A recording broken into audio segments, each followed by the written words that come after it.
بەناوی خوای بەخشندە و میهرەبان دانیشتنەکەمان بەناوی گەلی کوردستانەوە دەست پێەکەین خولی چوارەمی هەڵبژاردن ساڵی دووەم دانیشتنی ژمارە 13 ڕۆژی دانیشتن 2/6/2015 بەرنامەی کار بەپێی حکومەکانی بڕگەیەکی مادەی 20 لە پێی ڕێوی ناوخۆی پەرلەمانی کوردستان عێراق ژمارەیەکی ساڵی 1992 هەموارکراو دەستەی سەرۆکایەتی پەرلەمان بڕیاریدا کاتی دانیشتنی ژمارە 13 خولی بەهارە لە خولی هەڵبژاردننی چوارەمی پەرلەمان لە کاتژمێر 11 پێشنیوەڕۆ ڕۆژی سێشەممە ڕێکەوتی 2/6/2015 بێت و بەرنامەی کاری دانیشتنەکە بەم شێوەیە بێت. یەکەم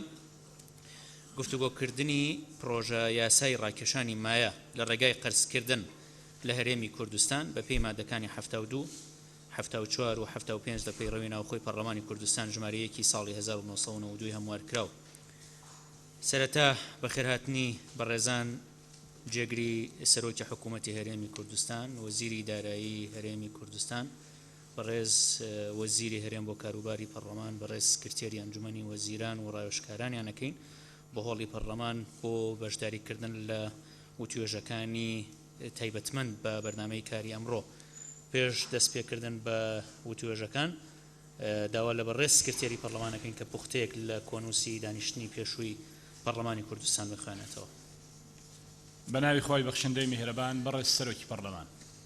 پوختەی دانیشتنی ژمارە 12 لە بەرواری 26/5/2015 بەم شێوەی خوارەوە بوو. یەکەم دەستپێکردنی دانیشتن لەلایەن بەڕێز سەرۆکی پەرلەمانەوە.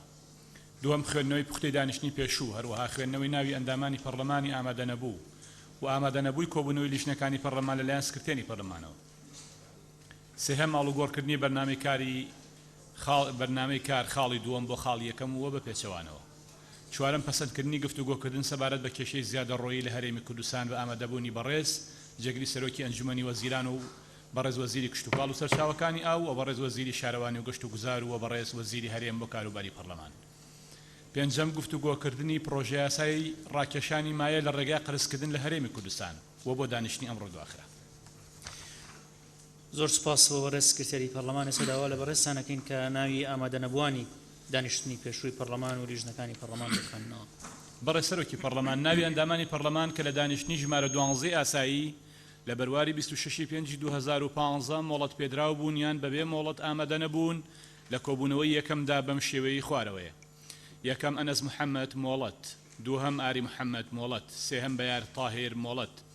چوارەم بەشار مشیر مۆڵەت، پێنجەم پەری ساڵح ئامادە نەبووە، شەشەم زۆزان سادق مۆڵەت، حەوتەم سیراج ئەحمەد مۆڵەت، هەشتەم سەرکەوت سەرحەد مۆڵەت،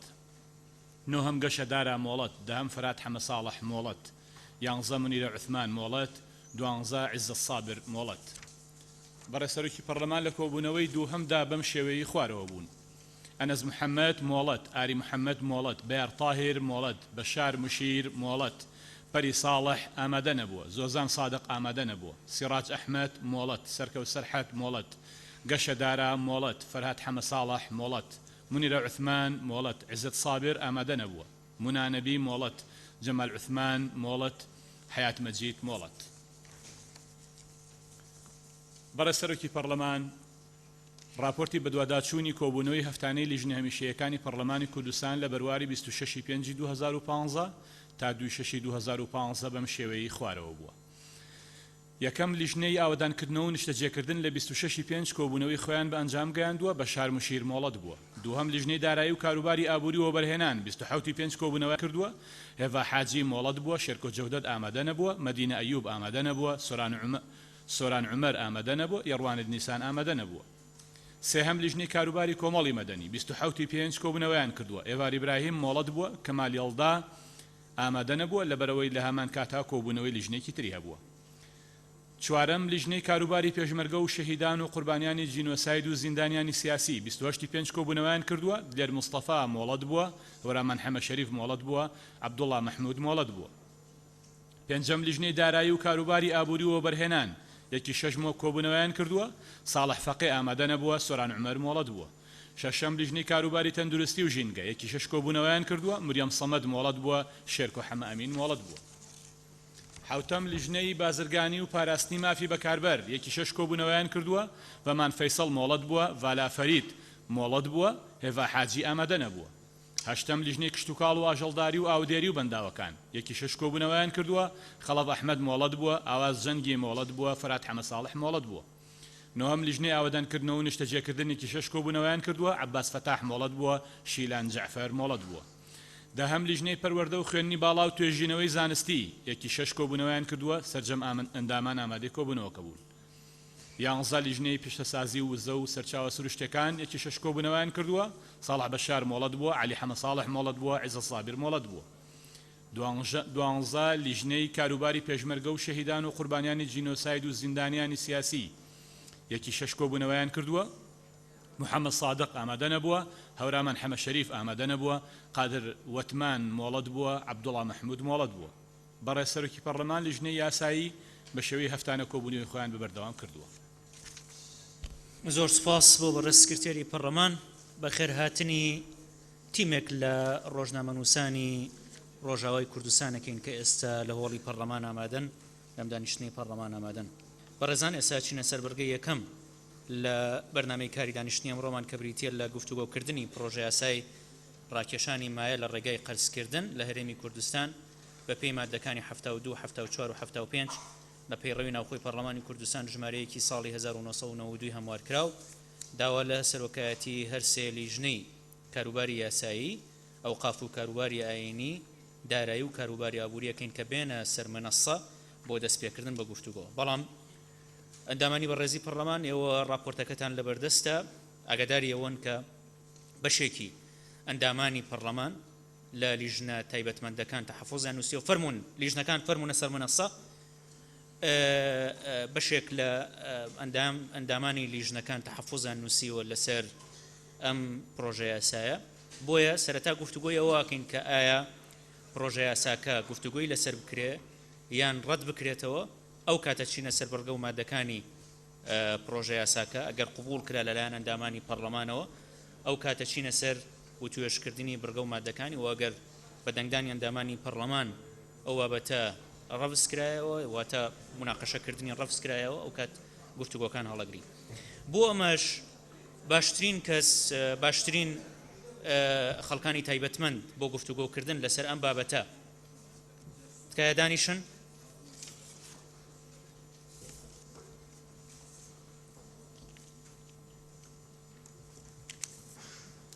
باشترین ئەو کەسانی کە وتوێژ لەسەر ئەمە بکەن لەسەرەوەی کە ئایا گفتوگۆ لەسەر ئەم بابەتە بکرێ یان پرۆژەکە ڕابگیرێ ئەندامانی لیژنە تایبەتمەندەکانی پەرلەمانن کە خۆیان راپۆرتیان لەسەری نووسیوە. سەرەتا دەرفەت بەوانە دەین کە ڕای جیاوازیشان هەیە کە تێبینەکانی خۆیان بخەنە ڕوو لەم بارەیەوە. دوایی ڕێ بە سێ ئەندام پەرلەمانە دەین پشتگیری مناقەشەکردنی پرۆژەکە بکات و سێ ئەندام پەرلەمانیش مناقەشەیەوە بکەن کە بیرۆڕاکانی خۆیان بخەنە ڕوو کە بۆچی ئەوان دژیەوەن گفتوگۆی پرۆژە یاساکە بکرێ بۆ ئەوەی بە شێوەیەکی منتیج ئەم گفتوگۆیە بە کۆتا بگەێنین یان بە پەسەندکردنی گفتوگۆکردن لەسەر پرۆژە یاساکە یان بە ڕەتکردنەوەی گفتوگۆکردن لەسەر پرۆژە یاساکە بڕیاری پەرلەمان یەکلاکەرەوە بێ لەم بابەتە. ئێستا داوا لە سەرۆکی لیژنە پەیوەندیدارەکانەکەین کە پێم وا بێت هەر سەبارەت بۆ مامۆستا غەریب. بەڕێز سەرۆکی پەرلەمان من ویستم ئەوە بڵێم کە من خۆم ئەندامێکی لیژنەی ئەوقافم ئەو واژەوەی کە کردومە لە ژێریان نووسیومە کە کۆی پرۆژەکە ڕەت دەکەمەوە لەبەرەوە ئێستا بە حەزوری جەنابتان واژۆکەش ڕەت دەکەمەوە ئاگادار بن. باشە سپاس بۆ جەنابتان. بەڵێ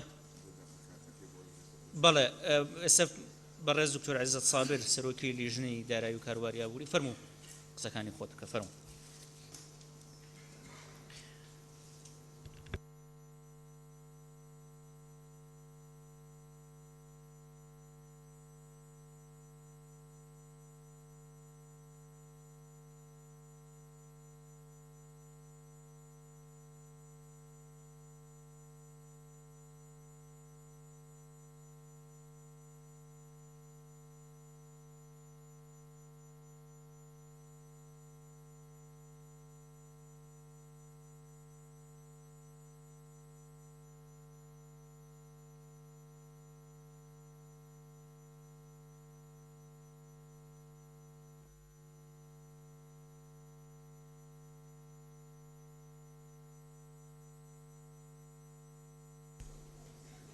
کاک ئەری نقطەی نظامی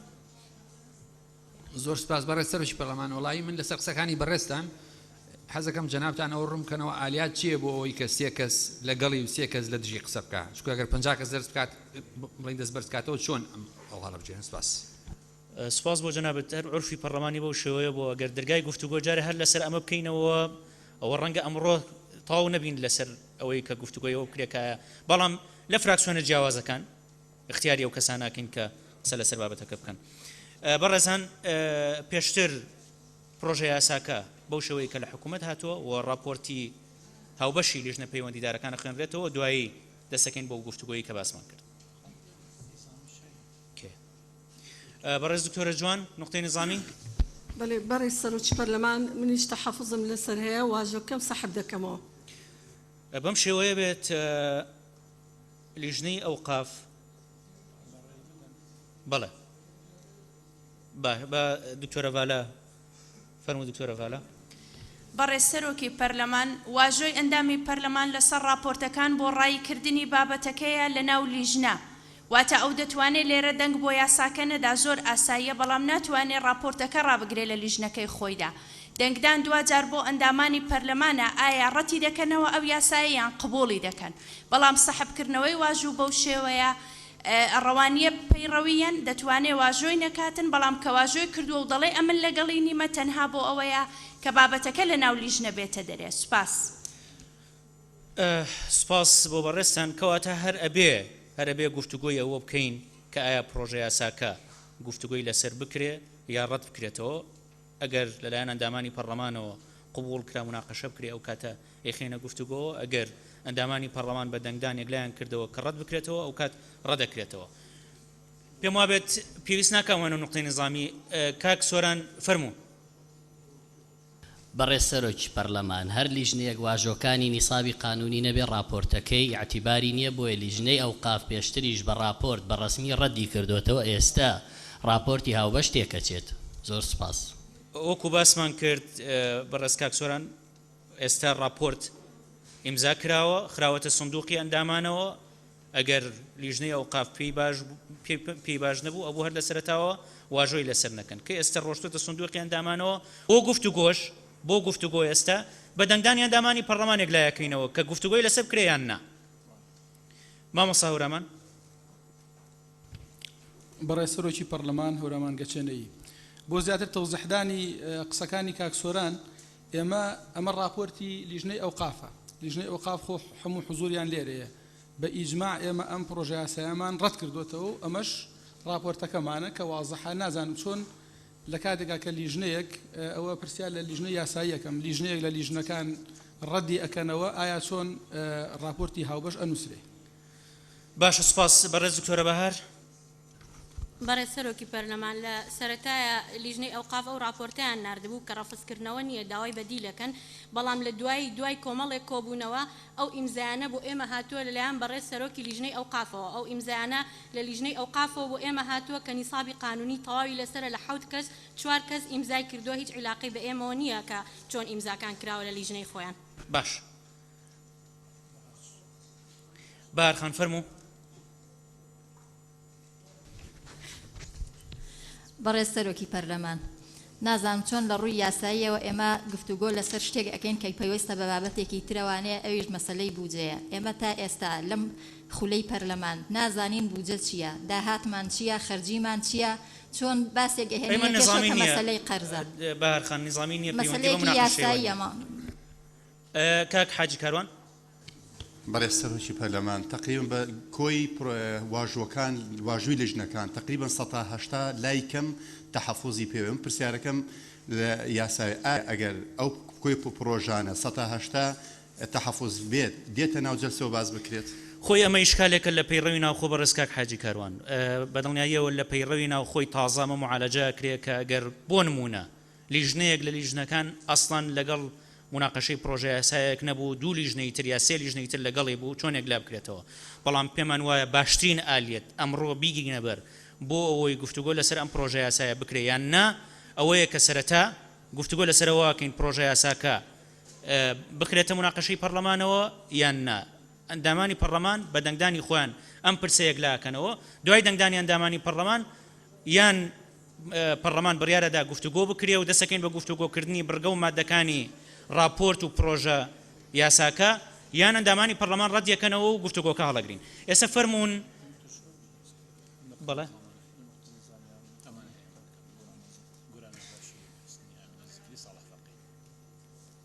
باشە ئەوە کە گۆران هەڵە مشکلە نییە فەرموو دکتۆرە ڕێواز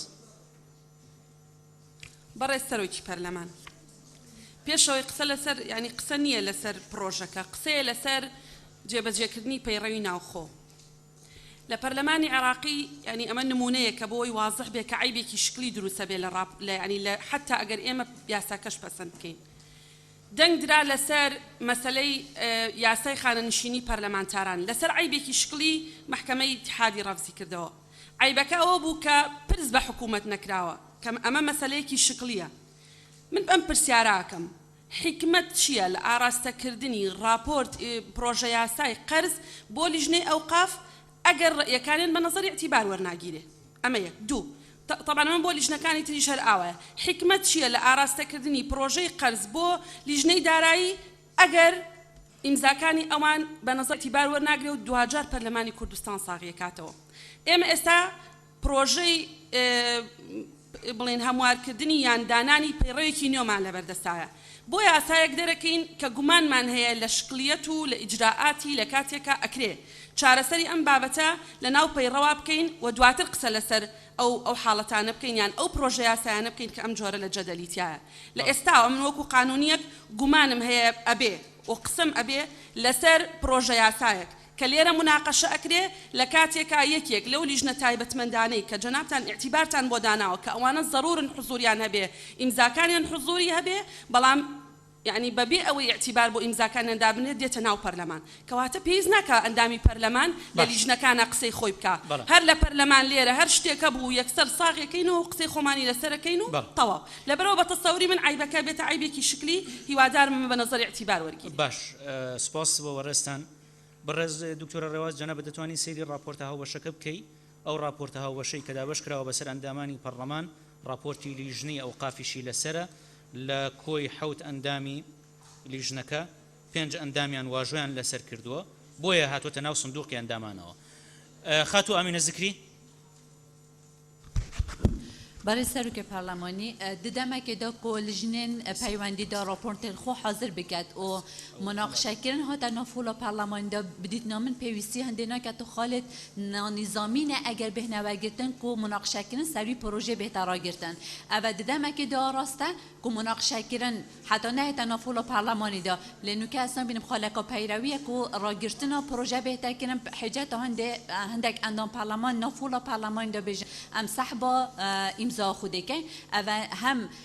وقت گرتنا کات پارلمانی هم جی وقت گرتنا یا حکومت اجبار هنده دیدن بچینه سر مناقشه سرکی باش سپاس که گوران ازد بەڕێز سەرۆکی پەرلەمان بەڕێز ئەندامانی پەرلەمان لە خولی پێشوو هیچ کاتێک پرۆژە یاسا لیژنە ڕەتی نەکردوێتەوە چۆتە ناو لیژنە سیاغی کردووە جاری وا بۆ لیژنە بە کاملی پرۆژە یاسایەکە ڕەت کردوێتەوە لە نەتیجە هاتیە لە هۆڵی پەرلەمان دەنجی لەسەر دراوە کە ئەم پرۆژەیە قبول بکرێ ڕەفزەکەی لیژنەی قبول بکرێیانە لیژنەی یاسایی پرۆژە یاسای ڕەت کردوێتەوە لە هۆڵی پەرلەمان ڕەتکردنەوەی لیژنەی یاسایی ڕەفز کراوەتەوە جارێکە سیاغە کراوەتەوە بۆیە ئێستا ئەم تێبینیە ینی لیژنە معتەبەرەکانی سەمنەسەوەریان گرتووە کەوا بەشێکی زۆری ئەندامانی پەرلەمان تێبینیان لەسەر پرۆژەکە هەیە لەگەڵی نین بۆیە بەڕێزت دەڵێ ینی مەبدەئیان خۆ ئێستا تۆ بڕیار نەداوە بچینە سەر مناقەشەکە ئێستا تۆ دەڵێ فەرموو چێ لەگەڵە چێ لەگەڵ نییە ئەگەر ڕەت کرایەوە پرۆژە یاساکەەوە ڕەت دەکرێتەوە ئەگەر دەنجی هێنا و دەچێت سەر مناقەشە بۆیە لیژنە ناتوانێت پرۆژە یاسا ڕەتکات ڕاستە سپاس بۆ جەنابەت ئەزانم چەند کەسێکی تری دەستیان بەرز کردو بۆ نقطەی نظامی بەڵام وا هەستەکەم تێگەیشتین کە ئێستا بەردۆخەکە چۆنە ڕوا فەرموون لیژنەی یاسایی و لیژنە پەیوەندیدارەکانی تر دەقی پرۆژە یاساکە و راپۆرتی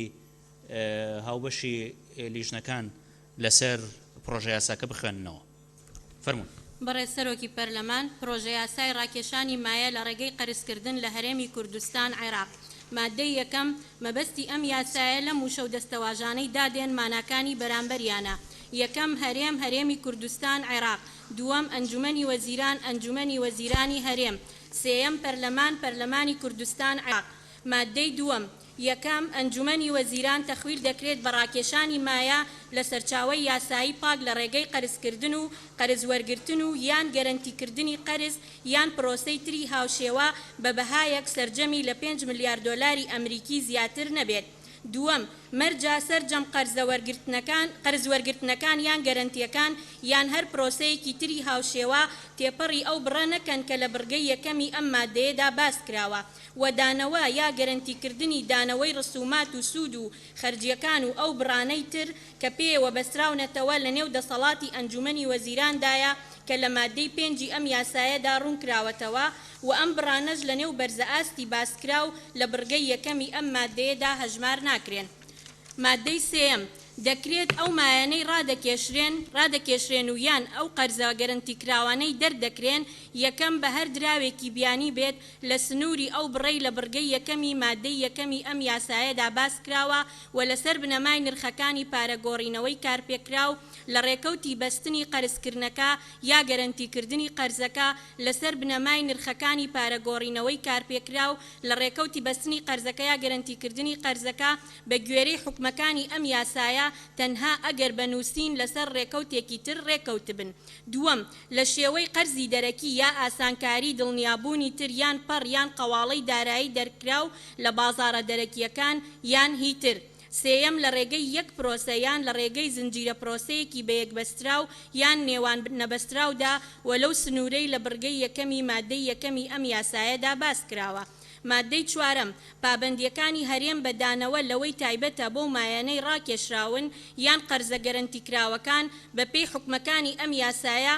لە ڕووی مافەکانی پێشەنگی دانەوە یەکسانن لەگەڵ پابەندیە داراییە ناگەرەنتیکراوەکانی تری هەرێم. مادەی پێنجەم یەکەم بە بڕیارێکی ئەنجومەنی وەزیران پێشوەختە حکم و مەرجەکانی ڕاکێشانێکی مایە یان گەرەنتیکردنی قەرز لە نێوانیشیاندا بۆ نمونە دراوی متمانە پێکرا و بەرزە تێکڕای سوود یان تێکڕای سوودی بنەڕەت و بڕی بنەڕەت و ڕێکەوتی شایستە بوون بەو شێوەیەی بەرژەوەندی گشتی دەستەبەر دەکات دیاری دەکرێت. دووەم ئەنجومەنی وەزیران بۆی هەیە لیژنەیەکی تایبەت کە پێک دێت لە سەرۆکی ئەنجومەنی وەزیران و جێگرەکەی و وەزیری دارایی و ئابووری بە یەکەوە یان بەجیا ڕابسپێرێت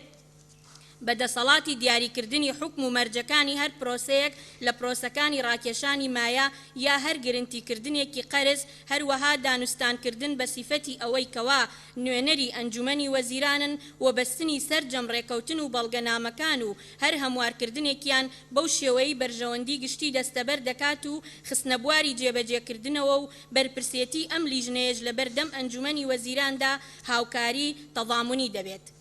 مادەی شەشەم یەکەم ئەنجومەنی وەزیران سەرجەم ئەو ڕێکارانەی دایان دەنێت کەوا بەرژەوەندی گشتی دەستەبەر دەکەن و چارەنووسی دەگەڕێتەوە بۆ ئیدارە دەگرێتە بەر لە نێوانیشیاندا پرۆسەکانی ئاڵوگۆڕکردنی درا و بەرهەمەداراییەکان دووبارە پارەپێدان تەمویل درێژکردنەوە دووبارە پەیکەرسازیکردنەوە یان کڕین یان دووبارە کڕینی بە ناوی هەرێم و بە نوێنەرایەتی ئەو هەر قەرزێک لە قەرزەکان یان پابەندی گرێدراوی تر و یان هەر یەک لەو گەرەنتیە دەرکراوانەی نێو ئەو بڕا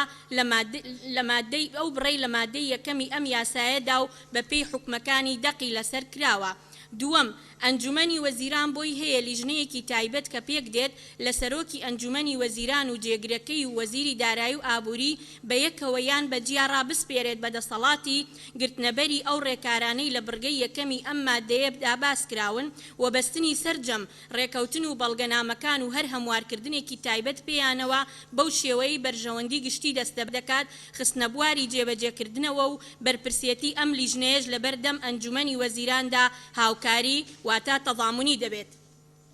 مادەی حوتەم ئەنجومەنی وەزیران هەڵدەستێت بە دیاریکردنی بەرزترین تێکڕایی سوود یان تێکڕای سوودی بنەڕەت و ڕسومات و دراوەکان یان هەر سوودێک یان دەستکەوتێک یان داهاتێکی تر کەوا شایستە دەبێت یان کەڵەکە بووە لەسەر هەر مایەیەک کە ڕادەکێشرێت یان هەر قەرزێکی گەرەنتیکراو بە پێی حکومەکانی ئەم یاسایە بەو شێوەی بەرژەوەندی گشتی دەستەبەر دەکات. ئەم دەسەڵاتەش ملکەج نابێت بۆ هیچ بەرزە تێکڕایەک یان هەر کۆتێکی تری هاتوو لە هەر یاسایەک یان پەیڕەوێک یان ڕێنماییەکی تری بەرکار لە هەرێمدا یان لە داهاتوودا بەرکار دەبێت. مادەی هەشتەم بڕی بنەڕەت واتە ئەسڵی و سوود و بڕەشایستەکانی تری سەر هەر مایەیەک لەو مایانەی لەوانەیە ڕابکێشرێن و سەرجەم ئەو بڕانەی بەپێی هەر گرنگتیکردنێکی بەسترا و بەپێی ئەم یاسایە شایستە دەبن و گشت ڕێکەوتن و بەڵگەنامەکانی کە لەم بوارەدا هەرێم گرێیان دەدات ملکەج نابن بۆ ڕسوماتی پولی دارایی یان لێبڕینی هەر بڕێک یا باجێکی تری هاتوو لە هەر ببورن لە هەر یاسایەک یان پەیڕەوێک یا ڕێنماییەکی تری بەرکار لە هەرێمدا یان لە هەر کاتێک بەرکار دەبێت. مادەی نۆیەم کار بە هیچ یاسایەک یا بڕیارێک یان هەر دەقێکی تری ناکۆک لەگەڵ حکومەکانی ئەم یاسایەدا ناکرێت و لە حاڵەتی بوونی هەر ناتەباییەک لە نێوان حکومەکانی ئەم یاسایە و هەر یاسایەک یان پەیڕەوێک یا ڕێنماییەکی تری دەرکراو لەلایەن دەسەڵاتە ئیتیحادیەکان یان دەسەڵاتەکانی هەرێم ئەوە بە حکومەکانی ئەم یاسایە وەردەگیرێت کە لەسەر جەملایەنەکاندا لە یاسا یان پەیڕە و یان ڕێنمایەکانی تر لە پێشترە. مادەی دەیەم دەکرێت ئەو ناکۆکیانەی لە ئەنجامی پیادەکردنی حکومەکانی ئەم یاسایە و ئەو ڕێکەوتن و گرێبەستانەی بەپێی ئەم یاسایەوە دەبەسترێن چارەسەر بکرێن لە ڕێگەی ناوبژیوانی نێودەوڵەتی بە گوێرەی ئەوەی بەرژەوەندی گشتی پێویستی دەکات. مادەی یانزەیەم پێویستە لەسەر ئەنجومەنی وەزیران و لایەنە پەیوەندیدارەکان حکومەکانی ئەم یاسایە جێبەجێ بکەن و پەیڕە و ڕێنمایی پێویست بۆ ئاسان جێبەجێکردنی و پێناسەکردنی وشەکانی ڕاکێشان بەرهەمە داراییەکان گەرەنتیکردنی قەرز و وشەی تر کە لەو یاسایەدا هاتوون بەوەی پێویستە دەربکەن. مادەی دوانزەم ئەم یاسایە لە ڕێکەوتی بڵاوکردنەوەی لە ڕۆژنامەی فەرمی وەقایعی کوردستان جێبەجێ دەکرێت. هۆیە پێویستکارەکان لە پێناو پاڵپشتیکردنی باری دارایی هەرێمی کوردستان و بەردەوامی پرۆسەی گەشەپێدان و پێشخستن بەو شێوەی بەرژەوەندی باڵای گەلەکەی دەستەبەر بکات کە لەگەڵ دەستور هاوڕایە ئەوە ئەم یاسایە دەرچوێنرا.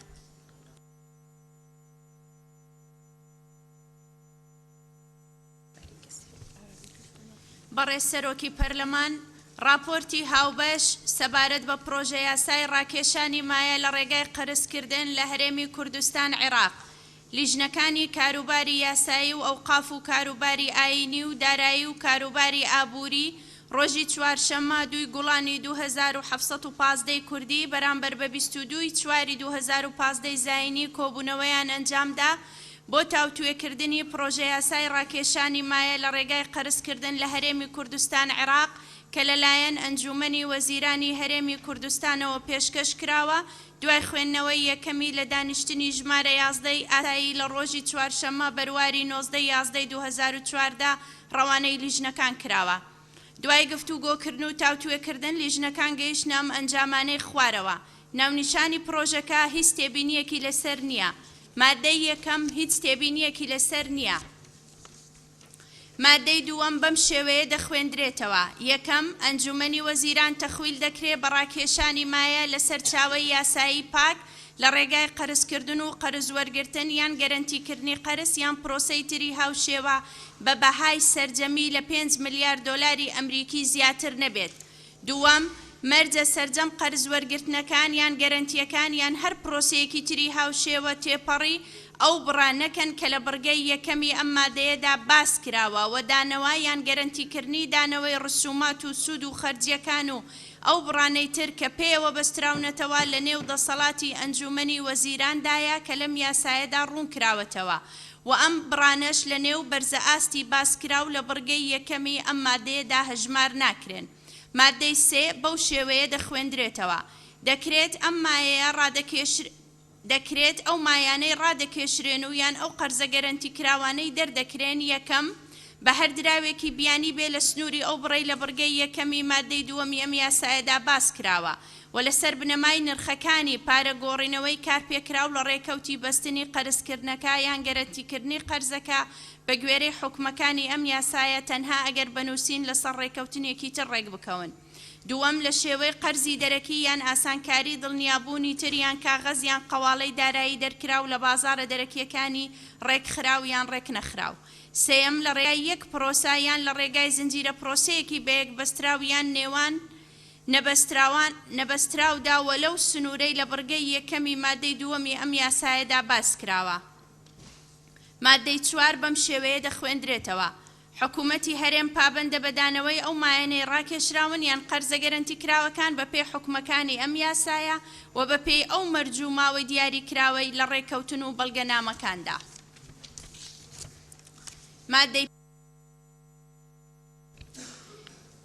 مادەی 5 بەم شێوەیە دەخوێندرێتەوە. یەکەم، ئەنجومەنی وەزیران بۆی هەیە لیژنەیەکی تایبەت کە پێک دێ لا سەرۆکی ئەنجومەنی وەزیران و جێگرەکەی و وەزیری دارایی و ئابووری بەیەکەوە ڕابسپێرێت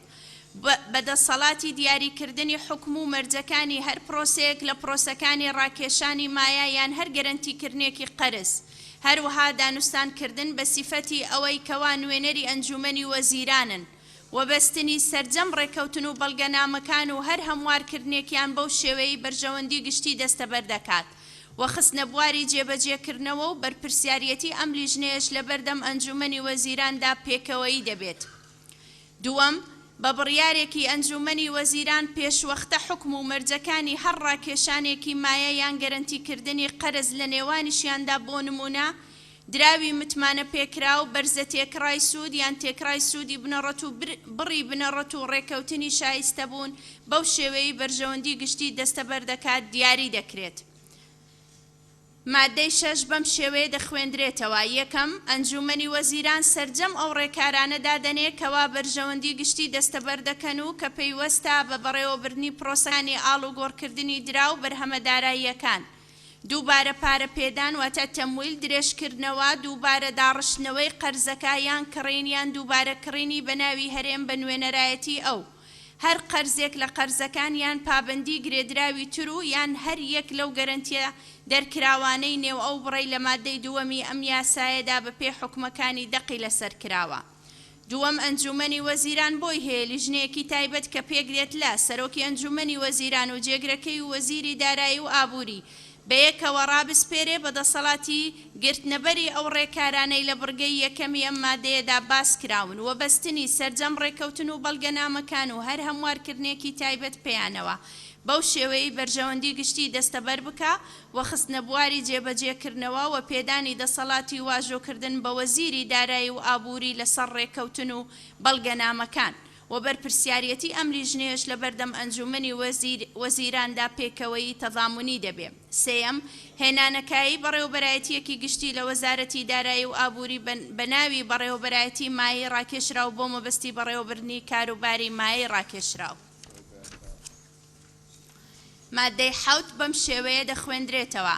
ئەنجومەنی وەزیران هەڵدەستێ بە دیاریکردنی بەرزترین تێکڕای سوود یان تێکڕای سوودی بنەڕەت و ڕسومات و عمولەکان یان هەر سوودێک یان دەستکەوتێک یان داهاتێکی ترکەوە شایستە دەبێ یان کەڵەکە بووە لەسەر هەر مایەیەک کە ڕادەکێشرێ یان هەر قەرزێکی گەرنتی کراو بە پێی حکومەکانی ئەم یاسایە بەو شێوەیەی بەرژەوەندی گشتی دەستەبەر دەکا. ئەم دەسەڵاتەش ملکەت نابێ بۆ هیچ بەرزە تێکڕایەک یان هەر کۆتێکی تری هاتوو لە هەر یاسایەک یان پێڕەوێک یان ڕێنماییەکی تری بەرکار لە هەرێمدا یان لە داهاتوو بەرکار بێ. مادەی 8 هیچ تێبینیەکی لەسەر نییە. مادەی 9 بۆ پرۆژەکە زیاد دەکرێت و بەم شێوەیە دەخوێندرێتەوە. پێویستە لەسەر ئەنجومەنی وەزیران و وەزارەتی دارایی و ئابووری و وەزارەتی پلاندانان بڕی مایە ڕاکێشراوەکە بۆ پرۆژەکانی ژێرخانی ئابووری و بەرهێنان خەرج بکەن دوای ڕاستاندنی لەلایەن پەرلەمانەوە. مادەی 10 بەم شێوەیە دەخوێندرێتەوە. دەکرێت ئەو ناکۆکیانەی لە ئەنجامی پیادەکردنی حکومەکانی ئەم یاسایە و ڕێککەوتن و گرێبەستانەی بەپێی ئەم یاسایە دەبەسترێن چارەسەر بکرێن لە ڕێگای ناوبژیوانی نێودەوڵەتی بە گوێرەی ئەوەی بەرژەوەندی گشتی پێویستی دەکات. مادەی 11 بەم شێوەیە دەخوێندرێتەوە. کار بە هیچ یاسایەکیان بڕیارێکیان هەر دەقێکی تری ناکۆک لەگەڵ حکومەکانی ئەم یاسایەدا ناکرێت. مادەی 12 بەم شێوەیە دەخوێندرێتەوە. پێویستە لەسەر ئەنجومەنی وەزیران و لایەنە پەیوەندیدارەکان حکومەکانی ئەم یاسایە و پەیڕە و ڕێنمایی جێبەجێ بکەن و پێڕە و ڕێنمایی پێویست بۆ ئاسان جێبەجێکردنی دەربکەن. مادەی 13 بەم شێوەیە دەخوێندرێتەوە. ئەم یاسایە لە ڕێکەوتی بڵاوکردنەوەی لە ڕۆژنامەی فەرمی وەقایعی کوردستان جێبەجێ دەکرێت. هۆیەکانی دەرچوواندنی ئەم یاسایە بەم شێوەیە دەخوێندرێتەوە. لە پێناو پاڵپشتیکردنی باری دارایی هەرێمی کوردستان و بەردەوامی پرۆسەی گەشە پێدان و پێشخستن بەو شێوەیەی بەرژەوەندی باڵای گەلەکەی دەستەبەر بکات ئەم یاسایە دەرچوێندرا. زۆر سپاس. ئێستاوا لە بەڕێز دکتۆر عەزەت سابر دەکەین سەرۆکی لیژنەی دارایی و کاروباری ئابووری و وەبەرهێنان کە بفەرمێت بۆ پێشکەشکردنی بابەتەکەی. باڵا فەرموو.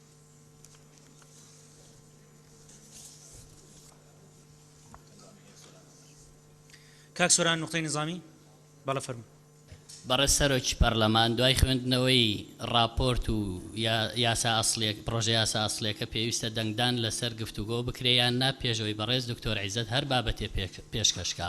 بۆیە داوا لە بەڕێز دەکەم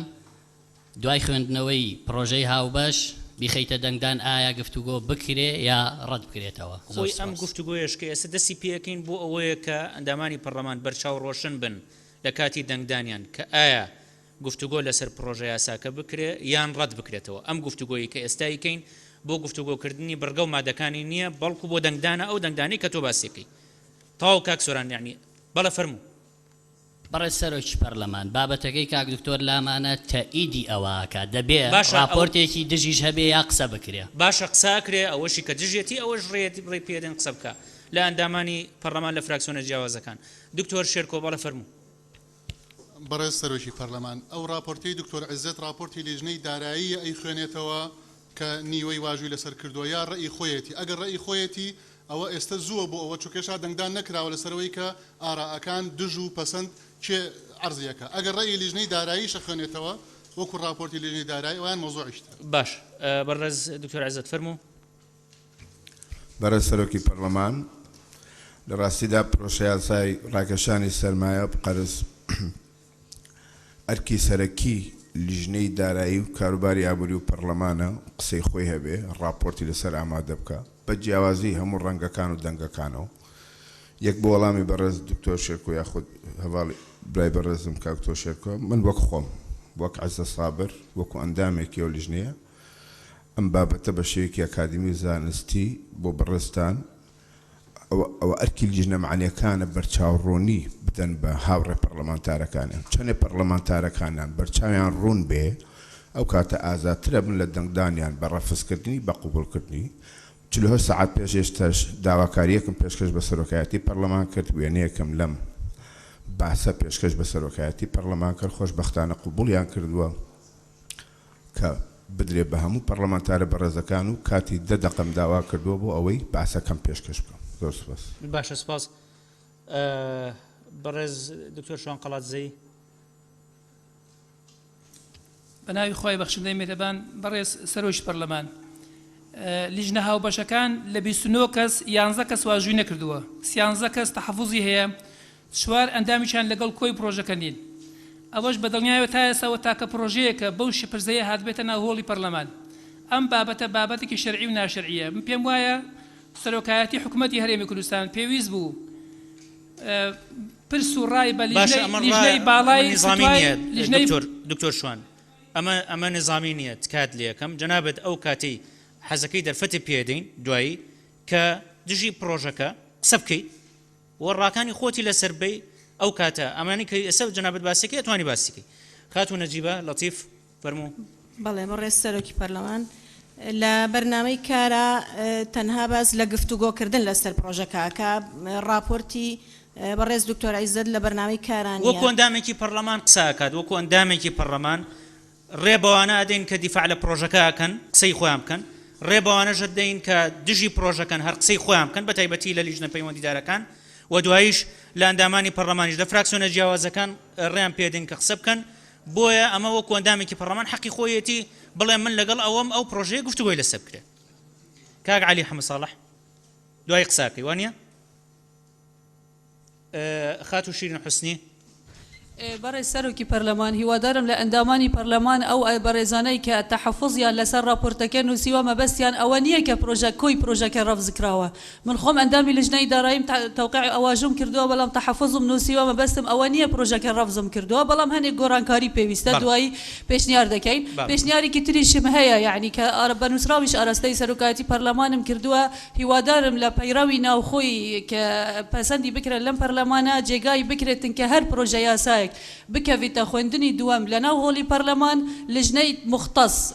راپۆرتێک یان داتاشوێک لەسەر عەرزی بکرێتن بۆ بەڕێز ئەندامانی پەرلەمان بۆ بەرچاوڕۆنیکردن چونکە باشە سپاس ئەیترەمایان پەیڕەوی نییە. خاتو بێگەرد تاڵەبانی چ دەبوو؟ باشە خاتو شکریە ئیسماعیل. بەڕێز سەرۆکی پەرلەمان شکریە ئیسماعیل منیش راپۆرتێکم ئامادە کردووە مادەم ڕێگات بە دکتۆر عیزەت دا لە بۆ پاڵپشتی ئەم قەرزە راپۆرتەکەی بخوێنەوە ڕێگا بە منیش بدە بۆی بە پێچوانەی دکتۆر عزەتەوە راپۆرتەکەی خۆم بخوێنمەوە. خۆیەوەی دکتۆر عزت 48 ساعت پێشەوە یایەتی بەسەرۆکایەتی پەرلەماندا بەش کراوە بەسەر ئەندامانی پەرلەمان، بەڵام ئەکرێ ئەو کاتێک کە ڕێ بە ئەندامانی پەرلەمانە دەین لە فراکسیۆنە جیاوازەکان. بۆ نمونە ئەگەر فراکسیۆنی کۆمەڵ جەنابەت هەڵە بژێرن بۆی بە نوێنەرایەتی ئەوان دژی پرۆژەکە قسە بکەی، ئەوە من ئامادەم دەرفەت بە جەنابەت بم. فەرموو دکتۆر عزت، فەرموو بابەتەکەت پێشکەشکە. بەڕێز سەرۆکی پەرلەمان، بەڕێز ئەندامانی پەرلەمان،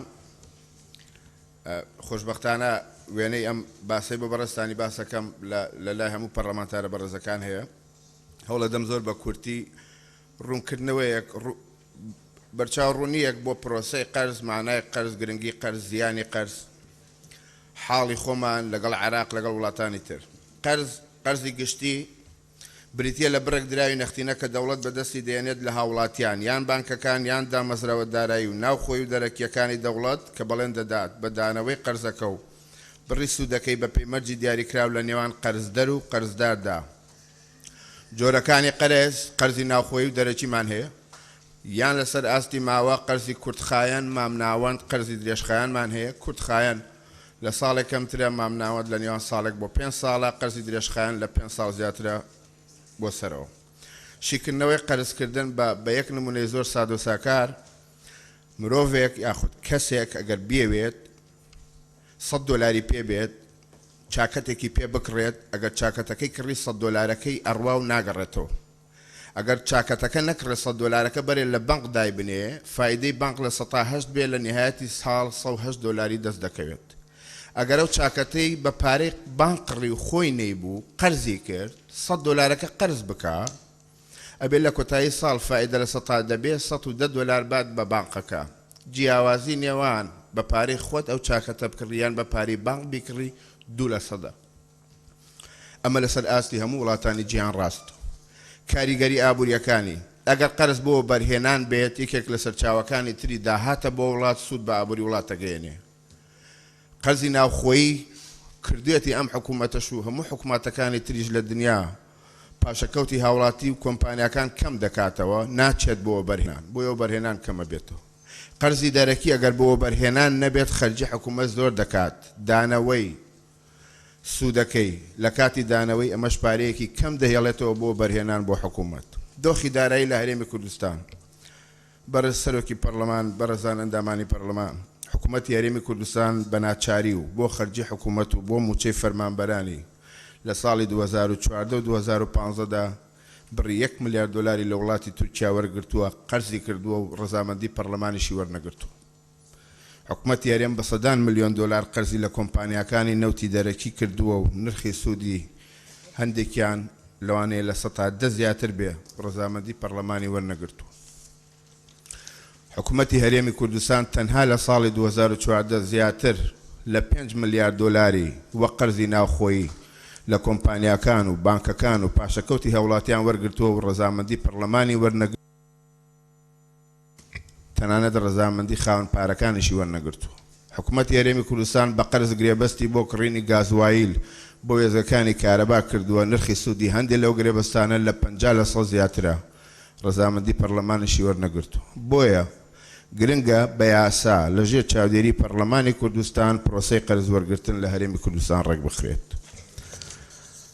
خۆشبەختانە بەڕێز جەنابی وەزیری دارایی لێرەیە، ئینشاءڵڵا لە داهاتوویەکی نزیکە بەیانمالی ساڵی 2014 بۆ بەڕێزتان ڕوونەکاتەوە. لە بەیانمالیدا ئیشارەت بەوە دراوە کە چەندێک پارەی بانک و کۆمپانیەکان وە قەرزی ناوخۆیی سوودی لێوەرگیراوە بۆ فەرمانبەران بۆ پرۆژەکانی حکوومەت، ئەمەش هەر قەرزە. وڵاتی عێراق ئەگەر بۆ بەڕێزتان باس بکەم، بری ئەو داتاشۆیەشی بکردایە بۆی وازەحتر، چکە بەداخەوە هەندێک لە سلایدەکان عەرەبیە، فریان نەکەوتم بێ کوردیەوە، بەڕێزە پێم دەڵێ ئیش دەکات، محاولەیەکی تر دەکەم ئەگەر جەنابی سەرۆکی پەرلەمان ڕوخسەتم بدا بۆ نیو دەقە بۆی بزانین کوێتە ئیش. باش.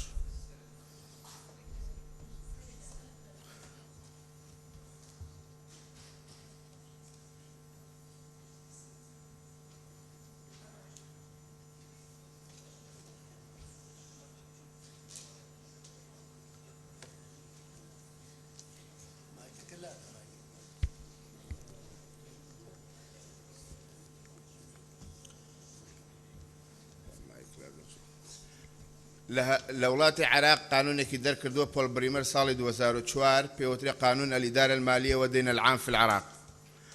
بەپێی ئەو یاسایە حکوومەتی عراق قەرز دەکات ئەوانی بەڕەنگی سوور ئیشارەتی پێدراوە دەسەڵات دراوە بە وەزیری دارایی بە بانکی ناوەندی لە عراق هەموو ساڵێک چەندی قەرز پێویست بێ لە بودجیا جێگەی بکاتەوە و قەرزەکە بکات وەزیری دارایی ئیمزا لەسەر ئەو قەرزە نێودەوڵەتیانە دەکات کە لە بانکی نێودەوڵەتی و سندوقی دراوی نێودەوڵەتی وەزیری دارایی بە نوێنەرایەتی حکوومەتی عراق ساڵی 2010 4.5 ملیار دلار مافی هەبووە قەرز بکە حکوومەتی عراقی چونکە ئەندامە لە سندوقی دراوی نێودەوڵەتی 2 ملیار دلار لە بانکی نێودەوڵەتی 2 ملیار دلاری تر وەکو حقوقی سەحبی خاص یا خوسەنەدات ساڵی 2011 بە هەمان شێوە بەڕێزانەمانە هەمووی لە مادە 2 بودجەی عراقا چەسپێنراوە بەرگەی دووەم بە عراق ساڵانە قەرز دەکات یەک نمونە بۆ بەڕێزدان وڵاتی زیمبابۆی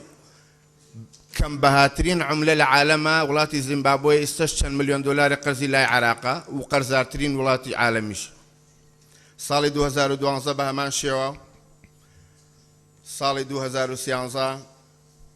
ساڵی 2014 گرنگە ئەمانە پەیوەستە بە هەرێمی کوردستانیشەوە لە ڕاستیدا تەنها ئەوانەی کە ڕەنگە سوورەکانن بریتیە لە ئەو قەرزەی کە عراق لەسەرێتی لەگەڵ ئەو سوودەی کە ئیداتەوە ئێمە وەک هەرێمی کوردستان ساڵانە بەشدارین لە وەرگرتنی ئەو قەرزە و بەشدارین لە دانەوەی ئەو قەرزەش یعنی ئەو سوودەی کە عراق ئیداتەوە لەسەر قەرزەکانی هەرێمی کوردستان ساڵانە لە سەتا حەڤەی ئەو قەرزە هەرێمی کوردستانیش بەشدارە لە دانەوەی سوودی سەنەدات نادی پاریس سندوقی دراوی نێودەوڵەتی بانکی نێودەوڵەتی سەرجەم ئەو قەرزانەی کە وڵاتی عراقیکە تا ئەو کاتەی تا ساڵی 2014 چی پارە و داهات لە بەغاوە هاتبێ بۆ هەرێمی کوردستان چی ئەو پارەی بۆمان هاتبێ بەشێکی زۆری قەرزی نێودەوڵەتی بۆ کە حکوومەتی عراقی کردوێتی دانەوەکەشی ئێمە بەشدار بین تیایدا ساڵی 2015 کە ئەم ساڵ دەکات عراق فریا بکەوێت بە بڕی 9.5 ملیار دلار قەرز دەکات 4 ملیار دلار لە صندوقی نەقدی دەولی 2 ملیار لە بانکی دەولی 500 ملیۆن دلار لە بانکی ئیسلامی 2.5 ملیار دلار لە مەصرفی عراقی لتیجارە 9 ملیار دلار بۆیە هەموو ئەو 500 ملیۆن دلارانەی کە مانگانە لە بەغاوە بۆمانە دێ بەشێکی قەرزە کراوە ئەدرێ بە ئێمە و ئێمەشەی خۆی ئەمە لیژنەی مالی پەرلەمان عراق باس لەواکە ئێمەی لیژنەی مالی لە پەرلەمان ڕێگەمان داوە بە حکوومەتی عراقی قەرز بکات بۆ ئەوەی شەڕی ئیرهابمان پێ بکرێ بۆ ئەوەی پرۆژەمان پێ بکرێ بۆ عراق ئەمەش وتەی بەڕێز ڕاوێژکاری سەرۆک وەزیرانی عراقە کە گرنگی لەوە یاخود جەخت لەوە دەکاتەوە پێویستمان بە قەرزە و ڕازی بووین خۆشبەختانە ڕازی بۆ بانکی دەولی کە قەرزمان باتێت کە زۆرمان پێویست بێت ڕێژەی قەرزی گشتی بۆ کۆی داهاتی ناوخۆی وڵاتانی جیهان ئەمە گرنگە ئەگەر ئێمەی پەرلەمانتار ترسمان هەبێ ئەبێ ترسمان لەمە بێ لەم ڕێژانە بێ کە بۆ بەڕێستانی باسەکە گرنگە بزانین کۆی داهاتی ناوخۆی وڵات بۆ ئەمڕۆ بۆ ئەم مناقەشەیە بۆ ئەم دەنگدانە چییە کۆی داهاتی ناوخۆی وڵات بە ئینگلیزی پێوترێت گرۆس دۆمێستیک پرۆدەکت کورتراوەکەی پێوترێت GDP ئەم شەیە زۆر جۆمالی دەبێ کۆی داهاتی ناوخۆی وڵات بریتیە لە داهاتی هەموو حکومەت لە ساڵێکە زائیدەن داهاتی کەرتی تایبەت لەو ساڵەدا ئەمە راپۆرتێکی وەزارەتی پلاندانانی حکوومەتی هەرێمە زائیدەن بانکی نێودەوڵەتی کە من سوتم لەو ژمارانیان بینیوە لە ساڵی 2013دا کۆی داهاتی ناوخۆی هەرێمی کوردستان بریتی بۆ لە 13 ملیار دلار بودجەی حکوومەت زائیدەن 12 ملیار دلار داهاتی کەرتی تایبەت بە هەموو پرۆژەکانەوە یعنی مرۆڤێکی دوکانداریش چەندی دەست بکەوێت ئەوەش حساب بکرێ بۆ وڵاتی عراق 115 ملیار دلار داهاتی حکوومەت بووە بودجەی حکوومەت بووە 118 ملیار دلاریش داهاتی کەرتی تایبەت بووە کە 233 ملیار دلارەکە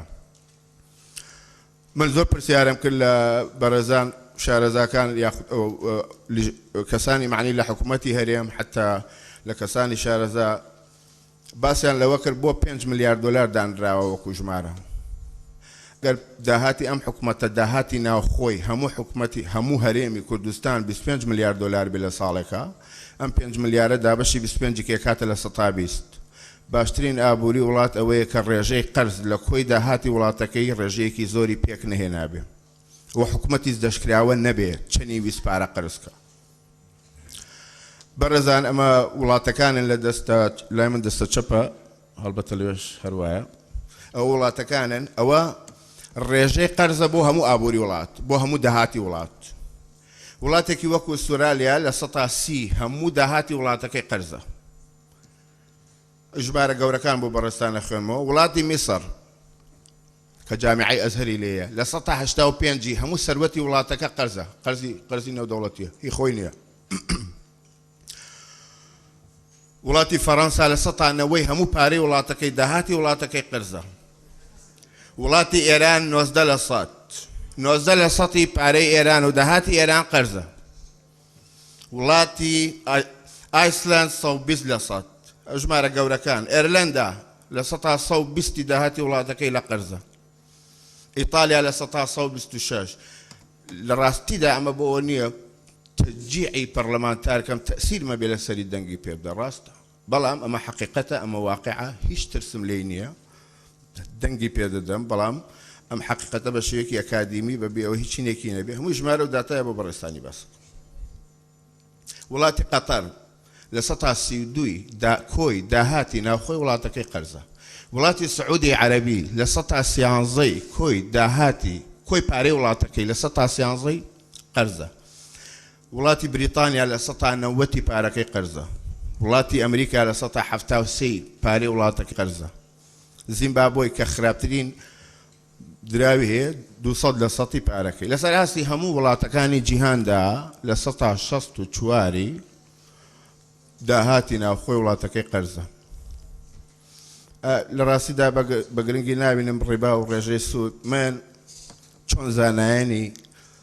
ئاینی ئیسلام و بەندەش وەک ئەوان دڵنیام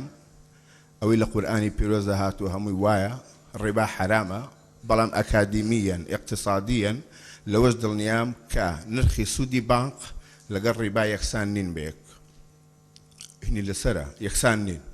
ڕێبا حرامە لە 100%. یەک نمونە بۆ بەڕێستان دێنمەوە سوودی ڕاستەقینە هەیە پێوترێ فائیدە حەقیقیە سوودێکی ترێ پێوترێ فائیدە ئیسمیە. فائیدەی حەقیقی حرام فائیدەی حەقیقی یعنی چی؟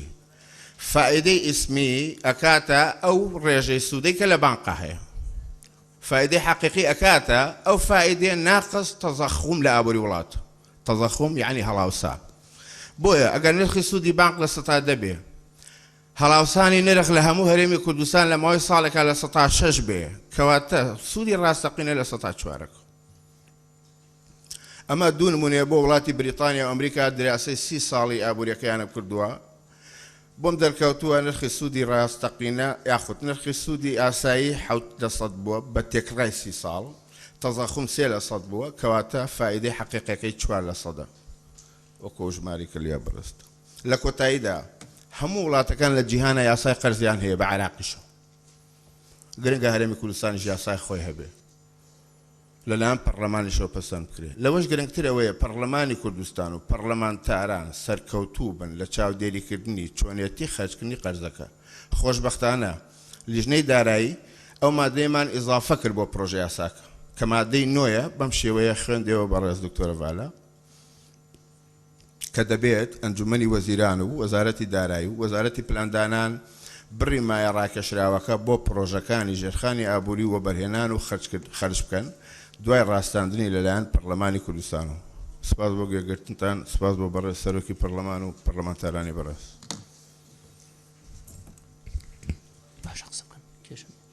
زۆر سپاس بۆ بەڕێز دکتۆر عەزیز سابر. بەڕێز کاک عەلی حەمەد ساڵح.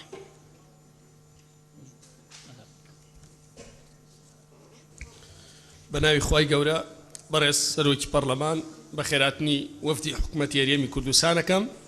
دیارە ئەو خلافەی لە چوارچێوەی ئەم پرسا هەیە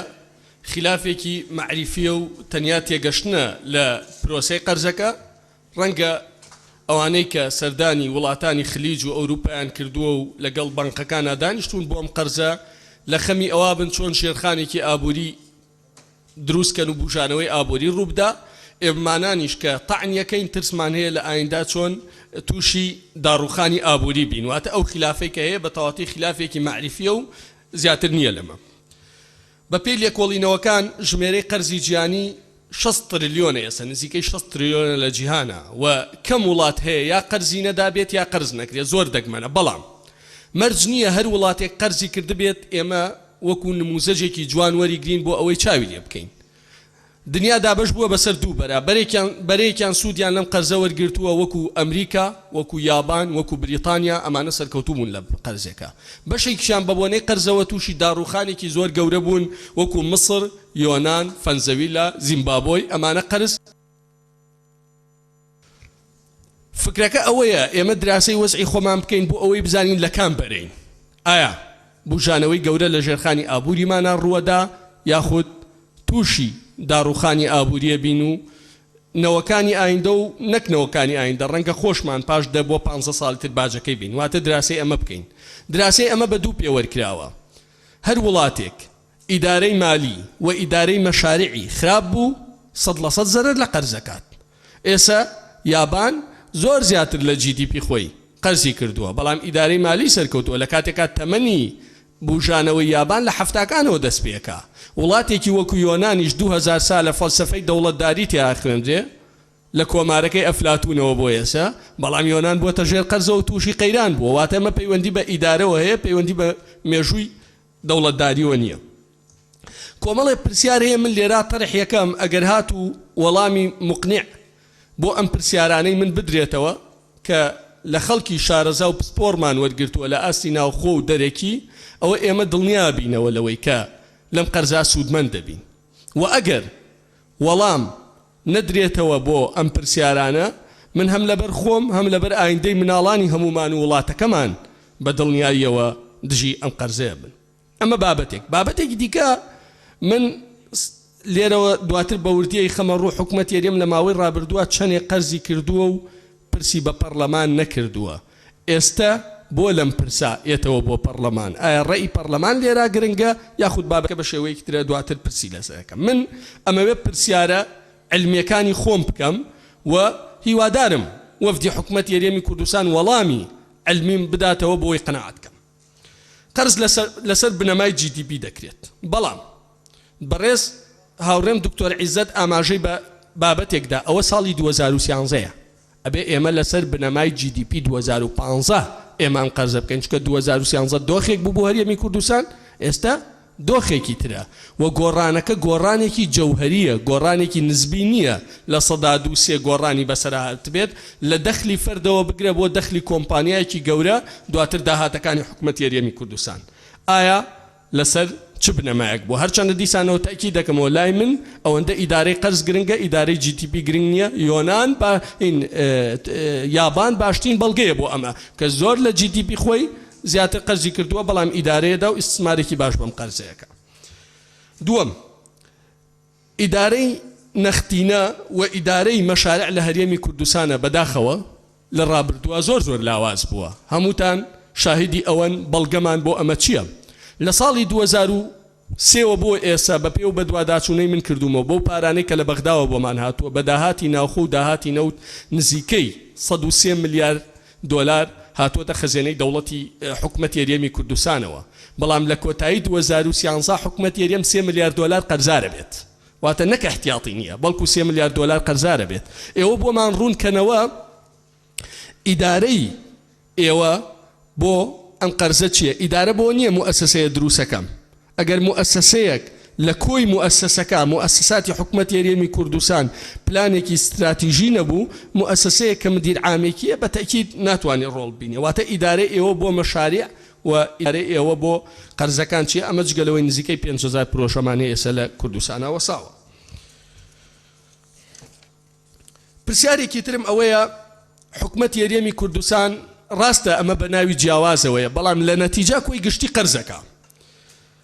قەبارەی کورتێنان ئەوەی کە لەلایەن وەزارەتی داراییەوە تۆمار کراوە نزیکەی 9 تریلیۆن و 79 ملیار دینار بووە تا یەکی 2015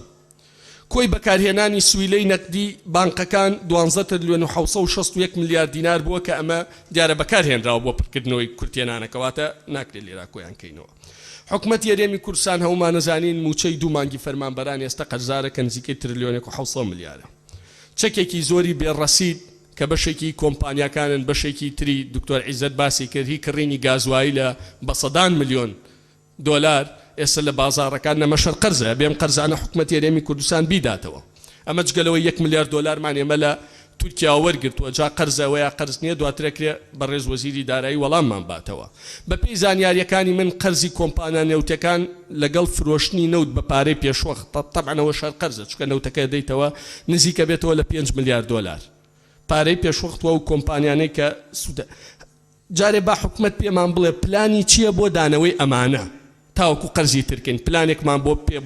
بڵێنەمە پلانمانە لە ماوەی 4 ساڵی تر 3 ساڵی تر 2 ساڵی تر 6 ساڵی تر ئەمانە بەم شێوەیە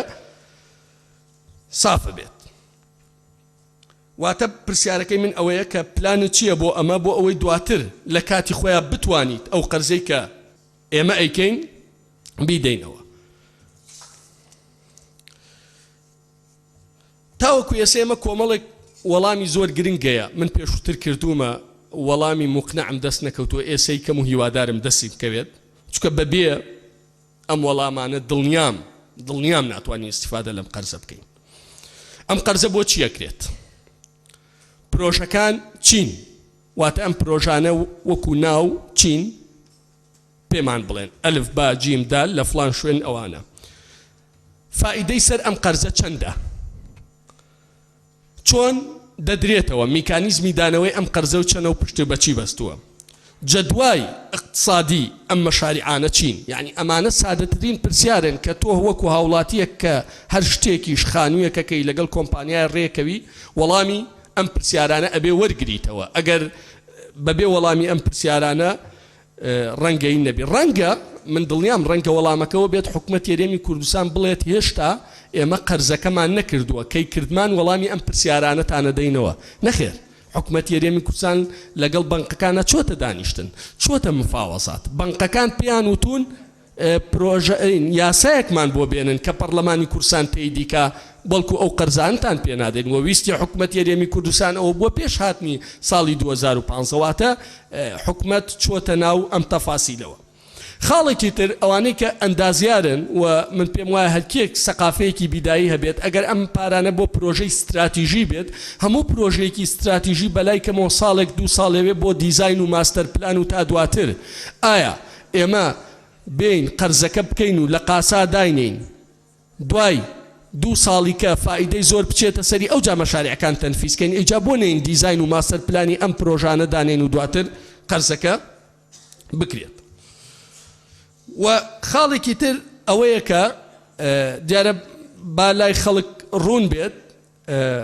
یاخود با بۆ ئێمە ڕوون کەرەوە ئەم قەرزە دیارە بۆ شەڕی دژی تیرۆر نییە شەڕی دژی داعش نییە بۆ موچەی فەرمانبەران نییە ئایا بۆ ئەو 5-6 هزار پرۆژەیە کە وەساوە ئیدارەی پێدەن درێژەی پێدەن بۆی تەواو بێ یاخود بۆ پرۆژەی نوێ بێت و من ترسێکی زۆری ترم هەیە ئەوانەی پەرلەمانتار بوون لە خولی پێشوا شاهدی بۆ ئەمەدەن ساڵانە لە بودجەی کوردستانە پارەیەک تەرخانەکرا بۆ پرۆژەی وەبەرهێنان کە نزیکەی 4 تریلیۆن 5 تریلیۆن بواتە نزیکەی 4 ملیار دۆلار لە مادەیەکیشا تەزبیت دەکرا نابێ ئەم پارەیە تەنەقولاتی پێ بکرێت بۆ بابەتی دیکە بەکار بێت بەڵام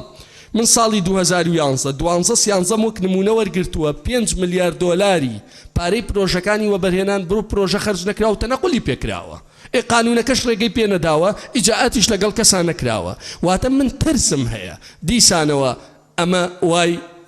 پێ بکرێت بۆیە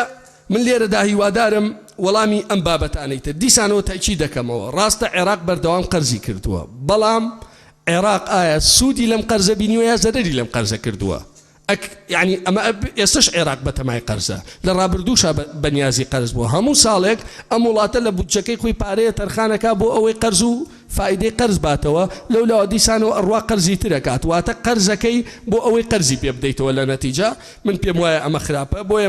بۆیە ئەگەر ئەو وەڵامانم وەک پێویست وەرنەگرمەوە بە دڵنیاییەوە لەگەڵ ئەوانیم ئەم قەرزە وەرگم دیسانەوەش ئەو پرسیارەیەکەم حکومەت یاریێمی کوردستان دەستکاری هەموو ئەو پارانەی کردووە وەری کردووە ئێستا کە ئێمە گفتوگۆکەین من زانیاریمەیە هەرچەنە من دژی هەندێک جۆری قەرز نیم بۆ نمونەیسە من ئیشیشم تیا کردووە کە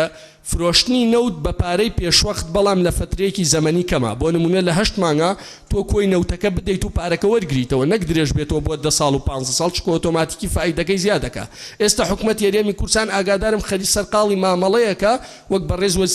وەزیری سامانە سروشتیەکان وتی ئستعدادیان دەربڕیوە نەوتی کوردستان بکڕن بەبایی 8 ملیارد دۆلار لە 102 لە 103 بە کەمتر لە سعری بازاری عالەمی بۆ ئەمە پرسمان پێ ناکەن بۆ دەستکاریکردنی سویلەی نەقدی بانکەکان پرس بە ئێمە و خاوەن پارەکەش نەکراوە بۆ ئەمە بۆ پرس بە ئێمە کرێت بۆ ئەوە نییە کە ڕێی ئێمە گرنگە لەم بابەتە بۆ ئەوەیە کە کۆمپانیاکە بەبێ بوونی قانونێک قەرز نادات بە ئێمە سوپاسانەکەم سپاس بۆ بەڕێز پەرلەمانتار عەلی حەمەد ساڵح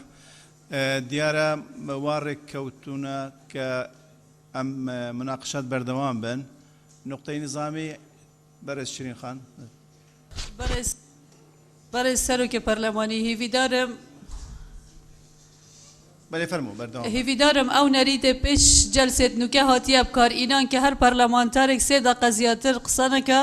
پێم وایە ئەگەر لەم جەلسەژی بەکار بهێنرێت باشترە چونکە ئەگەر ئەوها کاتەکە مەفتوح بێ پێم وایە مانگێکی تر تەواو نابین زۆر سپاس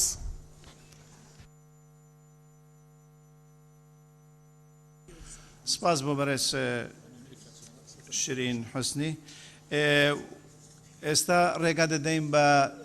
نوێنەری چەند ئەو فراکسیۆنەکان قسەی خۆیان بیکەن اینجا دێخی پرۆژەکە دێخینە دەنگدانەوە بۆ ئەوەی ئەم پرۆژە مناقشە بکرێت لە ناو پەرلەمانیانە ئێستا کاک دڵشاد شعبان فەرموو بە نارەتەی فراکسیۆنی دوای قسە دەدەین بەڵێ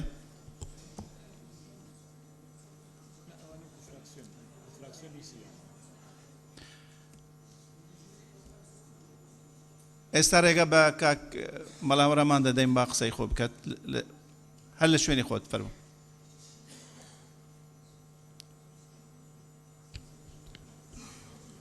بسم الله الرحمن الرحيم بەڕێز سەرۆکی پەرلەمان هەورامان گەچێنەی دیارە ئەو بەڕێزانەی تر هەریەک لە اختصاصی خۆی قسەی خۆی کرد منیش بەڕاستی پێم خۆشەکە لە بوارەکەی خۆما لە اختصاسەکەی خۆما تیش بخەمە سەر ئەم بابەتە بەو پێی کە ئێمە میلەتێکی موسڵمانین زۆرینەی هەرە زۆرمان و ئەم پەرلەمانی کوردستانە کە لێرە نوێنەری ئەو خەڵکە موسڵمانین ئەم بابەتەش بەڕاستی بابەتێکی شەرعیە من بۆیە ئەمەوێت تیش بخەمە سەری لەو بابەتەوە پێشەکی چەند ملاحەزەیەک ئەڵێم یەکەم ئەو قەرزانەی کە حکوومەت کردوێتی و بەڕێز کاک دکتۆر عیزەت باسی کرد لەبەر نەبوونی یاسا نەبووە بەڵکو بە ناچاری کردوێتی دووەم کەی عێراق نمونەی ئێمەیە بۆ قەرز ئەی بۆ باسی وڵاتانی وەک یۆنان ناکرێ کە ئیفلاسی کردووە بەهۆی قەرزەوە ئایا چاودێری دارایی و دەستگاکانی دژەگەندەڵی زەمانەت بۆ بە هەدەرنانی ئەم قەرزە دەکات خاڵێکی دی ئەو وڵاتانەی کە نمونەیان پێهێنرایەوە فەڕەنسا و کوێ بەڕێزان ئەوان دەوڵەتیان هەیە و ئەوان ئیستیقراریەتی ئەمنیان هەیە ئێمە لە شەڕێکین بیدایەتەکەی دەستی پێکردووە بەس نازانین نیهایەتەکەی کەی دێت نازانین کەی تەواو دەبێت باش ئەم قەرزە ئەگەر بکرێ بڵین بۆ ماوەی 5 ساڵ خۆ دیارە لە کاتی 5 ساڵەکە ئەگەر نەتوانی قەرزەکە بدەیتەوە ئەم قەرزە زیاتر ئەبێت ئێمە لەبەرەوە لە ڕووی ئەمنیە و ئیستیقراریەتمان نییە سبێنی ئەم شەڕە ناڕەحەت تربوو لەسەرمان ئەو نەوتێشی کە هەمانە فشاری خرایە سەر نەفرۆشرا بەو جۆرێک کە خۆمان ئەمانەوێ نەمانتوانی قەرزەکە بینەوە بۆ پاش چەند ساڵێکی دیکە ئایا وەزعمان چی لێ دێت ئەو قەرزە زیاتر ئەبێ و تەڕاکوم ئەکا لەسەرمان لەوانەیە وەکو هەندێک لەوانەیە کە لە بواری سیاسیە زۆر شارەزان دەڵێن لەوانەیە ئینسان حتا هەڵوێستی سیاسیشی بەدەستی خۆی نەمێنێ دوایی پاشان بەڕێزان بەو پێیەکەوتم ئێمە میلەتێکی موسڵمانین من لێرە بەڕاستی بەس ئەو دەقانەی کە خوای رب العالمین لە قورئانە حتا نەیداوەتە دەست پێغەمبەری خوا صلی الله عليه وسلم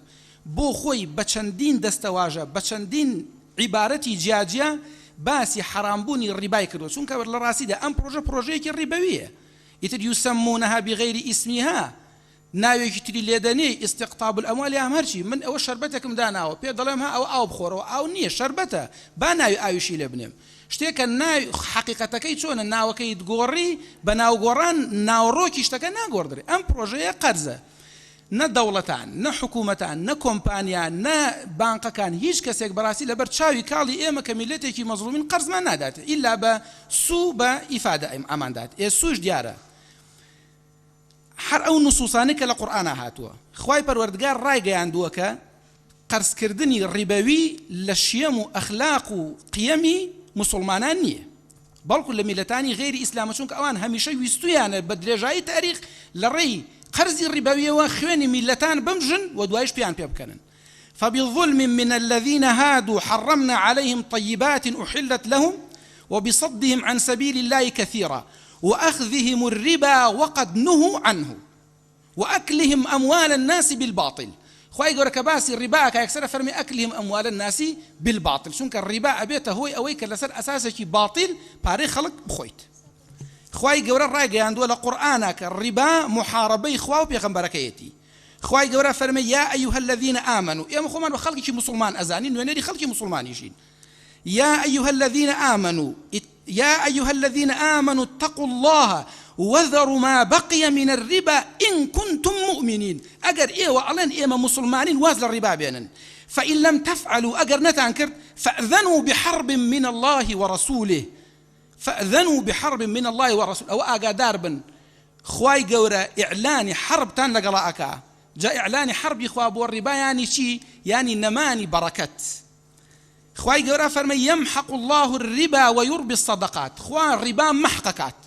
محق يعني بركتي تيان نايله هر کسی ربا بکا سودی له نابینه افلاس اکا افلاس کردنی او همو بانقانه له تاریخ اکا ایبینین مصداقیتی ام آیاتی خوای پروردگار باسی کردووە پیغمبر خواه صلی الله علیه و آله وسلم لفرمودی صحیحه افرمه ربا 37 بابه آسانترین یان اوه که انسان بروا دایکی خوی ماره بکات اما فرمودەیەکی نصی صریحی پیغمبری خواه صلی الله علیه و آله وسلم علماء باسان کردن بۆ پێغەمبەر صلی الله علیه وسلم زینا کردن و ڕیبا پێکەوە باس ئەکات لەبەر ئەوە لە ڕاستیدا ئەنی کە هەمیشە ڕیبادەر بوون هەوڵیان داوە خەڵکی فەقیرکەن ڕیبا بێتە مای فەقیربوونی خەڵک و بەرەو فاحیشە دەڕوات خوای گەورە فەرمێ الذين يأكلون الربا لا يقومون إلا كما يقوم الذي يتخبطه الشيطان من المس خواهي قرأ فرمي يمحق الله الربا ويربي الصدقات خواهي قرأ فرمي وما آتيتم من ربا ليربو في أموال الناس فلا يربو عند الله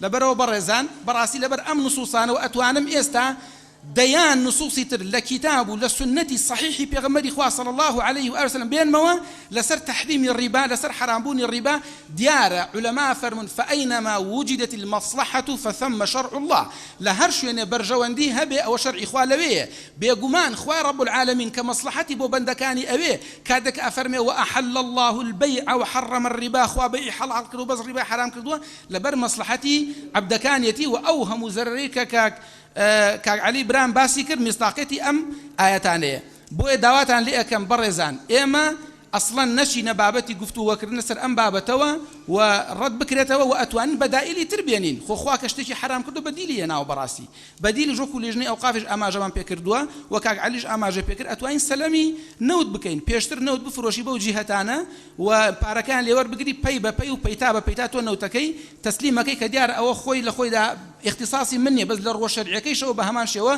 دروس او كاتا هم للروي الشرعي والنجاة ما هم للروي واقعي شو زركان نجاة ما ابي سواز بوها مولايك زور سپاس لجنية سايقتان هي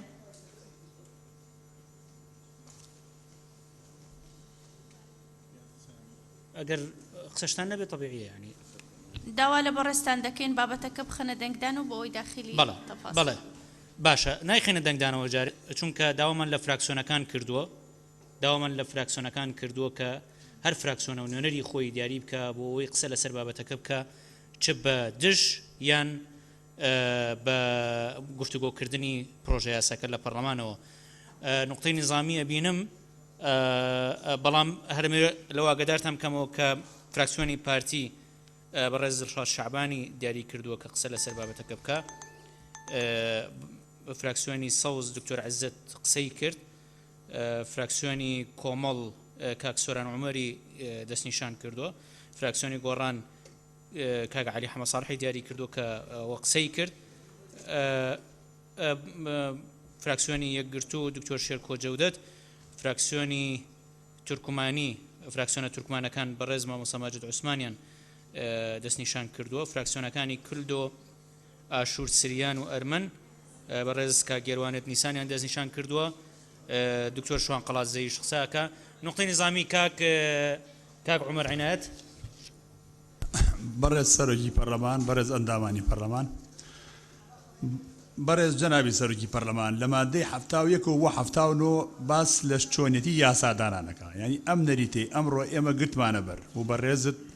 لە ناو هۆڵی پەرلەمان جگە لەوەی دکتۆر عیزت کە 48 سعات پێش لەوە ڕاپۆرتەکەی داوای کرۆ بخوێنێتەوە من تەسەورەکەم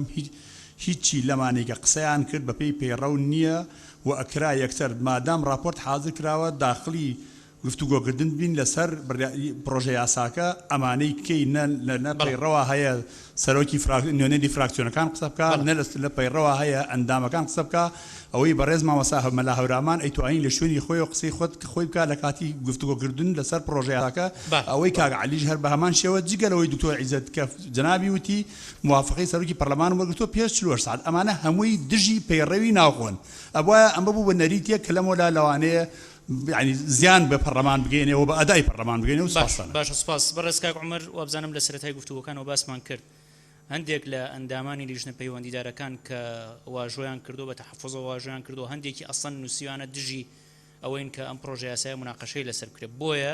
سەرەتا دەرگای گفتوگۆمان لەوە کردەوە کە ئایا پرۆژە یاساکە مناقەشە بکرێت گفتوگۆی لەسەر بکرێت یان نا و ئەمە نەریتێک بۆ لە پەرلەمانی کوردستان متبعە بەڕێز کاک برزۆ مەجید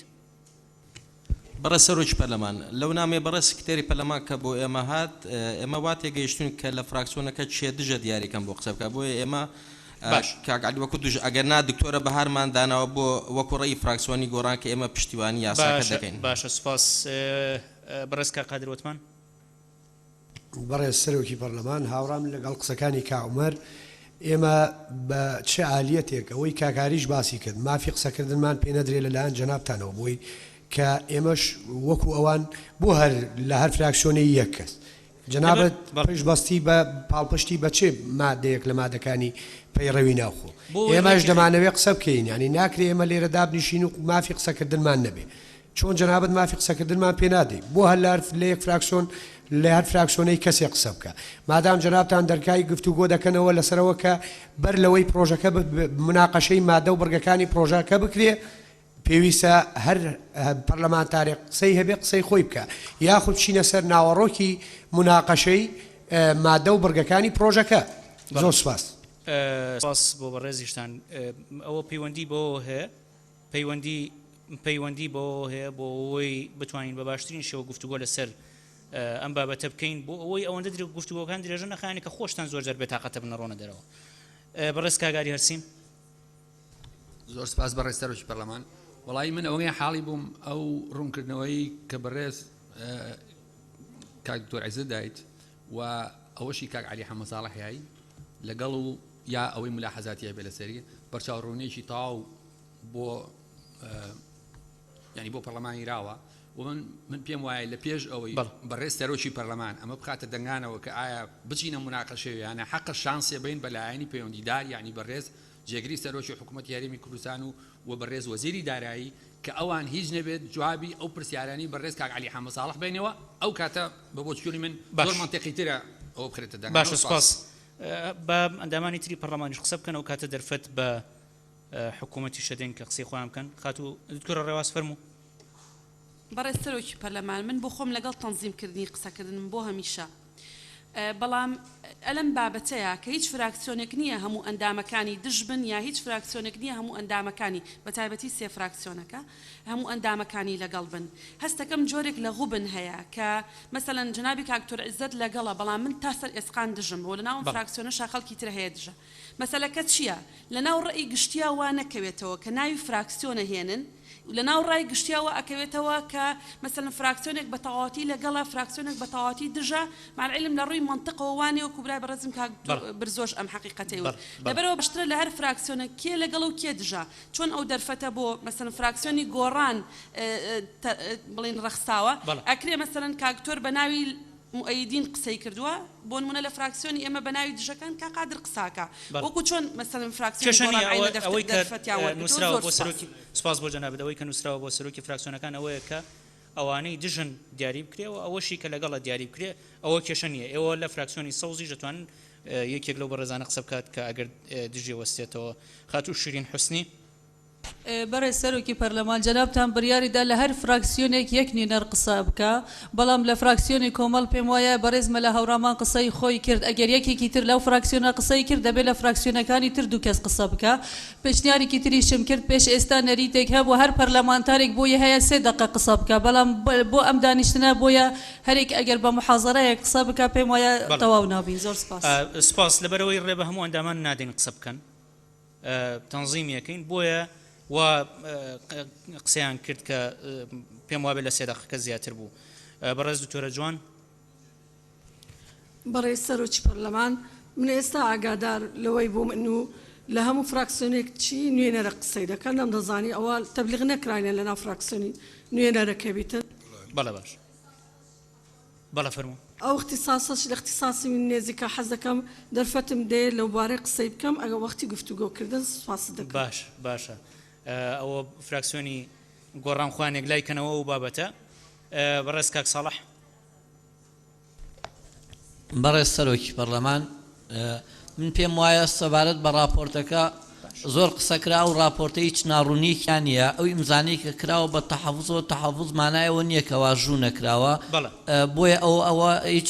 ناڕوونییەکیان نیە تەحەفوزی هەبێ ڕەنگە لەسەر مادەیەک بۆیە لەگەڵی ئەو سەبارەت بۆشی کە ئیمزا بکشێنەوە ئێمەوانی کە ئیمزا کراوە کە خراە بەرنامەی کارەوە دەسڵاتی ئیمزا کشانەوە نامێنێت و بۆ هیچ ناڕوونیەکیان نیە لە یاساکە و سوپاس زۆر سوپاس تکایە بە مناقشەیەکی منتیج بکەین ئەمە ناکرێت هەر نقطەی نظامی فەرموو کاک بەهزاد فەرموو بەڕێز سەرۆکی پەرلەمانێ جەنابێن گوش ئاماژە پێ کرد کە چه پروژە یاسا بشێوەزەی نهاتینە هەوڵە پەرلەمانێ يعني ديف بيراوي ناخو بحث نكريا دوباره دكينا ببراستي واخني كو 86% تحفظ يا هاي اخر افد بيجن يادي خالك دي بريسترو كي برلماني 4 29 كتا تني 4 كسا واجوا كو درتيو كري ايا يعني واجو كاو هاتو تصندوق وكاك بهزاد كاك وكرلد تني 20 مجموع بريسترو كي برلمان اما هنديك لا برلمان كان بنو ناي خو سیوە بۆ مداخلە ئایا ئەوە چی ئەوە بۆ مداخلەی مادەکانی پرۆژە یاساکەیە ئێستا کاک دڵشاد شعبان فەرموو بەڕێز سەرۆکی پەرلەمان بەڕێز ئەندامانی بەڕێز بەڵێ 4 دقیقە 4 دقیقە باش من بە تەواتی پشتگیری قسەکانی برای بەڕێزم دکتۆر عزە سابر دەکەم ولا تەنیا لە یەک خاڵیشدا پشتگیری قسەکانی بەڕێز علی حەمە ساڵح دەکەم ئەویش دانانی استراتیژیەتێک یان پرۆژە یاسایەک بەڕوونی تێدا وازح بێ کە چۆن ئەو کورتێنانەی کە لە بودجەی ساڵی 2013 و بەیان مالیی ساڵی 2014 داهاتووە زایدەن ئەو قەرزانەی کە دەکرێت چۆن پڕ بکرێنەوە ئەمە پرۆژە یاسایەک بە استراتیژیەتێکی 5 ساڵی بێ 10 ساڵی بێ دەبێت بێتە پەرلەمان و لەوێ لێرە مناقشەی بکەین ئەمە 2 ساڵە ئێمە دەست بەکار بووین لە پەرلەمانی کوردستان تا ئێستا یاسای بودجەمان بۆ نەهاتووە نازانم کەس پرسیاری ئەوەی کردووە یان نە ڕەنگە زۆر باس لەوە دەکرێت کە وەزارەتی مالیە کەم تەرخەمە بەڵام ئەمەش ڕاست نییە بەڵکو کێشەکە لەوەدا بووە کە سەرچاوەکانی داهات لە هەرێمی کوردستان لاوازن ینی ئەو پارەی کە لە بەغداوە بۆمان دێ زائیدەن داهاتی ناوخۆی ئێمە و ئەو نەوتەی کە پێش ئێستا هەمان بوو بەشی ئەوە نەدەکرد کە بودجەی ساڵێک پێدا بنرێ جا لەبەر ئەوە پێویستە بیر لە هەندێک سەرچاوەیەکی تری داهات بکرێەوە قەرزیش یەکێکە لەو سەرچاوە داهاتانەی کە زۆر وڵاتانی دنیا پشتی پێدەبەستن زۆر باس لە ترسی ئەم قەرزە دەکرێت ئەمە لە سایتی CIA ئەمریکی ئەگەر بچن دەتوانن هەمووتان سەیری بکەن لە کۆی 205 وڵات 201 وڵات قەرزی کردووە وڵاتێکی وەکو ئەمریکا 15 تریلیۆن و 680 میلیارد دلار قەرزارە ئەمە داتای ساڵی 2014 ئیتیحادی ئەوروپی 15 تریلیۆن و 950 میلیارد دلار قەرزارە یەک دنیا وڵاتی ئیسلامی تێدان وڵاتی علمانی تێدان و بێژگە لەوەش هەر هەموو ئەو کەسانەی کە لەسەر ڕووی ئەم زەمینە دەژین بە حکوومەتەوە قەرزارن بەڵام کێشەکە لەوەدایە ئەو تەجروبەیە لە هەرێمی کوردستاندا نەبووە هەموو وڵاتانی دنیا خەڵکی ئەم وڵاتانە کریت کارتیان هەیە دەچن سیارە دەکڕن دەچن خانوو دەکڕن دەچن زەوی دەکڕن بە قەرز دەکڕن یعنی بە پێ ئەم کارتە بە قەرز دەکڕن یعنی خەڵک و حکوومەت هەر هەمووان قەرزارن هیچیش لەو دنیا نەگۆڕیوە ینی دنیا ڕۆژ لە دوای ڕۆژ بەرەو پێشکەوتن دەڕوە مەرج نییەش ئەم قەرزە تەنیا بوو پرۆژەی وەبەرهێنان و بۆ موچە بەکار بێت طبعا ناکرێ ئێمە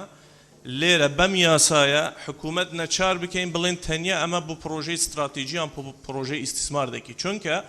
حکوومەت ئەم سەرچاوەی داهات بۆ خۆی وەردەگرێ بۆ ئەوەی بودجەی ساڵی 2015 یان بودجێ ساڵی 2016 پێ دابنێ جا ئەم قەرزە بۆ موچە دەچێ بۆ مەشارێ ئیستیسماری دەچێ بەڵام دەکرێت قەرزیش وەکو ئەداتێکی ئیستیسماری بەکاربێنی بۆ نمونە ئەگەر سەیری یاساکانی بودجە بکەین لە ساڵی 2013 پڕە لە قەرزی سیناعی و زیراعی و ئیستیسماری تا ئێستا نزیکەی 5 تریلیۆن دینار پارەی حکوومەت لەلایەن خەڵکە نەگەڕاوتەوە ئەمە زایرایکی سەحی نییە کە حکوومەت قەرز بە خەڵک بدات دەبێت لە ڕێی بنووکی دەولی دەبێت ئێمە بچینە نێو بازاری دەولی ئابووری و مالی بۆ ئەوەی بتوانین سیستەمی مالی و ئیداری خۆمان ڕێی بخەین وەکو کاک عەلی حەمەد ساڵح گوتی لە ڕێی ئەم قەرزەوە دەتوانین ئێمە سیستەمی مالی و ئیداری لە هەرێمی کوردستان پەرەی پێ بدەین و دەبێت ئەم قەرزانەی کە باسم کرد لە بودجە دەربهێنرێ و لەلایەن بنووکی ئەهلیەوە بە خەڵک بدرێ نە لەلایەن حکوومەتەوە بدرێ زۆر باسی دفعاتی گەڕاندنەوەی ئەم قەرزە دەکرێت زۆر پەرلەمانتار و خەڵکیش وا حسابیان کردووە 5 میلیارد دلار قەتی 10% فایدە بۆ 5 ساڵ دەبێتە 7 میلیارونی وانە ئەمە حسابمان کردووە ئەگەر مانگانە ئەم دفعاتانە بدرێ یان 2 مانگ جارێک یان 3 مانگ جارێک یان نصف سەنەوی یان سەنەوی بە هەمووشەوە یعنی لە خراپترین حالەت کە ئەگەر ساڵانە بە 5 دفعە بگەڕێنەوە دەبێتە 6 میلیار و 594 میلیۆن دلار یعنی نەک 2 میلیار و 500 میلیۆن دلار لێ ئیزافە دەبێ میلیارێک و 500 میلیۆن دلار ئیزافە دەبێ زۆر باسی GDP کرا GDP ساڵی 2013 ئێمە لەو کاتەدا 100,000 بەرمیل نەوت ئینتاژمان هەبوو لە کۆتایی ئەم ساڵە 1 میلیۆنمان دەبێ یعنی GDP ساڵی 2015مان زۆریش بەقوەتر دەبێت لە ساڵانی پێشووتر باش وەکرد دەرفت باشە سپاس دەست خۆش بەڕێز کاک سۆران عومەر بەڕێز سەرۆکی پەرلەمانی کوردستان نووسەرێکی بەریتانیاڵێ کاتێک سەیری ئەو لیستاکەین کە کاک دڵشاد شەعبان باسی کرد ڕاستە هەموو وڵاتان قەرزارن بەس سەیر ئەوەیە کەس ناپرسی ئەم قەرزانە لە کێیەکرێت کە هەموو دنیا قەرزارە ئێمە باشە زانین تەبیزی ئەموال سپیکردنەوەی پارە لە ئەو جۆرە قەرزە خاریجیایە کە سەرمایەدارەکانی وڵاتان پارەکانیانە بەنە بانقەکان و لەولاوە بە ناوی قەرزی خاریجیەوە هێننەوە بۆ میلەتەکەیان ئێمە قەرزاری خەڵکی کوردستانین هێشتا موچەی حەقی شخصی خۆیان بۆچی بۆ 10 ساڵی تریش ئەوەی کە 10 ساڵی تر لە دایکە بێ بە قەرزاری لە دایک بێ لەبەر ئەو یاسایی ئەمڕۆگەر لە پەرلەمان تێبپەڕێ لە سا 60 وڵاتانی جیهان قەرزیان هەیە لە سا 23یان ئیستیفادەیان لێ کردووە لە سا 3یان توانیویانە دەخلی فەرد زیادکەن پێی لە هەرێمی کوردستان هێشتا کەس نازانێت دەخلی فەرد چیە تۆ چی پێیەکەی ئەگەر هەرێمی کوردستان یاسایەک دێنێ بە ناوی ئیستیقطابی ئەموال باشە سیاسی ئیستیرادی ئەموال لە 2004 حساب بکەین تا 2014 هەرێمی کوردستان نەتوانێت پێم بڵێ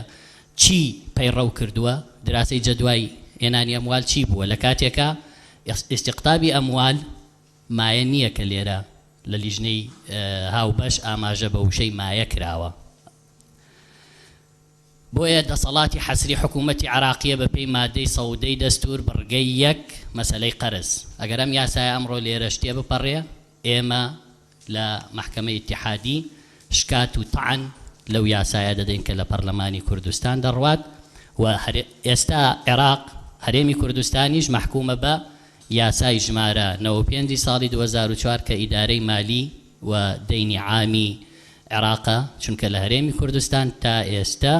ئیدارەی دەینی عام هیچ یاسایەکی بۆ دەرنەچووە ئەم قەرزە بۆ چی ئەکرێ جارێکی تاکی دەکەینەوە خەڵکی کوردستان بیزانێت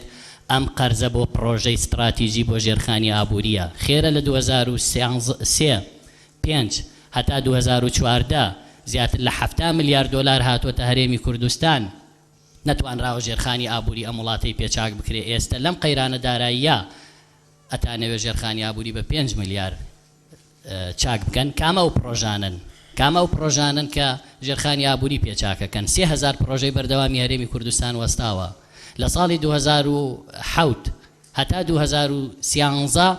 لە 150 ئەو پارەی بۆ ئیستیسمار دانراوە کە ژێرخانی ئابووری ئەم وڵاتەی پێی نەکرا لە 150 مناقلەی پێکراوە لە موازنە چه مەسئولە لەوە چ زانەتێکمانەداتێ حکوومەت کە ئەم پارەی دەیهێنێت سیاسەتێکی شەفافانەی مالی پێبەڕێوە بەرێت ئێمە هێشتا نازانین 2 ساڵە وەکو برای بەڕێزم کاک دڵشاد وتی لەو پەرلەمانەین هێشتا نازانین پارە لە وڵاتە بە چی یاسایەک و چۆن سەرفەکرێ بودجەی تەشغیلی هەرێمێک کە لە 180 بودجەی موازنەی گشتی بەرێت چۆن نەتوانێت پارە بێنێتە ئەم وڵاتە و بڵێ من ئیستیسماری پێکەم پێمان بڵێن چەندێک ئیستیسمار بە 100 میلیارد دلار ئیستیسمار هاتوۆتە ئەم وڵاتە بۆچی بوژانەوەی ژێرخانی ئابووری پێ نەکراوە بۆیە بە گومانی گەورەوە تەماشای ئەو پرۆژە یاسا ئاکەین لەبەرەوە ئەو پرۆژە یاسا مخاتەڕەکانی کەمتر ئاماژەی پێکراوە و هەر وەسفی کراوە ئەگەر نا سیعری سەرفی عوملە لە هەرێمی کوردستان ئەوەندەی تر وێرانەکە کە ئێستا دەبینین چی لە هاتووە خەلەل لە میزانی ساڵانەمانە دروستەکە کە ئێمە ئێستا عەجزی متەراکممان هەیە جارێکی تر دێینەوە سەر ئەوەی یاڵڵا لە میزانیە پارەی قەرزەکە دابنێ ساڵانە ئەم ساڵ نەمانتوانیوەتەوە فائیدەکەی زیادەکە لە ماوەی 10 ساڵە 5 میلیارد قەرزەکەی نەبێت 11 میلیارد بدەینەوە ڕێگایەکی زۆر خەتەرە یاسای قەرزکردنی خارجی بۆ تەدەخولی خاوەن قەرزەکان لە سیاسەتی ئەو وڵاتانە بۆیە بە هەرێمی کوردستان تا ئێستا ئەو پرۆژە یاسای حکوومەت نەیتوانیوە کاتێک کە گۆڵد زمان ساکسی هێناوە کە دووچە بانکی هێناوە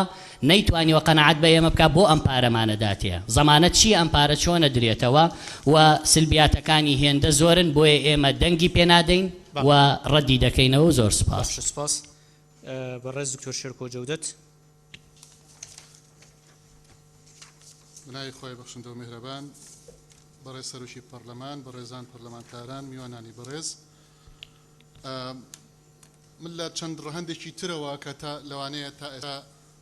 لەو بەڕێزانەی کە باسییان کرد ئەچم بۆ مۆزوعەکە هەر لە سەرەتاوە تەراکمی ئەو سوودەی کە ئەچێتە سەر قەرزەکان ئەگەر حسابی بکەین پرۆژەیەکی استراتیژی لەوە بەرهێنانە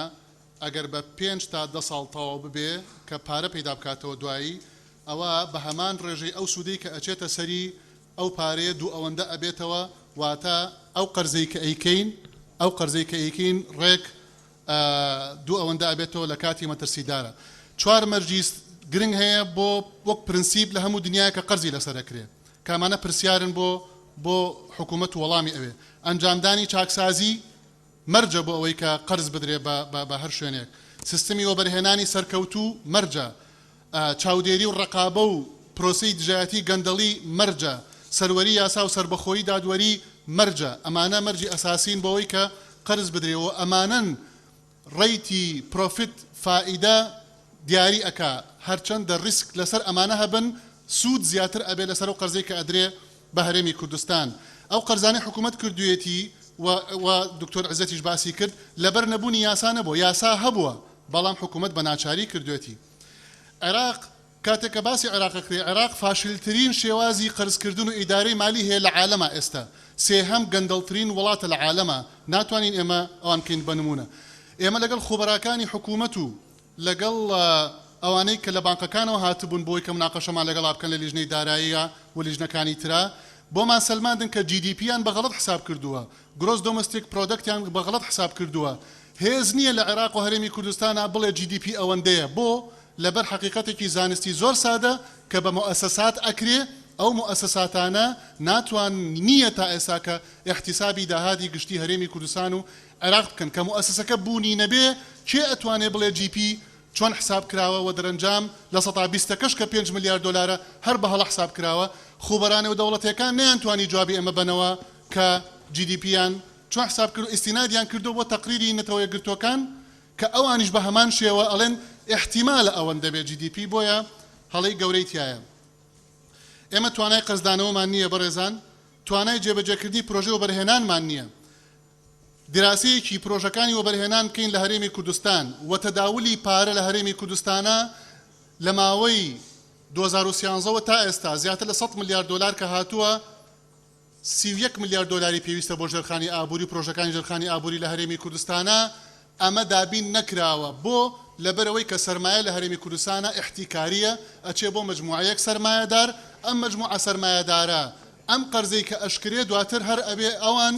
شراکت یا جێبەجێکردنی پرۆژەی وەبەرهێنان جێبەجێ بکەن و دەرەنجام هەر ئەوانی پێقەڵەوە بن هەر ئەوانی پێ گەورە ئەبن کە نسبەیان لە 105 دانیشتوانی هەرێمی کوردستان ناکە مەبەستم ملیاردێرەکانی هەرێمی کوردستانە ئەم قەرزە بۆ ئەوان ئەبێ دواتر قازانجەکەی بۆ ئەوان ئەبێ و پرۆژە وەبەرهێنەکانی شەرۆکو لە 42 ملیارد دلارەکەی کە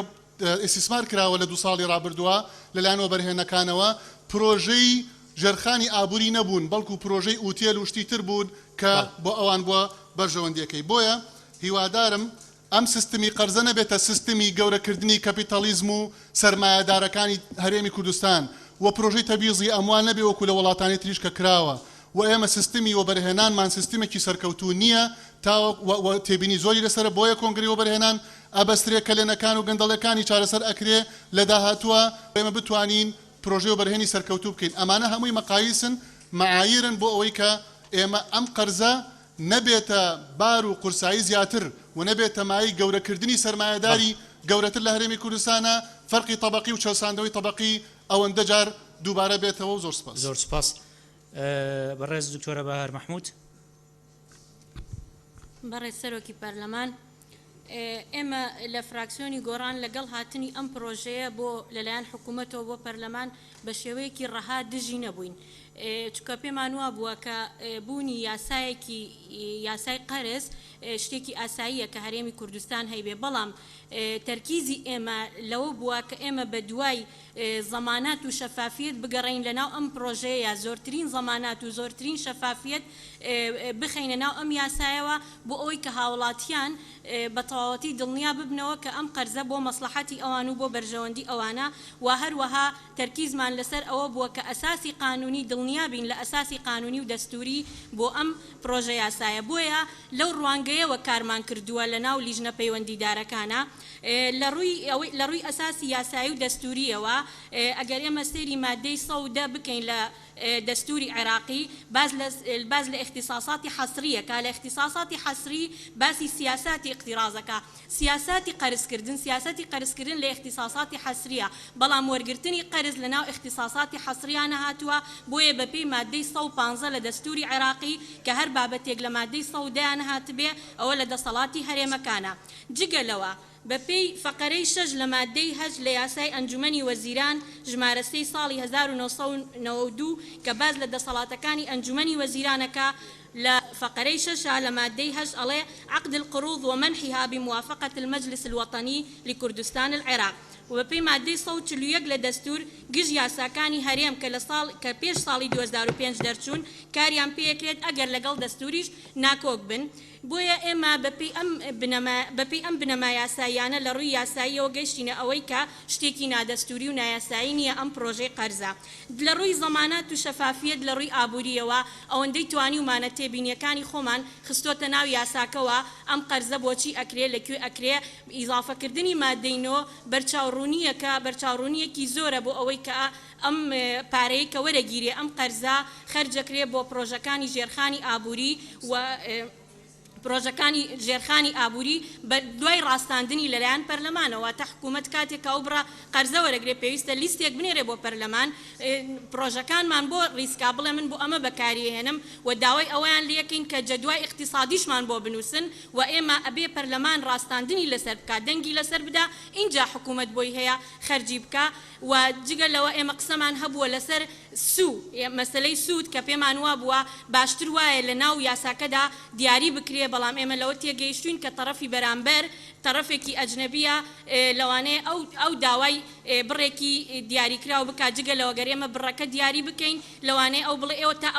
تا ئەو سەقفە دەسەڵاتتان هەیە بۆیە لەو سەقفەیە قسەیان لەگەڵا بکە بۆیە بەڵام هەر پێشمان باشە ئەگەر بڕەکەش دیاری نەکەین وشەی کێبڕکێ بخەینە ناو یاساکەوە ئەمانە چەند تێبینیەک و چەند تێبینیەکی تریش ئێمە بە دوای داگەڕاوین لە فراکسیۆنی گۆڕان بۆ ئەوەی کە زەمانەت و شەفافیت لە ناو یاساکە جێ بکەینەوە بەشێکیان جێکراوەتەوە بەشێکی تریشیان لەلایەن ئەندامانی ئێمە ئەمڕۆ عرض دەکرێن کە هەمویان لە بەرژەوەندی گشتی و لە بەرژەوەندی هاوڵاتیانن هیواداری کە جێگەی بکرێتەوە و بۆ ئەوەی ئەم پرۆژە یاسایە بە شەفافترین شێوە تێپەڕێ ئێمە لەوە تێگەین کە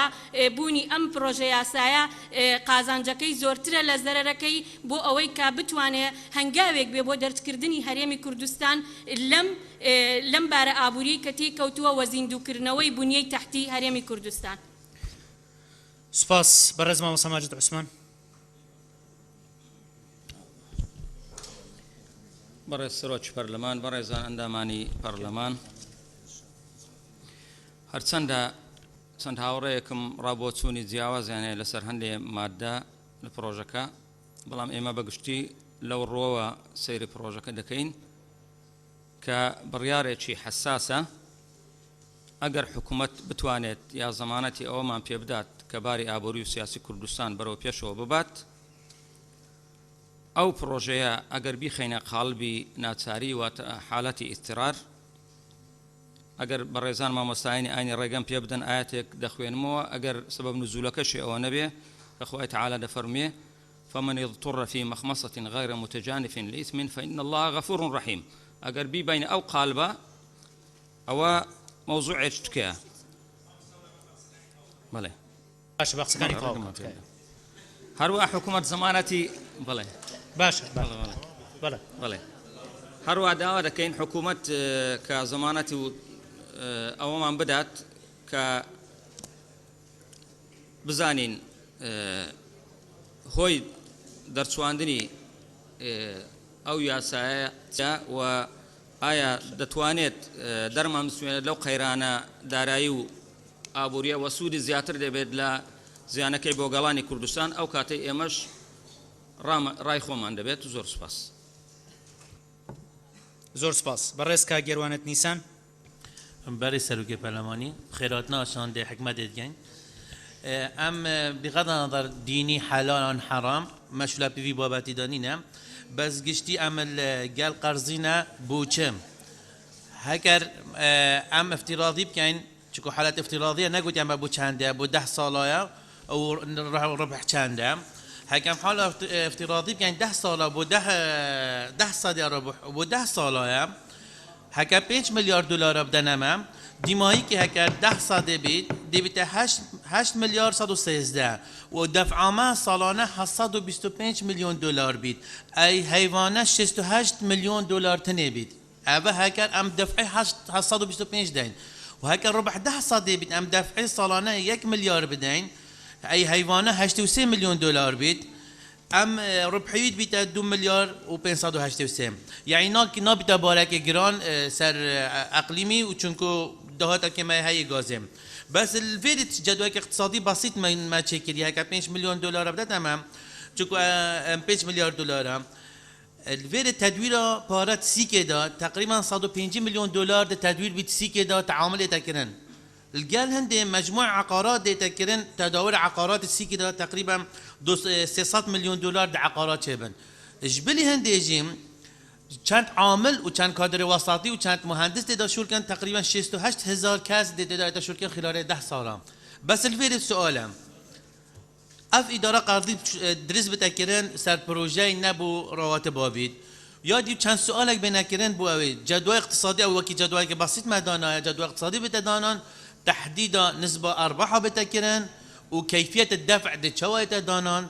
وبوش غرض استفادة زيتا كرن وبدي ما يكجارة قد جامد بيجين ما هيك إشكال تنا بغضا ربح حلال وحرام. برز دكتور شوان قرات زي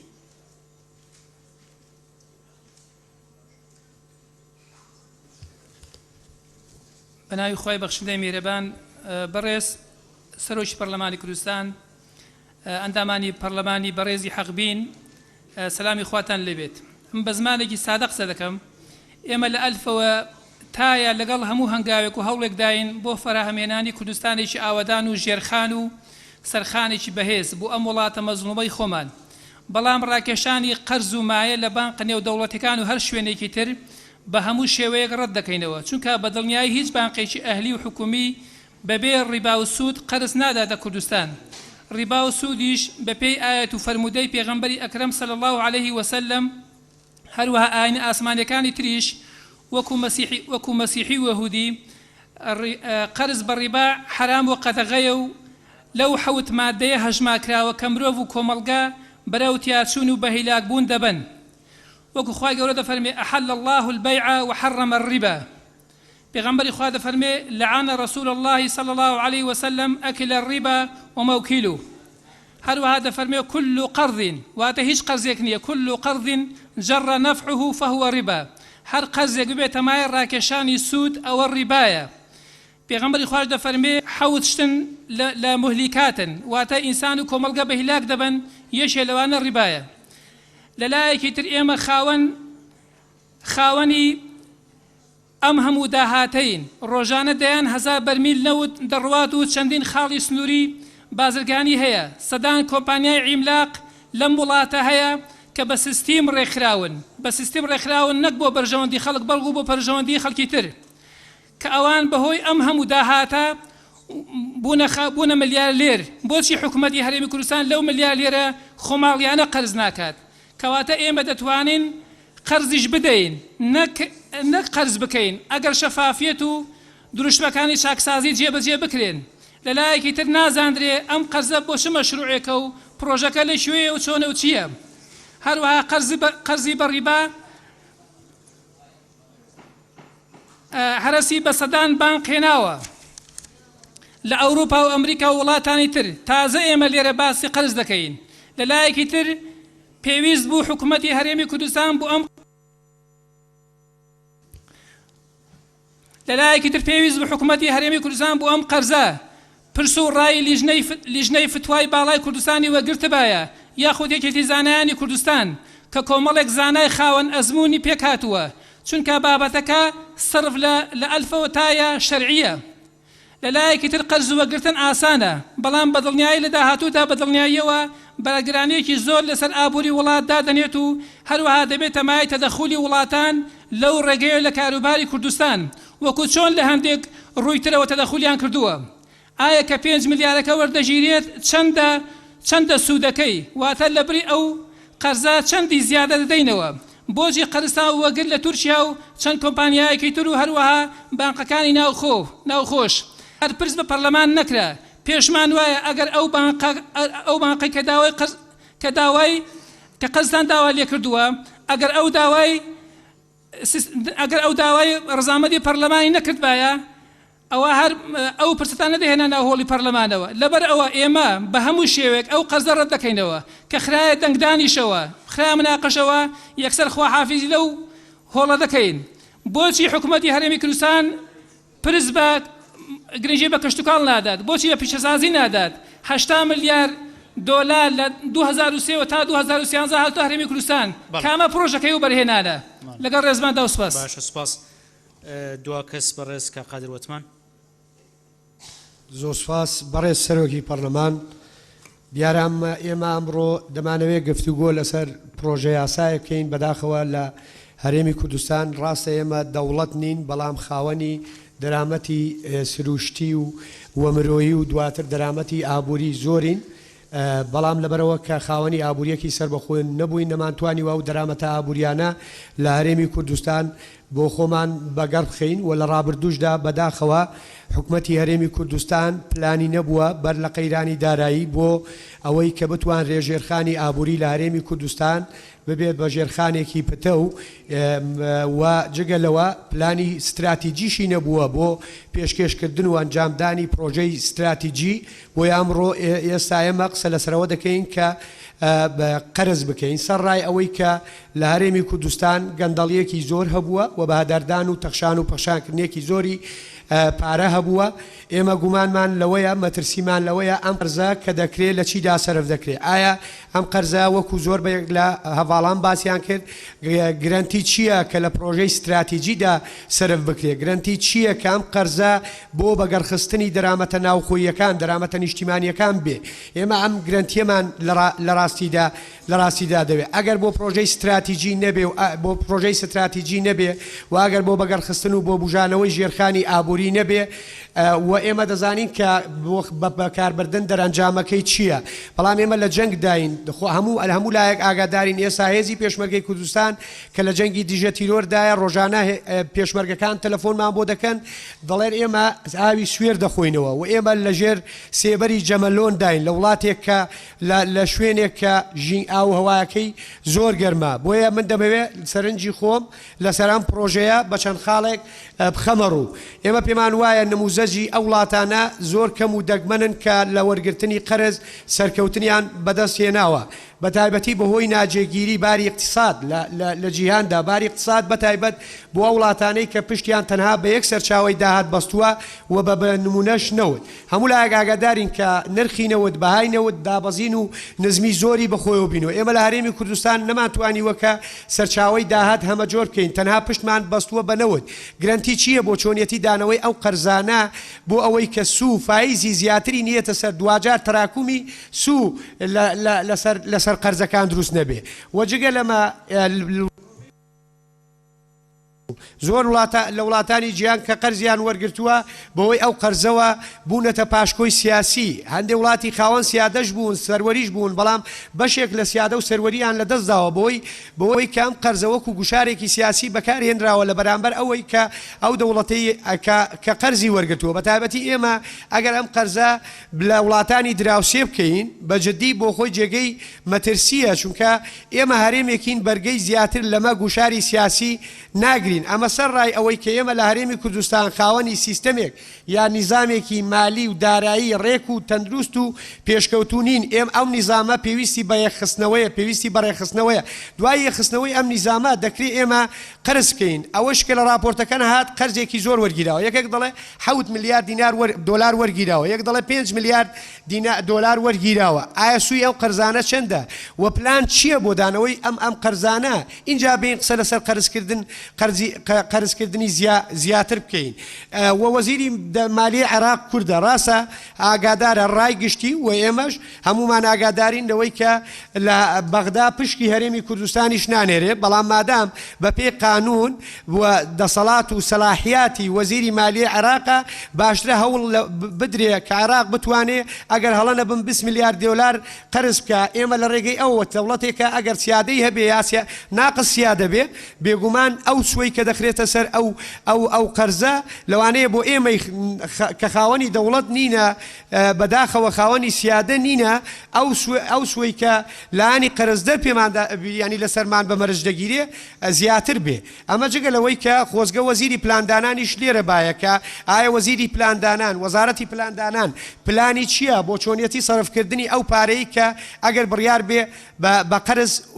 وەربگیرێ سەرایەمە من پێم وایە کە پێویست بوو کە کۆنفرانس یاخود مؤتەمەر بە ئەنجام بدرێ لەلایەن خەڵکی شارەزا و بەتوانای بواری ئابووری بۆ ئەوەی کە دەریخەن ئێمە قەرزکەین یاخود قەرز نەکەین ئەگەر قەرز بکەین چۆن قەرز بکەین و ئەو قەرزە لە چیدا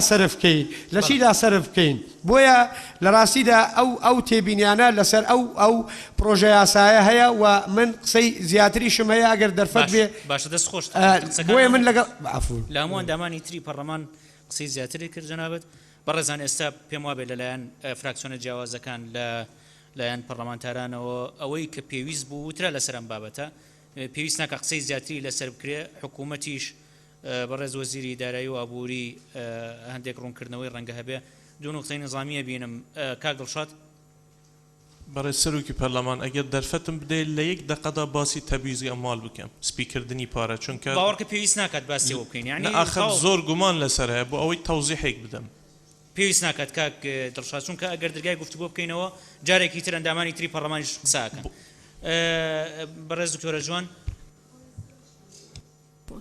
بەڕێز سەرۆکی پەرلەمان من پێش هەفتەی ناوم نووسیبوو لە سەماعید قەرزی دەرەچی قسەی بکەم ئەو ڕۆژ سبەینێ لەگە کاک فەخرەدینی تەکیدی مەوعد دەکەم کرد دووبارە دەکەمەوە من لەناو فراکسیۆنیشمان باس نەکرا کە لە فراکسیۆنێکی نوێنەرە قسەوێت تکایە لە اختصاصم لێکە دووبارە دەکەمەوە ئەگە دەرفەتم دێ قسەی لەسەر بکەم بەڕێز دکتۆرە جوان هەر جەنابەت نیت کە داوای قسەکردنەکەی چەند کەسێکی تریش داوایەوەیان کردووە کە لەسەر ئەم بابەتە قسە بکەن بەڵام پێمان وایە گفتوگۆی زیاتر منتج نییە چونکە لایەنی ئەوەندان پەرلەمانانەی کە لەگەڵ ئەوەن کە پرۆژه یاساکە مناقەشە بکرێ قسەی خۆیان کرد ئەوانەی کە دژی مناقەشەکردن قسەی خۆیان کرد تێبینی زۆر خرانە ڕوو کە ئیتر پێویست بە قسەکردنی زیاتر ناکات و داواشمان لە فراکسیۆنەکەتان کرد جارێکی تر سەرۆکی فراکسیۆنتان هەیە لە پێشەوە دانیشتووە نوێنەرایەتیتانەکە ئەوان دکتۆرە بەهاریان اختیار لە ڕووی اختصاصەوە ئەمن مەزمعەک ئۆڵتەرنێتیڤم هەبوو بەدائلم هەبوو کە حکوومەت سی بکە ئەتوانی دوایی لە کاتی مناقەشەکردنە باسی بکەین بەڕێز کاک ڕێباز وەزیری دارایی و ئابووری فەرموو بەڕێز سەرۆکی پەرلەمان ئەندامانی بەڕێزی پەرلەمان حکوومەت لە هەموو دنیاە لە هەرێمی کوردستانیش بە هەمان شێوە مافی خۆیەتی بە دوای هەموو سەرچاوەیەکە بگەڕێت بۆ پەیداکردنی سەرچاوی داهاتی خۆی بۆ بەڕێکردنی کارەکانی جا ئەن تەشغیلی بێت یاخود لە سەر پرۆژەکان بێت من حەزەکەم نقطەیەکەیە کە بەڕێز مامۆستا مەلاورامان و کاک عەلی حەمەساڵح ئاماژەیان پێیە لەسەرەوەی کەوتیان ئاساییە گەر قەرزەکە ئەوەی کە بۆ پێشینەکە وەریەگرین دوای بەنەوە بیرێتەوە لەسەر مەسەلەوەی کە ڕیبا دروست نەبێت یاخود ئەو سووە دروست نەبێت مامۆستا باسیەوەی کردوتی ئەگەر پەرداخی شەربەت دانی بڵێەوە پەرداخی ئاوە بەڵام هەر شەربەتە ئەوەش بە هەمان شێوە عینەش دەگرێتەوە چونکە کە تۆ پێشینەی پارە وەرەگری لە کۆمپانیاکانی نەوت و دوایی بەنەوە دەیانێتەوە ئەو پێشینەیە بە داشکانن کراوە ینی هەموو ئەو شەریکاتانە دیسکاونتیان بۆ کراوە ئەو دیسکاونتش هەمانە و هینەیە ئەو فایدەیە کە لەو لا ئەگەر بە قەرز وەرگیتەوە عینەن شتەگرێتەوەوانێ ئەگەر بیخیتەوە قاڵبەوە بینە سەر مەسەلەی ئەوەی کە ئەو زەماناتانە چین یعنی من یەکێک لە هەرە مەسەلە گرنگەکان ئێمە وەکو حکوومەت و وەکو وەزارەتی دارایی کە تەکیدی لێکەینەوە ئەوەیە ئێمە جارێ باسی ناکەین لەگەڵ چێ تعاملەکەین لەگەڵ چێ قەرزەکەکەین ئێمە باسی واکەین پێویستە هەموو حکوومەتێک هەموو دەوڵەتێک یاسای قەرزی هەبێت ئێستا ئێمە هاتوینەتە بەردەمان پەرلەمانە بەڕێزە و ئەم پرۆژە یاسایە کە حکوومەت نردوێتی بۆ پەرلەمان باسی یاسای قەرزەکەین ئێمە جارێ نەهاتوینەتە سەر وردەکاری ئەوەی کە ئایا ئەو قەرزە لە کێیەکەینەوە چۆنێکین و هەروەها لەم یاسایە بە وردی ئەگەرم بەڕێزانە بیخوێنەوە کە تایەتی ئەم مەسەلەی سپیکردنەوە بە هیچ شێوەیەک لەم قبول نییە چونکە لە مادەی یەکە باوازەحی تایەتی کە ئەڵێ سەرچاوەیەکی قانونی و سەرچاوەیەکی خاوێن خۆ تۆ ئەمە دوایەوە لە پەرلەمانی کوردستان پەسەند دەکرێت خۆ ئەمە یەکسەرەوە نیە تۆ ئەم یاسایە گەر ئیمڕۆ یاخود هەز ڕۆژەی کە پەسەند کرێت یەکسەر حکوومەت بتوانێت بۆیە کۆمەڵێک زەمانات هەیە یەکەمیانەوەیە کە پەرلەمان پەسەندی ئەو پرۆژەیە ئەکات کە حکوومەت بۆی هەیە پارەکەی بۆ سەرفکات و ئەو بە وازەحی لە مادەی نوێتیایەتی و هەروەها ئەنجومەنی وەزیران کە نوێنەری هەموو لایەنە سیاسەکانی تایە لە مادەی 5 و 6 و 7 ئەوەی تیا ڕوونکراوەوە کە ئەوان دەسەڵاتێن بە سەرۆک وەزیران بە جێگری سەرۆک وەزیران بە وەزیری دارایی و ئەو دەسەڵاتە لە ئەنجومەنی وەزیرانەوە ئەیرێ و ئەنجومەنیش نوێنەری هەموو لایەکی تایە و هەروەها ئێمە وەکو وەزارەتی دارایی و ئابووری کە ئەوەی یەکێکە لە هەرە واجبە سەرەکیەکانمان چۆن تۆ قەرز دەکەیت مەفروزە شێوازی دانەوەکەشی ڕێک بخرێ بۆیە ئێمە بە زووترین کات یاسای ژمارە 5 ساڵی 2010 وەزارەتی دارایی ئەنێرینە ئەم پەرلەمانە بەڕێزە بە پرۆژەیەک بۆ تعدیلکردنەوەی و هەروەها بۆ زیادکردنی بڕگەیەکیش کە ئەویش دروستکردنی بەڕێوەبەرایەتی ئیدارەکردنی قزە گشتیەکانە بۆ هەروەها یەکێک لە خاڵە سەرەکیەکانیشمان لەوەیە کە جێبەجێکەین خەڵکانی پسپۆر لە دەرەوەیەنین ئەم بەڕێوەبەرایەتیە بەڕێوە بۆی بتوانین هەرێمی کوردستان ئەو قەرزانی کە ئێستاش لە سەرشانێتی و ئەوانەی لە داهاتوو شاگەر بیکات لەوێ ڕێک بخرێت وارووا وەکو باسیشم کرد لە یەکێک لە زەمانەتەکانی تر مادەی یەکە کە ئەو بۆ پارس ئەوەی کە بەگوایە پارس بیکەیتەوانێ ئەوە نییە و هەروەها مادەی شەشیش یەکێکە لە هەرە مادە گرنگەکان لە میاسایە کە مەسلحەتی عامەی تایە بۆیە باسەکرێت بەنسبەت شتێکەوە کە باس کرا مەسەلەی تەشغیلی کە لە سا 80 پارە بۆ تەشغیلی سەرف کراوە بەڕێزانێکێک لە هەرە کێشە گەورەکانی هەرێمی کوردستان ئەو هەڵاوسانە گەورەیە کە لە موچا هەیە و لە سا ئەو هەشتایی کە بەڕێز کاکسۆران عومەر باسی کرد بۆ تەشغیلیە لە سا هەفتای ئەو هەشتایە بۆ معاشاتە کە بۆ تەشغیلی ئەڕوات بۆیە پێویستە هەرێمی کوردستان لە پێش هەموو شتێکە ئەم مەسەلەیە لەگەڵ حکوومەتی هەرێمی کوردستان و پەرلەمانی کوردستان هەوڵێکی زۆر جددی بات بۆ چارەسەرکردن و دۆزینەوەی باشترین ڕێگە چارە بۆ کێشەی موچەخۆرانە چونکە بێجگە لە موچە ئێمە بەردەوام کۆمەڵێک پارەی کە هەیە ئەڕوات بەزیای لە مەسەلەی دەرماڵە و کاری سەرڕایی و هەروەها ئەو هەموو ئیفاد و ئەو کێشە گەورانی کە لە ناو میلاکاتە هەیە مەسەلەیەکی کەش بۆ نیسبەت ئەم یاسایەوە کاتوتە پەرلەمان ئەمە پێم وایە گرنگیەکی حتمیە بۆ حکوومەتی هەرێمی کوردستان و ئێمە بە دۆخێکی زۆر ناهەموارە ئاڕۆین بەڕێزان ئێمە هیچ سەرچاوەیەکی ناوخۆییمان ئێستا لە جێ ئەوە نییە کە بتوانین ئەم حکوومەتەی پێ بەرین بەڕێوە ئێمە مانی یەکی ئەم ساڵ 109 میلیارد دینار داهاتمان هەبوو مانی 245 میلیارمان هەبوو مانی 350 میلیارمان هەبووە کەەوە هەرە ئاستە بەرزەکەی بووە لە هەموو ئەو گومرگ و زەریبە و ڕسوماتانی کە لە حکوومەتی هەرێمی کوردستان وەرگیرێ مەسەلەی نەوتیش ئەوە ئێمە تەسلیمی سۆمەمان کردو ئەوەش حکوومەتی عێراقی بەو شێوەیە تەعاملی لەگەڵ کردووە کە قادر ڕزگای باسی ئەوەی کرد کە پێویستە بەغا قەرزەکە بکە و ئەوان بەشمان بن اینجا ئەوان پارەکەی ئێستامان بۆ نانێرن جاوەرە پارەی قەرزمان بۆ بنێرن لەبەرەوە ئەوە یەکێکە لە کێشەوە گیر و گرفتە گەورەکانمان ئەوان سەرڕایەوەی پارەی حەقیقی خۆمانیان نەنارد لە سا دەشیان بڕیوە بە تەمان ئەمانش بە هەمان شێوە لەو پارەی کە ئەینێرن ومن حەزەکەم لێرە ڕوونکردنەوەیکیش بم لەسەر مەسەلەی چەند ڕۆژێکە باسێکەیە کە عەبادیت لەسەر تەلەڤیزیۆن قسەی کرد و توێتی لەمانی یانزەوە ئێمە موچەی فەرمانبەرانمان ناردۆ حکوومەتی هەرێم نەیاوە ئەوان کە باسی موچەخۆرانەکەن تەنا باسی فەرمانبەرانەکەن و حسابی خۆیان کردو 540 ملیارە لەوە زیاتریان حساب نەکردو بەڵام ئێمە 860 ملیارد دینارین بە موچەی هەرێمی کوردستان ئەوە یەکێکە لە خاڵەکان کە بەڕاستی ئەوە هیچ جوانیەوە هەموو قسانی کە کردوێتی ئیم ڕۆژێمەوەکو حکوومەتی هەرێمی کوردستان ڕەتینەوە بە بەڵگە و بە هەموو ئەوانە ئێمە زیاتر لە 6,000 پرۆژەمان هەیە کە ساڵێکە وەستاوە هیچ پارێکی بۆ سەرف نەکراوە لە هەرێمی کوردستان دایمە کە باسی کێشەکانەکرێت تەنها باسی موچەخۆرانەکرێت بەڵام زۆر بەڵێندەر لەم وڵاتە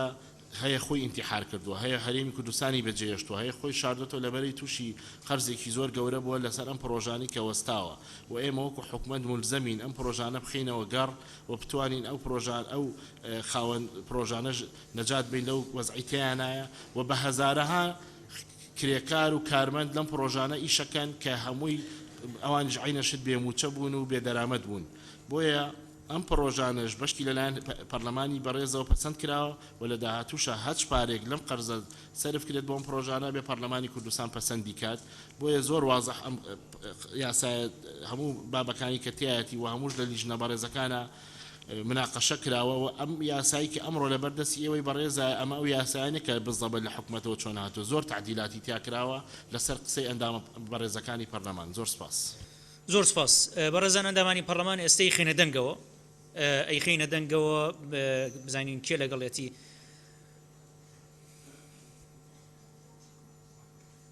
تکاتان لێ یەکەم بیخینە دەنگەوە بۆ ئەوەی چونکە هەتاکو قسە بکرێت مناقەشەکە درێژە کرێتەوە و هینی شەبێت منتیجیش نییە کێ لەگەڵەوەیە کە وتوێژ لەسەر پرۆژە یاساکە بکرێت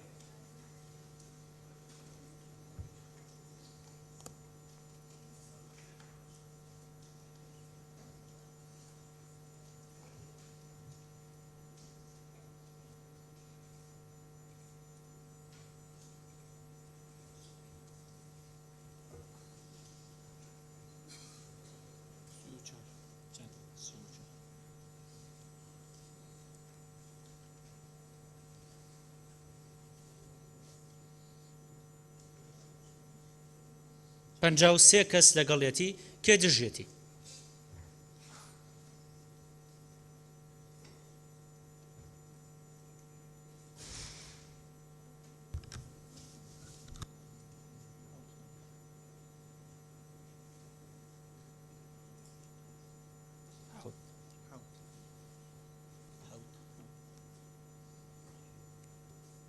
بیست و پێنج کەس دژێتی کەواتە پەسەند کرا و توێژی لەسەر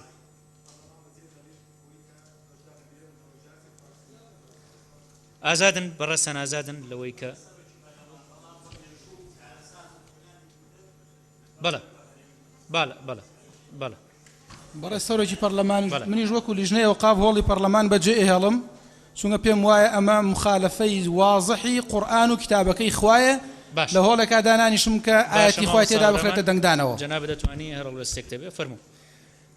ئێستا لیژنە پەیوەندیدارەکان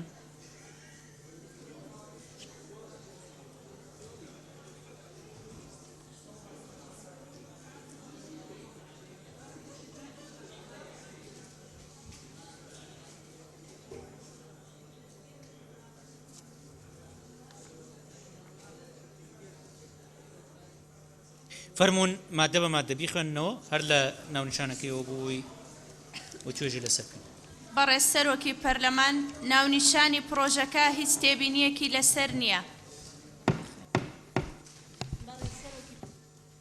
بەڕێز سەرۆکی پەرلەمان ناونیشانی پرۆژەکە ڕاکێشانی مایە لە ڕێگەی قەرزکردن لە هەرێمی کوردستان داش عێراق. کێ قسەی هەیە لەسەر ناونیشانی پرۆژەکە؟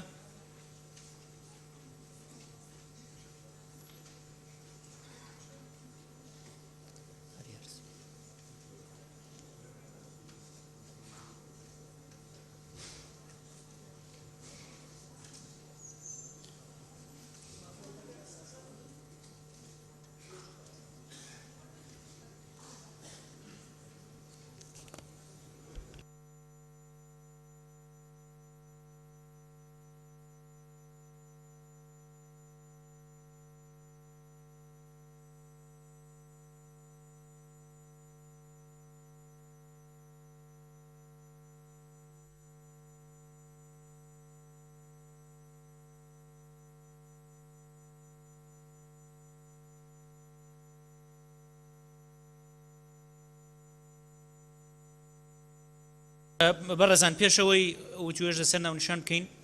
جارێ دەنگدان لەسەرەوەکەین کە راپۆرت بکرێتە بنەمای گفتوگۆکردن کێ لەگەڵەوەیە کە راپۆرتی لیژناو بەشەکان بکرێتە بنەمای گفتوگۆکردن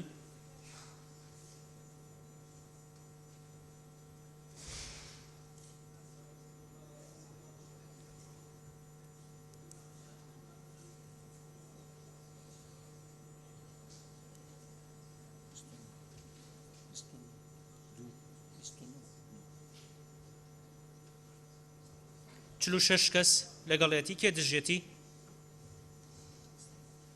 کەس نییە کەواتە پەسەند کرا ئەم بەڕێزانە ناوی خۆیان نووسیوە بەڕێز دکتۆرە ڕێواز کاک ئاری هەرسین کاک عومەر عنایەت دکتۆر شێرکۆ جەودەت کاک حاجی کاروان کاک سەرار مەحموود لەسەر ناونیشان قساکەن فەرموو دکتۆرە ڕێواز بەڵای لەسەر ناونیشان بەڕێز سەرۆکی پەرلەمان وەڵام من پرسیارێکم لە بەڕێزانە لیژنەی یاسایی هەیە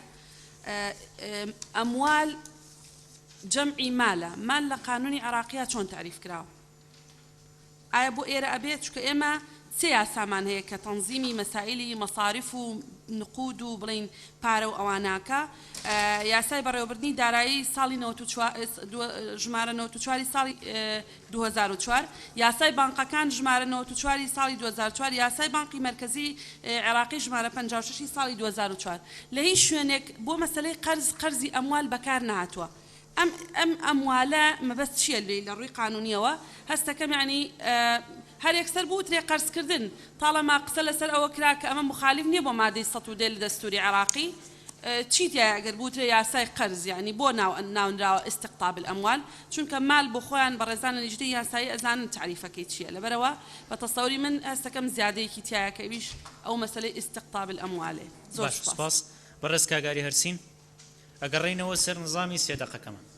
زۆر سپاس بەڕێز سەرۆکی پەرلەمان وەڵام من پرسیارێک ئەوەی من یعنی پرسیارە بەم شێوەی کە ناونیشانەکە فۆرمولە کراوە مەجای بڵین تەلاعوبی منطقی لە ڕێزمانەوانی و تیاتایەتی بۆ لەبەرەوەی لە پێش هەموو شتێکەوە باس لەوە کرێ یاسای ڕاکێشانی مایە لە ڕێگەی قەرزکردن لە هەرێمی کوردستان ئەمە مەجای ئەوەی تایە بڵێ کەواتە لە دەروی هەرێمی کوردستان قەرز ناکەیت ئەمە یەک دوو باسی دووهەم باسی قەرزکردن لە هەرێمی کوردستانە ئەوەی کە قەرزەکاوە ئەوەی پرۆژەکەی ناردووە حکوومەتی هەرێمی کوردستانە بۆیە بە بۆچۆنی من حەکە حکوومەتی هەرێمی کوردستانی جیابێت ئەو لایەنەی کە قەرزەکەکە حکوومەتە خۆ خەڵکی کوردستان یا بڵین کۆمپانیایەکی ئەهلی ئەو قەرزە ناکە زۆر سپاس زۆر سپاس بەڕێز کاک عومەر عنایەت بەڕێز سەرۆکی پەرلەمان بەڕێز ئەندامانی پەرلەمان من تناقصم لسر مادة سوداء اختصاصات السلطات الاتحادية كعليه رسم السياسة الخارجية والتمثيل الدبلوماسي والتفاوض بشأن المعاهدات والاتفاقات الدولية سياسات الاقتراض والتوقيع عليها وإبرامها ورسم السياسة الاقتصادية والتجارية والخارجية السيادية من لجنية سايبر ريزبرز أم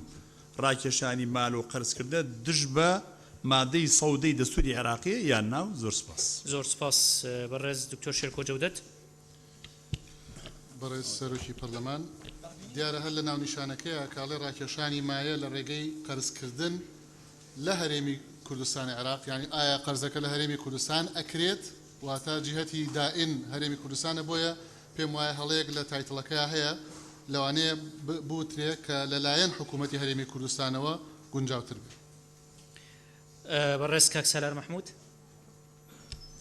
بەڕێز سەرۆکی پەرلەمان بەڕێزان ئەندامانی پەرلەمان لە ڕاستیە هەر لە ناو نیشانەکەوە ئیشکالێکەیە کە ڕوون نییە ئەم مایە چونکە دراو بەشێکە لە مایە ئایا مەبەست لە قەرزکردنی دراوە یان شمەکە چونکە سەنەداتی شەگرێتەوە یعنی ئەمە ئەلفوبێی مەسەلەی دارایی و ئابووریە دەکرێت ئێمە لە عینوانەکەوە بەرچاوڕوونی بدرێتە حکوومەت ئەگەر لەم پرسەدا پەرلەمانی کوردستان دەیەوێ واجی هەبێ و بەرچاوڕوونی بداتە حکوومەت و چاودێر بێت لەم پرسەدا لەسەر حکوومەت بە جیاواز لەو ڕێوشێنانەی کە لە کابینەکانی پێشوو و لە ماوەکانی ڕابردووشدا لەلایەن حکوومەتەوە لەسەر پرسی دارایی و ئابووری و سیاسەتی مالی لە هەرێمی کوردستاندا گیراوەتە بەر ئەبێت لەم پرسەژا شەفافین ئایا پرسەکە بۆ قەرزکردنی دراوە یان خۆ لادانە لەوەی کە ڕێگری دەستوری هەیە لیژنەی معنی وەڵامان بداتەوە بەڕێز کاک حاجی کاروان بەڕێز سەرۆکی پەرلەمان طبعا ئەو عینوانە سەرتاپای ناوەڕۆکی هەموو مادەکان سەرتاپای ناوەڕۆکە پێچەوانی ئەو عینوانێ لەسەر قسەی بەڕێز وەزیری دارایی کە باسی ئەوە ئەکات کە ئێمە پێویستمان بە یاسایەکە پەرلەمانەوە دەرچێ یاسای ڕاکێشانی قەرز ئەم یاسایە هەمووی کە سێرەکەی هەمووی ئیستناد کراوەتە سەر ڕاکێشانی 5 ملیارد دۆلار یعنی کەواتە ئەو یاسایەکی گشتی نییە تا پێویستمان بە یاسای تر نەبێ بۆیە ئەبێ ئەو هەم یا عینوانەکە بە کاملی بگۆڕدرێ یان ئەبێ ئەو ناوەڕۆکانە بە کاملی بگۆڕێ یەک ملاحەزەیەکی تر کە ئێمە ماوینەتەوە وەکو فراکسیۆن یەکگرتو ئەلێرە بۆ ئەوەیە تەئیدی قەرزێکی بێ ڕیبا و بێ فائیز بکەین و ڕەتدانەوەی ئەو حاڵەتانە بکەین کە پێچەوانی شەرع و زەرەری خەڵکە باشە سپاس لیژنە پەیوەندیدار کاک ڕێباس قسەت هەیە فەرموو عفو جنابی سەرۆکی پەرلەمان یەک ڕوونکردنەوە هەبوو لەسەر ئەوە ئەو مەسەلەیەک هەبوو کە دووسێ ئەندام پەرلەمانی بەڕێز باسییان کرد مەسەلەی GDP ئەوە وەکو کاک دکتۆر شێرکۆش باسی کرد بەڕاستی ئەوە حقیقەتێکی تەواوە کە لە کوردستانەوە لە عێراقیش هێشتا موسسەیەک نییە GDP هەرێمی کوردستان تهدیدکە هەر بۆیە لەم قانونا GDP تیان نییە یەکسەر پارەکە ئەو سەقفی زەمەنیدانراوە سەقفی ببورن حدودانراوە بۆ مەسەلەی پارەکە کە 5 ملیارە عین لەوە زیاتر نییە لەبەرەوە سەقفێکی بۆدانراوە ئەگەر GDPەکە هەبووە تۆ ڕقەمەکە و تهدید ناکرێت و کاتەوە لە ساسی GDPەکە سپاس باشە سپاس لیژنە پەیوەندیدارەکان بەڕێز دکتۆرە ڤالا بەڕێز سەرۆکی پەرلەمان ئەوەی پێیوەست بوو بە ناونیشانی یاساکە ڕاکێشانی مایە لە ڕێگای قەرزکردن لە هەرێمی کوردستان عێراق بەو شێوەیە دێتن کە باس لە هەرێمی کوردستان عێراق بکاتن چونکە یاسای وڵاتانیش هەروایە ئەگەر سەیری قانونی ئیدارە المالیە والدەین العام في العراق ناڵێتن لەلایەن حکوومەتی عێراقەوە چونکە قەرزکردن و مفاوەزاتکردن لەسەر قەرزکردن خۆی لە سوڵبی اختصاصی حکوومەتدایە پەرلەمان یاسا دەردەکاتن ڕێگا دەدا بە حکومت و حکومەتیش مەسلەی تەفاوز و مەسلەی ئیبرام و مەسلەی تەوقیع ئەوە لە سوڵبی اختصاصی حکومەتدایە بۆیە ناونیشانی یاساکان لە یاسای هەموو وڵاتان ئەگەر سەیری بکەن ناوی هەرێم و ناوی وڵات دێتن نەک ناوی حکومەت لەبەر اختصاصی حکومەتە و پێویست بە دیاریکردنی ناکا. ئەوەی کا پەیوەندیدار بوو بە پرسیارەکەی بەڕێز عومەرە عنایەت ئایا ئەوەیان پێچەوانەی دەستوری عێراقیە خود نادەڵێن نەخێر پێچەوانەی دەستوری عێراقی نییە وەلا موبەڕیرە یاساییەکەشماندا ئیسناد دەکەینە سەر مادەی 8 فەقەڕەی 6 لە یاسای ئەنجومەنی وەزیرانی ژمارە 3 ساڵی 1992 کە باس لە دەسەڵاتەکانی ئەنجومەنی وەزیران دەکا و تێیدا دەڵێ عقد القروض ومنحها بموافقة المجلس الوطني لكردستان العراق وبپێی مادەی 141 لە دەستوری عێراقیدا گشت یاساکان کە لە هەرێم دەرچوون پێش ساڵی 2005 کاریان پێدەکرێت هەتا ئەگەر لەگەڵ دەستوریش ناکۆک بن. سپاس بەڕێز سەرۆکی پەرلەمان. زۆر سپاس بەڕێز دکتۆرە بەهار. بەڕێز سەرۆکی پەرلەمان سەبارەت بە وشەی مال لە مادەی 65 لە قانونی مەدەنی تعریف کراوە كل حق ذي قيمة مالية. جاليرا كلمة ما بكار هنرا وتا استقطاب أموال هيج رجريج نية كأم كلمة بكارنا هنرا چونك كلمة مال نقدي جريته وغير نقدي جريته كل حق ذي قيمة مالية بويا زور جنجاو هيج نايسائية كتيانية كليرا بكار هنرا وكخوي بمنته. سپاس برز دكتور عز الصابر. برز سروكي برلمان بنسبة برلمانتاري برز حاجي كاروان كإشارتي دائما بس بو 5 مليار دولار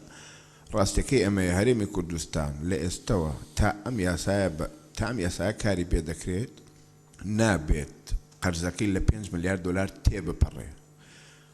حكومتي يرم بيك جارم قرزناكا ككردي 5 مليار هيك مؤسسة نية بيكو 5 مليار دولار باتي لو أنا لم صال دار مليارك برجري صالي دات و3 مليار قرزي هبيت صالي دواء أو وإلى آخره كواتل 5 تنا بري بويا أو 5 دياري كراوا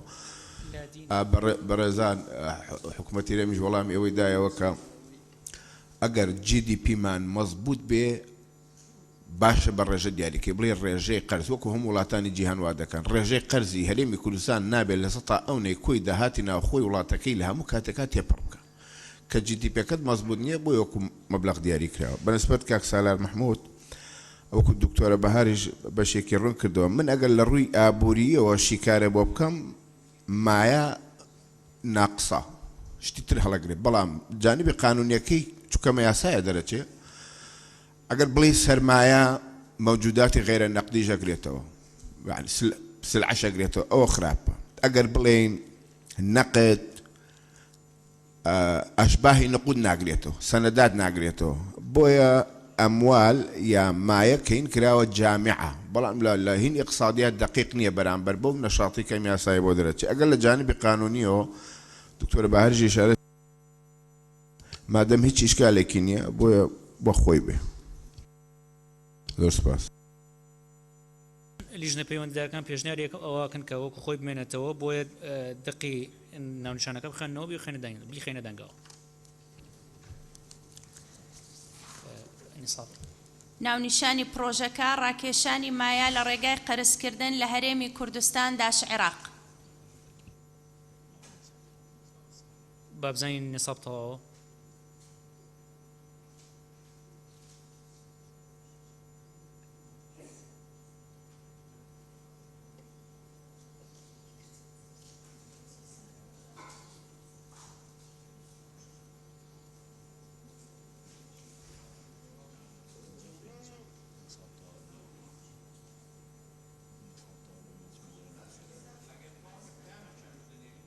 بەڵێ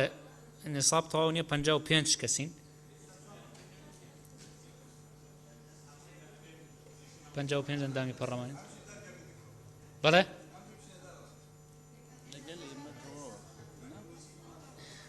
کاگاری فەرموو سپاس بەڕێز سەرۆکی پەرلەمان نیساب بەپێی ئەو کاتی کە دەست پێ کراوە بۆ دەنگدانە بۆ دەنگدان بزان ئەندامانی پەرلەمان لێرن تکایە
ئێستا نیساب تەواوە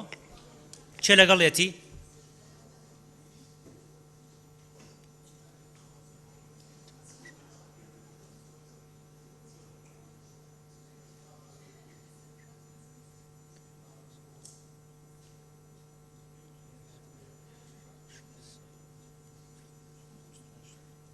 بەکەم بەمانیش هەڤە 45 کەس لەگەڵێتی کێ دژێتی کەس نییە دژی بێ کەواتە پەسەند کرا مادە یەک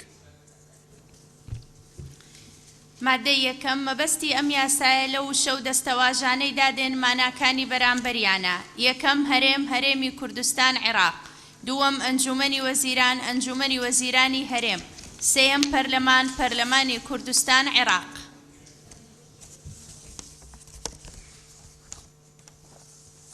لە راپۆرتی هاوبەش هیچ تێبینیەکی لەسەر نییە وانە مادە یەک بەڵێ کە قسەی هەیە لەسەر مادە یەک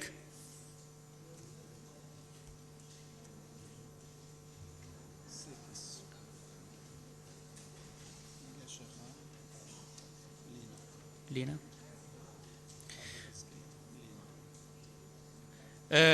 خاتو قەشە فەرموو ببوورە من وەمزانێ ئەوەیە مادەی یەک ئەوەی پەڕی ئەو دیو باشە سپاس بەڕێزکە قادر وتمان لەسەر ئەوەکان پێناسەکان قسەم نیە وەمزانی مادەی دی خاتو لینا بله سروك برلمان بالنسبة لمادة التعاريف بس سي كلمات وتعابير هاتي تعريف كريم بس لما يعني لمشروع ده مصطلحات هاي محتاجة تعريفا وكي ضمان الديون ومصطلح الاستقطاب يعني ضروري بو تعريف كان لتعريف ده تعريف وان كلمات وتعابير باش لجنة بيوان دارة كان والله متنشيا فرمو دكتورة بهار بەڕێز سەرۆکی پەرلەمان ئەو وشانەی کە بەڕێز لیناخان باسی کرد ئەوە لە فقها هەیە و ئەتوانرێت لە تعلیماتیشا کە تعلیمات دەرەکرێت لە تعلیماتە ڕوونکردنەوە لەسەر ئەو کەلیمانە بدرێ ئێمە زۆرتر مەبەسمان لە مادەی تعاریف ئەوەیە کە دووبارەبوونەوەی کەلیمەیەک هەیە ڕوونی بکەینەوە مەبەسمان لەوەیە باشە کەواتە ناتانەوێ گۆڕانکاری تیا بکرێ بیخوێنەوە دەقەکەی بۆی بیخێنە دەنگەوە مادە یەکەم مەبەستی ئەم یاسایە لە موشە و دەستەواژانەی دادێن ماناکانی بەرامبەریانە یەکەم هەرێمی کوردستان عێراق دووەم ئەنجومەنی وەزیران ئەنجومەنی وەزیرانی هەرێم سێم پەرلەمانی کوردستان عێراق چێ لەگەڵێتی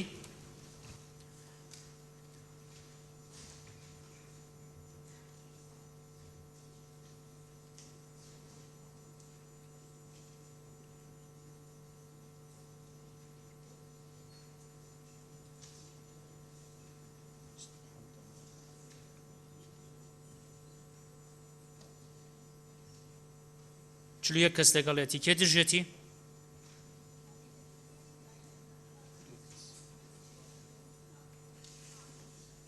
دوو کەس دژێتی کەواتە پەسەند کرا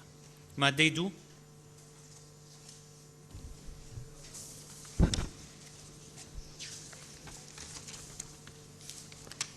مادەی دوو بەم شێوەیە دەخوێندرێتەوە یەکەم ئەنجومەنی وەزیران تەخویل دەکرێت بە ڕاکێشانی مایە لە سەرچاوەی یاسایی پاک لە ڕێگای قەرزکردن و قەرز وەرگرتن و یان گەرنتیکردنی قەرز یان پرۆسەی تری هاوشێوە بە بەهایەک سەرجەمی لە 5 ملیار دۆلاری ئەمریکی زیاتر نەبێت دووەم مەرجە سەرجەم قەرز وەرگرتنەکان یان گەرنتیەکان یان هەر پرۆسەیەکی تری هاوشێوە تێپەڕی ئەو بڕە نەکەن کە لە بڕگەی یەکەمی ئەو مادەیەدا باس کراوە و دانەوایان گەرنتیکردنی دانەوەی ڕسومات و سوود و خەرجیەکان و ئەو بڕانەی تر کە پێوە بەستراونەتەوە لە نێو دەسەڵاتی ئەنجومەنی وەزیراندایە کە لەم یاسایەدا ڕوون کراوەتەوە و ئەم بڕانەش لە نێو بەرزە ئاستی باسکراو لە بڕگەی یەکەمی ئەو مادەیە هەژمار ناکرێن کە قسەی هەیە لەسەر مادەیە باناوەکانیان بنووسن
بەڕێز سەرۆکی پەرلەمان ئەم ئەندام پەرلەمانە بەڕێزانە گفتوگۆی مادەکە دەکەن علی حەمە ساڵح کاک دلێر ماوەتی تەلال لەطیف گەشەدارە گۆران ئازاد ڕێواز فایق ڤەمان فەیسەڵ برزۆ مەجید ئەنوەر قادر عەبدوڕەحمان علی ڕەضا شێرکۆ جەودەت قادر وتمان مريم صمت ڕێواز فایق مانوت دكتور سرود سليم لينا عزريا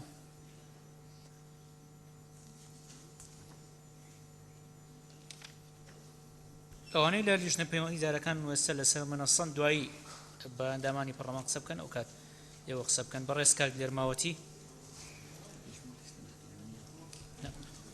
بەڕێز جەنابی سەرۆکی پەرلەمان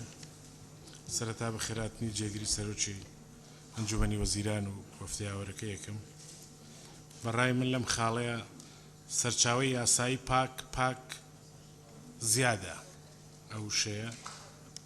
و ئەو سەرچاوەی یاسایەش دەکرێت بکرێتە دەستگایەکی ڕەسمی معتەبەر چونکە ئەمە مەتاتێ دەداتە پرۆسەکە بەڵام یاسا دەبێت ڕوون و مەحدود بێ و پرۆسەی تری هاوشێوە کە لەوانەیە واز لە پرۆسەکە بهێندرێت کار بە پرۆسەی هاوشێوەی تر بکرێت کە ئەمە دیار نییە بەڕێی منەمە زیادە. سپاس بەڕێز کاک ڤەمان فەیسەڵ. بەڕێز سەرۆکی پەرلەمانی دیارم هەمی زانین کۆ یاسا سیستەمێکی منطقیە مغلقە چەند یاسا یا ڕوون و وازح بە دێ پتر خزمەتا وێ ئارمانجێکتن ئەوە کۆل پێناو تێتن دەیناندنێش بەرهەندێ ئەزت بینم و من پێ باشە برگادوێژی یا حتا حدێکی بێتن مطابقەکردن لەگەل برکائێکێک و ئەوژیل الأخيرة فقرة إيكيش برغادويت بيجتن هر بروسيك تري هاوشيوي تيبري أو بران نكن أوش ببتن سرجم يعني أف مجموع إجمالية تيتن دينكرني 5 مليار دولار بن وبتني بوجارة كي بتن أف 5 مليار دولار نك دست حكومة فكري بتن هر كافيا 5 مليار دولار دين بكتن بمعنى اف برگادویجی نبتن بر او بر ببتن تپری وی سرجمی نکن اوین کل برگا ایکی هاتیه دست نشان کرنو سپاس کاک برزو مجید برای سروش پرلمان لبرگای یکمی ماده دوام لکوتای برگدا اگر اما زیاد بکرید لگل دوباره بونوی هر جارێک وەرگرتنی ڕەزامەندی پەرلەمانی لەسەر وەربگیرێت عین دووبارە بوونەوەی ئەم قەرزە لە هەر جارێکدا دیسان پێویستی بە ڕەزامەندی پەرلەمان بێت. بەڕێز دکتۆر سرود سەلیم. بەڕێز سەرۆکی پەرلەمان چوار ملاحظەی گچکەم هەیە کە دەڵێ مەسادر قانونیە نظیفە سەرچاوی یاسایی پاک ئەوە یعنی تەفسیری دەوێ یعنی نازانین چیان پاک و چیان پاک نییە وەلا لە لژنەی پەیوەندیدار دەبی تەفسیری بداتە لەومە. خاڵی دووەم کە دەڵێ پرۆسەی تر هاوشێوەیان أو غيرها من العمليات المماثلة أما ليرن نسيمان يعني عمليات الاقتراض والاستدانة أو ضمان الديون يعني أجر عمليات ترهيا بابنوسين أجرنية أو غيرها من العمليات المماثلة مجال اجتهادات زورددا فباريجا ندين حكمة اجتهادات خوي بك لمبابتها خالي سيم كدلين تخويل بكري آية أو تخويل بو يك جارة بو 5 مليار دولار لو يعني لو زياتر لا يكجارة أو أجر تحديد بكري لم يسا باشتري لبر أو سبي سبي مثلا استا بيوسما ب 5 مليار دولار احتمال سبي بيوسما نبي بس حكمة هر دواء قرض بك ب 5 مليار دولار فأجر تحديد بكري ورزمان دي برلمان لو هر جارك جبي باشتري وقوتي دات أم قانون زور سباس برسكا جنور قادر بەڵێ سەرۆکی پەرلەمان دیارە مادەیە باسی قەرز دەکات بۆیە من قسەکانم لەسەر کۆی پرۆژەکەەوە زیاتر لەو مادەیەدایە ئەم بابەتی قەرزکردنا کۆمەڵێک پرسیاری لای من دروست کردووە بۆیش من وەکو ئەندامێکی لیژنەی یاسایی ئیمزام لەسەر ئەم راپۆرتە نەکردووە کە لە 22 چواری 2015 ئامادەکرا و ئێستاش لەم دانیشتنە گفتگۆ لەسەر دەکرێت دیارە ئەوەی هەرێمی بە بارودۆخە خراپە گەیاند لە هەموو بارەکاندا حکومڕانێکی میزاجی بێناو و ناجۆر و گەندەڵ بوو کە ئەم عەقڵیەتێکی شکست خواردۆش تا ئێستا بەشێکی گەورن لە حکومڕانیدا کە نەیانتوانی لە هەموو داهاتە جۆر بە جۆرەکانی هەرێم بەبوو جەزە بە لاحەکەی بەغداشەوە بنەمایەکی ئیقتصادی بەهێز بۆ هەرێم دروست بکەن پرسیارەکەم لێرەدا ئەوەیە من پێم وایە باشووری کوردستان زۆر دەوڵەمەندە بە سامانەت جۆر بە جۆرەکانی سەرزەوی و ژێرزەوی و داهاتی تر لەسەر مادەی دوو قسە لەسەر مادەی دووە ئەگەر سیستەمێکی باشە بێ ئەگەر یاسا سەر بێت و داهاتەکان شەفا بن و لە دەستی خەڵکی شیا و دەستی ئەمیندا بن و دادپەروەرانە بۆ خەڵک دابین بکرێت پێویست ناکە هەرێم قەرز بکات و پێشم وایە سەرڕای ئەو هەموو باردۆ خراپەی کە لە سایسەری ئەم دەسەڵاتە خراپە دروست کردووە جا ماوەتەوە نەوەیە کە تا ئێستا لە دایک نەبووە ئەویش قەرزدار بکرێت بۆیە من ڕاتم کردوتەوە دەنگیشم پێ نەداوە و لەگەڵی نیمە سوپاس. باشە سوپاس خاتوتە لەر لەتیف.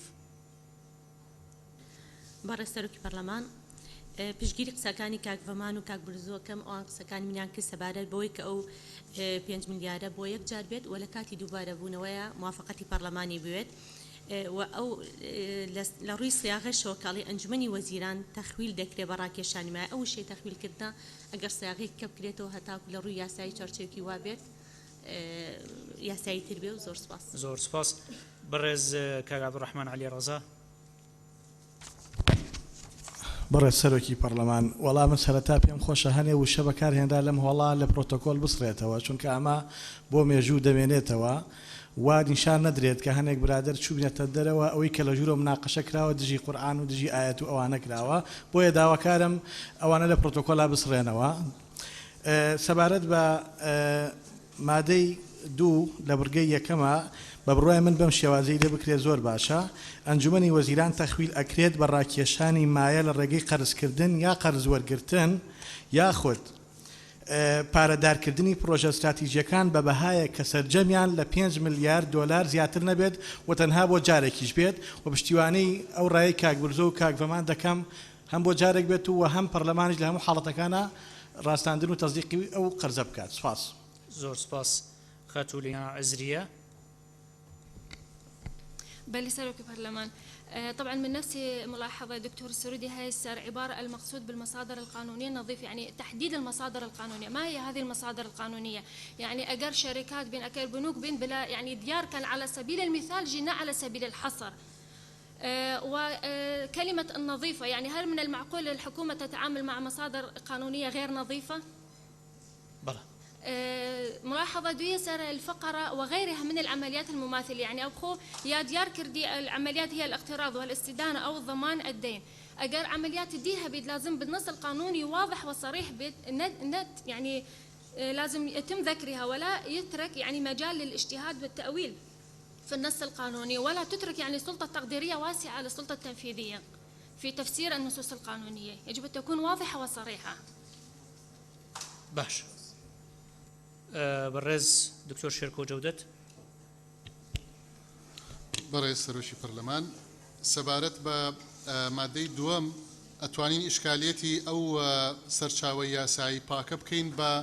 ڕابردووی پاک. ئەوە مستەڵەحێکە لە بنووکی دەولیە و لە CV بانقەکان و ئەو لایەنانەی کە قەرز ئەدەن بەکار ئەهێنرێ و متەداوەلە. ڕابردوو پاک یەکێکە لەو مەرجانەی کە سێقە و متمانە بەو لایەنەی کە قەرز ئەدا زیاتر ئەکا بۆیە کاڵێ سەرچاوە یاسایی ڕابردوو پاکی بۆ ئیزافە بکەین پێم وایە گونجاوتر ئەبێ. سەبارەت بە ئەوەی کە یان پرۆسەی تری هاوشێوە بۆی لەو مەتاتیەتە دەرچین ئەم دێڕە لابەرین چونکە پرۆسەی تری هاوشێوە پێشتر باس کراوە قەرزە یان ئیسیدانە یا شتێکی ترە پرۆسەی تری هاوشێوە با مەجالێک نەهێڵێتەوە بۆ جملەیەکی مەتاتی. سەبارەت بە 5 ملیارد دۆلار وەکو عەرزم کرد پێشتر ئەمە لەسەر حسابی GDP هەرێمی کوردستان حساب کراوە کە خۆبەراکانی ئەو دوو بانقە و حکوومەتیش کە هاتن بۆ لامان بۆمان سەلماندن کە ئەو GDP بە هەڵە حساب کراوە مؤسساتی احتیسابی GDP لە عێراق و لە هەرێمی کوردستانان نییە. بۆیە ئەگەر ئێمە 20 ملیارد دۆلار سەرمایەمانە GDP مانە و لە 120 ئەوە حسابەکەین واتە 5 ملیارد دۆلار ئەگەر 20 ملیارد دۆلارمان هەیە ئەی بۆ موچەمان پێ نادرێت. ئەمە GDP 2015 نییە 2014 نییە لەبەرەوە بە تاکید هەڵەیە ڕقم لێرەیە هەڵێشی گەورەیە ئەبێ لای بەرین و من پشتیوانی لەو ڕایەکەم کە ئەبێ بە ڕەزامەندی پەرلەمان بێ و ئەوەشی بۆ زیاکەم کە بۆ پرۆژەی وەبەرهێنانی استراتیژی دیار بێ بۆ پرۆژەی وەبەرهێنانی استراتیژی دیار بێ کە پەرلەمان پەسەنی بکە و بڕەکەشیات پەرلەمان پەسەنی بکە پێم وایە ئاوا ڕوونتر ئەبێ. بەڵێ خەت و گەشەدارە بەڕێز سەرۆکی پەرلەمان من لەگەڵ ئەوەیەم کە ئەمە بە پەیوەستنامەیەک بێ واتە بە عەقدێک بێ کە بخرێتە بەردەم پەرلەمان چونکە ئەمە بێتە بەشێک لە بودجە ئەبێ پەرلەمانتاران ئەو بڕە پارەیە و چۆنیتی ئەو عەقدە لەبەر چاویان ڕوون بێ تا بزانن لە بودجە دوایی چۆن بەسەر پرۆژە ئیسیسماریەکانەوە کە لێرەیە ئەڵێ مەرجە بۆ پرۆژە ئیسیسماری جارێکی کە دابەشی کاتەوە بۆیە پێم باشە کە بە پەیوەستنامەیە بێ کە دەخرێتە پەرلەمان بۆ پەسەندکردن و قەرزەکەش بۆ یەک جار بێت یعنی لێرە تەحدیدیکەین لەم بڕگەیە کە تەنها بۆ یەک جارە و لە بڕگەی دووەمە سەرجەم قەرز وەرگرتنەکان ئایا مەبەست لەوەیە کە ئەم 5 ملیارە بە چەند جارێک قەرزەکە ئەکرێ یاخود چەند جارێک ئەو 5 ملیارە پڕەکرێتەوە جارێکی تر بۆیە من وەڵام لە بەڕێزان نوێنەرانی حکوومەت کاقوباد و وەزیری دارایی ئەوەیە کە ئایا ئەو 5 ملیارە بەردەوامە بێ یاخود لە چوارچوێ ئەو 5 ملیارە عەفو قەرز وەرگرتنەکان جەمع کراوە. زۆر سپاس. زۆر سپاس بەڕێزکە گۆران ئازاد. بەڕێز سەرۆکی پەرلەمان قسەکانی من کرا هەر ئەوەیە پێویست بە تەوزیحێکی ورتر هەیە کە سەقفی ئەو 5 ملیارە ئێمە تێگەین کە لەوانەیە هەمووی بەجارێک نەکرێ بەڵام گریمان 2 ملیاری حکوومەت وەرگر یان 5 ملیاری وەرگر ئەگەر توانی 3 ملیار بداتەوە دەتوانێت جارێکیکە بچێتەوە 3 ملیاریکە قەرز کاتەوە تا بەردەوام سەقفی قەرزی حکوومەت لەوەدا 5 ملیار بێ یاخود نەخێر ئێمە تەنها بۆ یەک جارە ئەم 5 ملیارە کە زیاتر مەبەستی قانونەکە ئەوەیە ئەوەی کە ئێمە پرسیمانە مەبەستی حکوومەتی شەر ئەوەیە بۆیە ئەگەر وابێ دەتوانی بۆ یەک جاری لەناو نەسەکە ئیزافەکەین کە تەحسیل حاصلی. بەخشە سپاس بەڕێز دکتۆرە ڕێواز فایق. بەڕێز سەرۆکی پەرلەمان من وڵات چەند تێبینیەکەم هەیە لەسەر ئەو مادەیە بۆ خۆتان نەزان جۆری قەرزیان کاتیەیان بەردەوامە کاتێکە ینی بە زەمن دیاری کراوە بەڵام بەردەوامەکە ئەوەیە کە حکوومەت قەرزەکە ئەکا و ئیتر پشتی لێ کاتەوە بە بەردەوامی فەوائیدەکەیەدا بە بەردەوامی فائیدەکەیەدا لە بەرگەی دوی مادەکە شاهاتۆ کە فەوائید و ڕسومات و گرنتی ناچێتە ناو ئەو سەقفەوە کە ئێمە دامان ناوە لەبەرەوە پێشنیارەکەم کە بوترێت جۆری قەرزەکە جۆری کاتیە نەک جۆری بەردەوام ینی دائیم نییە بۆەوەی کە ئەمە ینی حاڵەتێک کە زۆربەی حکوومەتەکان ئەم ئەرکە ئەسپێرن بە حکوومەتی دوای خۆیان ینی ئەم کابینەی سپێرێ بە کابینەکەی تر و هیچ ئیلتیزامێکی لەسەر دروست نابێت چکە طبیعەتی قەرزەکە خۆی لە ڕووی زەمەنیەوە وایە. پرسیارێکم هەیە لە ڕووی سەرچاوەوە هیچ ئاماژە نەدراوە ینی جۆرەکانی قەرز لە ڕووی سەرچاوە ناوەکی هەیە و دەرەکیش هەیە تەمان مختەڵەتیش هەیە لە هەردووکیان بێ لێرە هیچ ئاماژەیەک بەوە نەدراوە ئایا مەبەست لەم قەرزە بە تەنها قەرزی دەرەکیە یان قەرزی ناوەکی ژەگرێتەوە یان ناوخۆی شەگرێتەوە. ئاماژە بە لەناو مادەکەیە بە گرنتی قەرز دراوە ینی حکوومەت زەماناتی ئەدا بۆ قەرزکردن تەمەن حکوومەت دەتوانێت زمانی قەرزی مؤسساتی کەرتی گشتی بکە و ئەتوانێت زمانی قەرزی مؤسساتی کەرتی تایبەتیش بکە پرسیارەکە لێرەیە ئەوەیە ئەگەر بە تەنها حکوومەت قەرارە زمانی قەرزی حکومی بکە پێشنیارەکەم ئەمە ینی ئیضافە بکرێ کە بە تەنها زمانی دیونی حکومی بێنەک یان بەڵێن قەرزی حکومی بێنەک یان مؤسساتی کەرتی گشتی بێن نەک کەرتی تایبەت و ئەگەر هەردوو لاشە ینی نیەتی حکوومەت بۆ هەردووکیانە مە پێویستمان بە تەوزیحە چووکە نازانین ئەو کەرتی تایبەتەی کە حکوومەت زمانی قەرزەکانیانەکە چێن. پشتگیری لە هەردوو برای بەڕێزم کاک ڤەمان و کاک برزۆکەم سەبارەت بە ئەوەی کە تەوزیح بکرێت لەسەرەوەی کە ئەمە تەنها بۆ یەک جارە و ئەوەش بە هەمان شێوە قسەکردن بێ لەسەر ئەوەش کە ئەم 5 ملیار دۆلارە ئەسلی قەرزەکەیە چونکە هەر لە بڕگەی دوا باز لەوە کراوە کە زیادکردنەکان فەوائید و ڕسومات بە هیچ شێوەیەک ناچێتە زەمنی ئەم سەقفەوە لەبەرەوە داواکەم ینی دقیق بین لەو مەسەلەیە بۆ ئەوەی کە دەستی حکوومەت کراوە نەبێ و آخر قسەم لەسەرەوەیە کە لە زۆربەی وڵاتانی دنیا کە تەجروبەی قەرزیانەیە ئەم تەجروبەیە یان ئەم عملیە لە ڕێگەی بەنکی مرکزیەوە کرێ داواکەمی بیر لەوە بکەینەوە کە مادەم بەرەو بەخۆی ئابوووریە ڕۆین بەسەرەی بەنکی مرکزی بخەینە ناو سیستمی قانونی خۆمانەوە چکە لە دنیا نییە وەزیری دارایی خۆی بیکاتەنانەت لە قانونی عێراقیش ببوورە ینی لە مادەی دەی یاسای ئیدارەی مالیشە بە دقیقی باز لەوە کراوە کە بەنکی مرکزی عملیەکە بەڕێوە باو زۆر سپاس. باشە سپاس. بەرزکە قادر وتمان. بەڕێز سەرۆکی پەرلەمان من پرسیار داوا لە جەنابی وەزیری مالیە کاک ڕێباز دەکەم کە بۆمان ڕوون کاتەوە کە لەسەر چه ئەساسێک ئەمە چ خەمڵان نێکراوە کە بۆ 5 ملیارد دلار بۆ 2 ملیارد نەبێ بۆ 3 ملیارد نەبێ ڕاستە حکوومەتی هەرێم دەتوانێت ملیاردێک و تا 5 ملیاردیش قەرز بکات بە پێی پێویستی بەڵام حەز دەکەم کە لەو بارەیەوە ڕوونکردنەوەمان پێ بدرێ من پێشنیار دەکەم کە کەمتر بێ و بڕە لە 5 ملیارد بۆ ئەوەی کە بە شێوەیەکیش نەبێت کە لەسەر ئابووری نیشتیمانی ئابووری نیشتیمانی ببێتە بارمتەی دانەوەی قەرزە دەرەکیەکان چونکە وەکو پێشتر باسمان کرد قەرزی زۆر کراوە و سەبارەت بە بڕگەی دووەم من پێم وایە سەرجەمی قەرز وەرگرتنەوەکانیان گرنتیەکان تاکو دەگاتە ئەوەی لە بڕگەی یەکەمی ئەم مادەیەدا باسکرا هەر تاکیدکردنەوەیە لەوەی یەکەم چونکە لەوەی بڕگەی یەکەمدا بە ئاشکرا دەڵێ کە نابێت لە 5 ملیارد زیاتر بێ بۆیە من ئەو دێڕوونیوەم پێ زیادە و زۆر سپاس. زۆر سپاس خاتو مریەم سەمەد. بەڕێز سەرۆکی پەرلەمان بەڕێز ئەندامانی پەرلەمان دیارە من پشتگیری لە هەموو ئەوهاواڵان دەکەم کە لەسەر بڕی قەرزەکە کە چەندە کە دیاری بکرێت بۆ 5 ملیارە وەگەوەی کە هەواڵان کاقادر و گەشەخان و کاگۆران باسییان کرد و من پێم باشە وەکەوەی کە هەواڵان باسییان کرد تەنها بۆ یەک جار بێ ئەو بڕەپارە ئەو 5 ملیارە ئەگەر 5 ملیاریان بێ و ساڵانە بێتەوە پەرلەمان دەنگی لەسەر بدرێ و سپاس. زۆر سپاس خاتو سوام عومەر.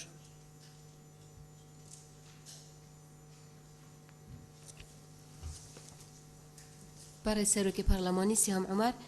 المادە دوێ فقرائێکێ دوێریدا ئەس پێشنیارد کەم ژبلی کو ئەف تێبینیت هاتینە گوتن کو بووماوێ یەک جار بیتن سەرچاوەی دیارکری بیتن بۆ نمونە بێژین ئەنجومەنی وەزیران تەخویل دەکرێت بە ڕاکێشانی مایە لە سەرچاوەی دیاریکراو یعنی حتا بۆ پەرلەمانیش دیار بیتن کانێ ئەف چه سەرچاوە هەنێ دێکی بیتن یان حتا وشا پاک رابردو پاک بیتن یعنی نه هەموو حکوومەت بیشتن ئەvە سەرچاوەیەکی پاکە بەلکو بۆ ڕای گشتیش یا دیار بیتن یان بۆ پەرلەمان یا دیار بیتن کو ئەvە رابردووەیەکی پاکە هەیە ئەف سەرچاوەی کو دێ قەرزی دەتن ئەvەش دەوێ گومانێ ڕاگەتن کو سپیکرنا پارانە بیتنش بەر هەندێ ئەس پێشنیارد کەم وشا سەرچاوەی دیاریکراو یعنی دیار بیتن بۆ پەرلەمانی بۆ هەندێ بشێتن چاودێری بکەتن بۆ پەیدابوونا هەر خەلەلەکێ. سپاس. سپاس. بەڕێز کاک عەلی حەمەد ساڵح. بەڕێز سەرۆکی پەرلەمان من پێشنیاری زۆربەی بۆچوونەکانەکەم و بۆچوونەکەی خۆشم داڕشتوتەوە کەوتە سەرچاوەی یاسایی ئەبێ پاک بێت ئەگەر سپیکردنەوە بێت ئەمە خۆی لە بنەر تا پاکی یعنی لە ڕابردووە جا پیس بوو بێت یاخود ئێستا پیس بوو بێت یاخود مەزدەری دەستکەوتنەکەی پیس بوو بێت ئەمە سەرچاوەی یاسایی نییە. دووەم سەرنجی من ئەوەیە کە دیسانەوە تەکی دەکەمەوە ئەگەر GDPش وەک ئەساس وەرگیرا بێت ئەکرێت لە GDP کەمتر بێت یعنی مەرج نییە ڕێک بزەبت ئەو لە 120 بێت یاخود 25 یعنی شتێکمان بۆ کەمکەنەوە بیکەنە 4 یا 3 کەمێ ئەوەنترە بۆیە پێشنیارەکەم بەم شێوەدا ڕێژمەوە ئەنجومەنی وەزیران ڕادەسپێرێک بە ڕاکێشانی مایە لە سەرچاوەی یاسایی لە ڕێگەی قەرز وەرگرتن یان گەرەنتیکردنی قەرز چونکە سەرچاوی هاوشێوەکە لا ببرێت بە بەهایەک سەرجەمی لە 4 ملیارد دلار زیاتر نەبێت بۆ یەک جار و پەرلەمان ئاگاداری ڕێککەوتنی وەرگرتنی قەرزەکە بێت. باشە پێشەوەی پەرلەمان ئاگاداری عەقد دەکەوێت. لیژنەکان تێبینی خۆیان بن بەڕێز کاک قوبەت تاڵەبانی جێگری سەرۆکی حکوومەتیش قسەیەکی فەرموو. زۆر سپاس بەڕێز سەرۆکی پەرلەمان من هەر یەک تێبینیم هەیە لەسەر مەسەلەی 5 ملیارەکە حەزەکەم بەرچاوڕوونێک بخەمە بەردەم جەنابتان و پەرلەمانتاری بەڕێز ئێمە بۆ ئەم ڕقەمەمانداناوە ڕاستە ئێمە لەسەر تەخمینەیەکی GDP گەیشتونێتە ئەم ڕقەمە بەڵام بە باشمان زانی سەقفێک بۆ خۆمان دانین و بە باشی ئەزانین کە ئەم پەرلەمانە بەڕێزە سەقفێک بۆ حکوومەت دانێ ئەگەر ڕقەمێکی تیانە بێ ئەو کاتە ئێمە دەستمان کراوە بێ بۆ خۆمان بچین تا ئێرە خۆمان قەرزارکەین کە ئەوە زەرر لە خۆمانەین و زەرر لە حکوومەتەکەمانەین و زەرر لە ئایندەی خۆشمانەین ئێمە وەمان زانیوە کە شتێکی باشەکەین بۆ ئەوەی کە ڕقەمێک تەحدیدەکەین جاتوایی مناقەشەی ئەوە بکەی زیادیکەی کەمیکەی شتێکی لێ بکەی بەڵام ئێمە ئەمە ڕقەمێکی معقولیە زانین ڕقەمێکە کە ئەو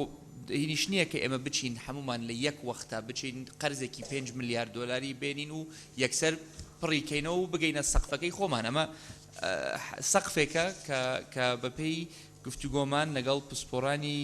ئەم بوارەیە بەپێی تەخمینەی GDPەکەی ئێمەی ئێستەیە ڕقەمێکی گونجاوە ڕقەمێکە کە بارگرانێکی زۆر ناخاتە سەر ئەستۆی ئەم کابینە یان هی داهاتوش ورقمێکێک کە لە بۆ بیدایەتی ئێمە کە لە بیدایەتی پرۆسەیەکین پێمان وایە ئەتوانین ئیدارەی بین و گومانم نییە لە کەفاەتی حکوومەتەکەمان بۆ ئەوەی بتوانین ئیدارەی ئەم قەرزە بین و بتوانین بە پرۆژەی گونجاو سەرفیکەین ئەوانەی کە لەلایەن پەرلەمانەوە پەسەند کرا بێت کە لە نەسی قانونەکەیە نووسراوە و پێم وایە بەڕێز وەزیری دارایی شەندەی ڕوونکردنەوەی تریشی هەیە. سپاس بەڕێز کاک ڕێباز وەزیری دارایی فەرموو. جەنابی سەرۆکی پەرلەمان لەسەر مەسەلەی 5 ملیارەکە کاک بەڕێز کاقوبات ڕوونکردنەوەی یا بەڵام من پێشتریشان ڕوونکردنەوەی کە ماوەتم لەبەرەوەی هیچ مؤسسەیەک نییە لە هەرێمی کوردستان و لە عێراقیش بتوانێت ئەو تەخمینە وەکو خۆی دەربکات بۆیە ئەمە کرا بە ڕەقەم بێتە ناو یاساکەوە و ئەو سەقفەشی بۆ دانراوە کە لەو 5 زیاتر نەبێت ئەوەش هەر وەکو وەڵامێک بۆ بەڕێز کاک قادر بەنسبەت خاتوو گەشەدارە باسی ئەوەی کرد پرسیاری کێبوو لەسەر پرۆسەکە چۆنە ئەوە لە مادەی سێ بڕگەی سێم ئەڵێ لە ڕێگەی یەک پرۆسە یان لە ڕێگەی زنجیرە پرۆسەیەکی بەیەک بەسترا و یان نێوان نەبەسترا و لەو سنووری لە بڕگەی یەک عنیواتە تۆ ئەوەی ئەگەر بە یەک جار بە یاخود بە چەند جارێک کە بە یەکەوە بێت یا بە یەکەوە نەبێت لە زمنی 5 ملیارەکە بێت یعنی لەوە زیاتر نابێت بەنسبەت ئەوەی بەڕێز دکتۆرە ڕێواسیش بۆ کاڵێ حکوومەت دەشتوانێت قەرزی دەرەکی بکات قەرزی ناوە شکان نەخێوانیە لەبەری لە مادەی سێم بڕگەی دووەم ئەڵێت لە شێوەی قەرزی دەرەکی یعنی بە هیچ شێوەیەک باسی قەرزی ناوەی نەکردووە بەنسبەت باسی بانکی مرکزیشی کرد بانکی مرکزی صلاحیت مەسەلەیەکی فیدرالیە بەپێی مادەی سەودەی دەستور بۆیە حکوومەتی هەرێم ناتوانێت بانکی مرکزی ئێستا دروستکات بەڵام ئێمە وەکو وەزارەتی دارایی و لەگەڵ حکوومەتی هەرێمیش سەرۆکایەتی ئەنجومەنی وەزیران پرۆژەیەکمان هەیە و بە زووترین کاتیش جێبەجێکەین ئەو دوو بانکەی لە هەرێمی کوردستان هەیە تەتەورێکی باشی پێئین و هەروەها یەک یەخینەوانێ و بۆ ئەوەی بتوانین لە وەکو فەرعێکی ئەکتیڤ بێت لە هەرێمی کوردستان. سپاس. زۆر سپاس لیژنە پەیوەندیدارەکان بەڕێز دکتۆر عەزیزەت سابر. بەڕێز سەرۆکی پەرلەمان وەڵام من هینەکان کۆ دەکەمەوە پەرلەمانتارێکی بەڕێز باسی لەوەی کرد کە پاک بێت یا ڕابردووی پاک بێت لەو ڕۆژانەدا یەکێک لە بانقە بەناو بانگەکانی جیهان لەو 2 ساڵی ڕابردوو باجی بە تەواوەتی نەدابوو ناوی بانقەکە لە پاکەوە بوو بە پیس یعنی ڕابردووشی پاک بێ بەڵام ئەم پارەی و ئەمڕۆ لی وەرەگری لەو بانقە ئەگەر پاک نەبێەوە خراپ کێن دیاری دەکەن سەرچاوی بەدەستهێنانی پارە ئەم پارەیە شەرعیە یان ناشەرعیە پاکە یان پاک نییە مؤسساتی مالی دەولی بانکی دەولی ئەتوانێت بە تۆ لە هەر بانقێک پارە قەرزکەی وەکو وڵات وەکو ئیقلیمێک پێت بڵێ پارەی ئەو بانقە پاکە یان پیسە بانکی دەولی سندوقی دراوی نێودەوڵەتی لەبەرەوە وشەی پاکیش لێوە هیچ کێشەیەک دروست ناکات بەڵام ئەگەر بڵێ ڕابردووی پاک و خۆی ئەمڕۆی پاش نەبێت ئەوەش هەر خراپە باس لەوە کرا هەموو جارێک ڕەسامەندی وەربکرێت ئەم یاسایە ئەوەی ئێمە خوێندنەوەمان بۆ خوێندومانەتەوە ڕاپۆرتمان لەسەر ئامادە کردووە تا ئاستی 5 ملیار لە هەر کاتێکە دارایی هەرێمی کوردستان دراسە بکەی ئەبێ 5 ملیار دلاری قەرز لابێ نابێت لەوە زیاتر بێ لەبەرەوە ئەم یاسایە وەکو بودجە نییە تۆ تەحدیدیکەی ئێستا یەک نمونە بۆ بەڕێستان باسکەم لەو سڵایدی 16 تیا دیاری کراوە عراق مافی هەیە هەموو ساڵێ 4 ملیار تا ئاستی 4 ملیار و نیو دۆلار قەت لە بانکی نێودەوڵەتی بکە دیاری کراوە بۆ هەیە لە سندوقی دراوی نێودەوڵەتی 2 ملیار دلار قارس بکات تا ئەو ئاستا لە 2009 هیچ ساڵێک عراق نەگەشتۆتە ئەوەی 4 ملیار و نیو دلار قەرز بکات لە بانکی نێودەوڵەتی ڕێ پێدراوە بە یەک جار ڕێ پێدراوە یعنی ناکرێتەوە ئەوە هەموو ساڵێک یاسایەک دەرکەیت بۆ ئەوەی دیسان پەسەندی بکەیتەوە بۆ ئەوەی جارێکی تر ڕەزامەندی بێتەوە بەنسبەت GDPەوە دیسان زۆر بە کورتی GDP تەنها بریتە نێ لە پارەی وڵات کاڵین داهات کەسێک زەویەک 200 مەتر ئەمڕۆ ساڵێکە ببێ بە خانوو لە ماوەی ئەم ساڵەدا قیمەتی ئەو خانووە چەنە ئەبێ بە داهات بۆ ئابووری وڵاتەکە حسابەکرێت لەبەرەوە من دڵنیام لەوە قورسە لە عێراق و لە کوردستان حسابکردنی بەڵام کاڵێم قورسە معنای نییە مؤسساتی دەولی کردویانە ئەگەر ڕقەمەکەشیان ڕاست نەبێن نزیکە لە ڕاستەوە لە هیچ باشترە هەبێ ڕقەمێکەر هەبێ بەنسبەت موقەت و هەمیشەیی ئەگەر ئەم قەرزە بە دڵنیاییەوە لە ماوەی کەمتر لە ساڵێک نادرێتەوە کەواتە کورتخایان نییە موقت نییە ماوەتۆ سەرەوەی حکوومەت هێرێ مفاوەزاتەکانێکە لە داهاتوایکن ئایا لە 5 ساڵی دەنەوە پێوترێ قەرزی مام ناوەت ئەگەر لە 5 ساڵ تێپەڕی ئەبێ بە قەرزی هەمیشەی زۆر سوپاس کەواتە ئەو مادەیەوە خۆی ئێمە هیچ تێبینیەکمان نییە لەسەری بۆ هیچ گۆڕانکارێکی تێدا بکەین لە ڕاستی باش سپاس بەڕێز دکتۆرە ڤالە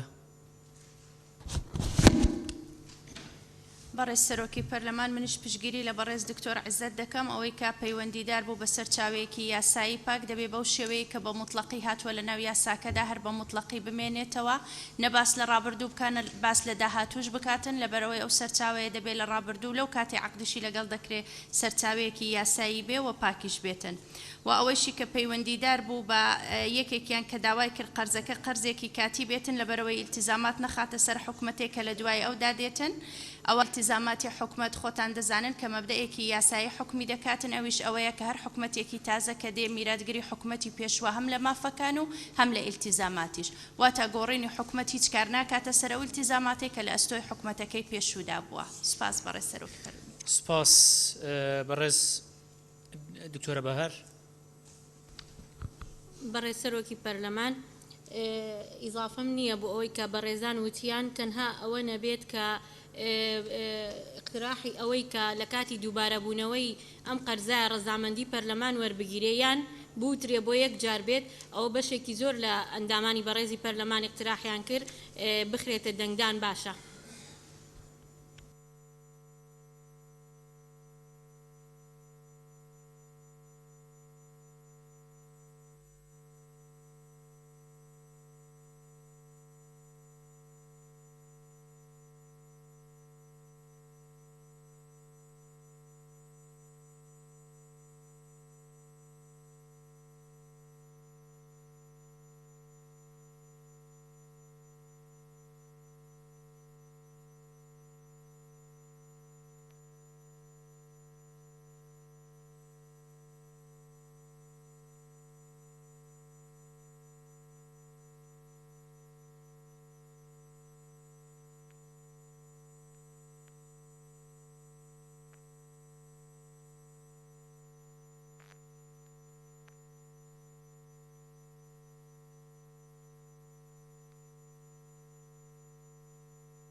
فەرموو دکتۆرە بەهەر.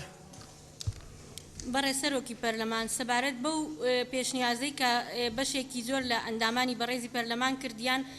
سەبارەت بەوەی کە ئەمە قەرزە بۆ یەک جار بێت و یان لە کاتی دووبارەبوونەوەی ڕەزامەندی پەرلەمان وەربگیرێتەوە پێم باشە شاندی حکوومەت ڕوونکردنەوەیەک بدەن بۆ زیاتر دڵنیابوونی ئەندامانی پەرلەمان ئەگەر دڵنیاییان وەرگر ئەتوانرێ ئیزافە نەکرێ ئەگەر نا پێم باشە ئەوە بخرێتە دەنگدانەوە ئایا ئەو فەقەرێ ئیزافە بکرێت یان نا. بەڵێ خۆی ئەو پێشنیاری ئەندامانی پەرلەمان لەوەوە هات کە ئەندامانی پەرلەمان گومانیان لەوە هەیە 5 ملیار قەرز دەکرێت جارێکی تریش جارێکی تر 5 ملیاری تیش قەرز دەکرێت بۆیە تکایە ڕوونکردنەوە بن بەڕێزکە قوبات کە تا ئەم یاسایە بەرکار بێ پێویستە کات هەموو قەرز وەرگرتنەکان تا 20 ساڵی تریش بێت لە 5 ملیار دۆلار زیاتر نەبێت. بەڵێ بەڵێ جەنابەت زۆر لە من باشتر شەرحکرد ئەو بزەبەت ئەوەیە سەقفێکی 5 ملیار دۆلاریە ئێمە کە گەیشتینە ئەو سەقفە ئیتر بۆمان نییە لەو سەقفە تێپەڕین اینجا 10 ساڵی تریش بێت 100 ساڵی تریش بێ ئێمە تاکو ئەوە هەموار نەکرێتەوە و ئەو سەقفە زیاد نەکرێت ئێمە بۆمان نییە ئەوە نییە بڵێ تۆ ئێستا قەرزێکی 5 ملیاری وەرەگری و دوای ئەتوانین بڕۆیتەوە قەرزێکی 5 ملیاری تر وەربگریتەوە ئەوە سەقفێکە ئێمە ئیتر ناتوانین قەرزی دەرەکی لە 5 ملیار تێپەڕێت. بەڵێ کەواتە بەسە بێت لە ڕووی یاساییەوە لە پرۆژەکەی ئەمە تەسبیت کرێت بەڕێز وەزیری دارایی. بەڕێز سەرۆکی پەرلەمان پێنیارەکەم لەسەرەوەی بەڕێز دکتۆرە بەهار باسی کرد بەسەرن کاڵێت 5 ملیار دۆلاری ئەمریکی زیاتر نەبێت و ئەگەر ئەوەی بۆ زیاکرێت جارێکی کەکرا بە ڕەزامەندی پەرلەمان کوردستان ئاخرەوە ڕەنگە پێویست نەکە یعنی بەس ئەوە ڕوون کرێتەوە لە یاساکەیە کە سەقفەکە ناتوانرێت تەجاوز بکرێت. بەڕێز کاک عەلی حەمەد ساڵح سەرۆکی پەرلەمان بە یەک ڕستە ئەمە حەلە بێت نابێت لە هیچ حاڵەتێکە یا لە هیچ کاتێکە قەرزی سەربار لەسەر حکوومەتی هەرێمی کوردستان 5 ملیار دۆلار زیاتر بێت چکە لەوانەیە 20 ساڵی تر نەکا قوبات جێگری سەرۆکی حکوومەتە و نێمە لە پەرلەمانین ئینە یعنی بۆیە نابێت بەڕە بێتە بێت دقیق بێت. مەرج نییە بە یەک جار 5 ملیار وەربگیرێ مەرج نییە بێت بەڵێ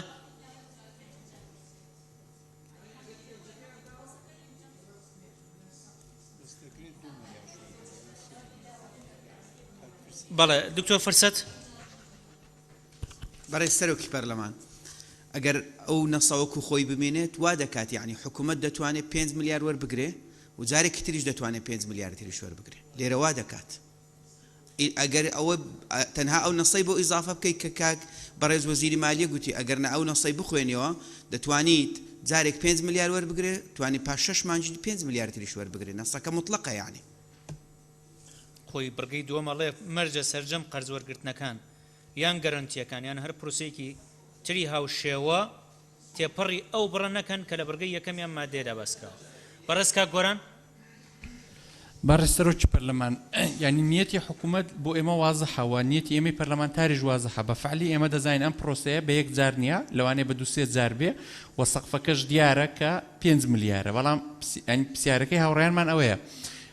لەمای ئەو ساڵە ینی ئەو 5 ملیارەکە وەرگیرە لە مودەیەکە لەوانەیە بدرێتەوە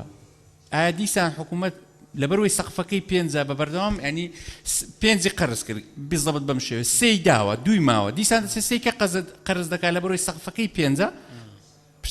ینی پرسیارەکە ئەوەیە ئەگەر ئەوەیە ئەمە شتێکە ئەگەر نا هەرنا نەخێر بەجیابێ و بۆ 100 ساڵی کەش بێ هەر 5 ملیارە و تەواو جارێککە دایەوە نەیداوە هەر 5 ملیارە ئەمە پرسیێکی ترە فەرقی هەیە. بەڕێز وەزیری دارایی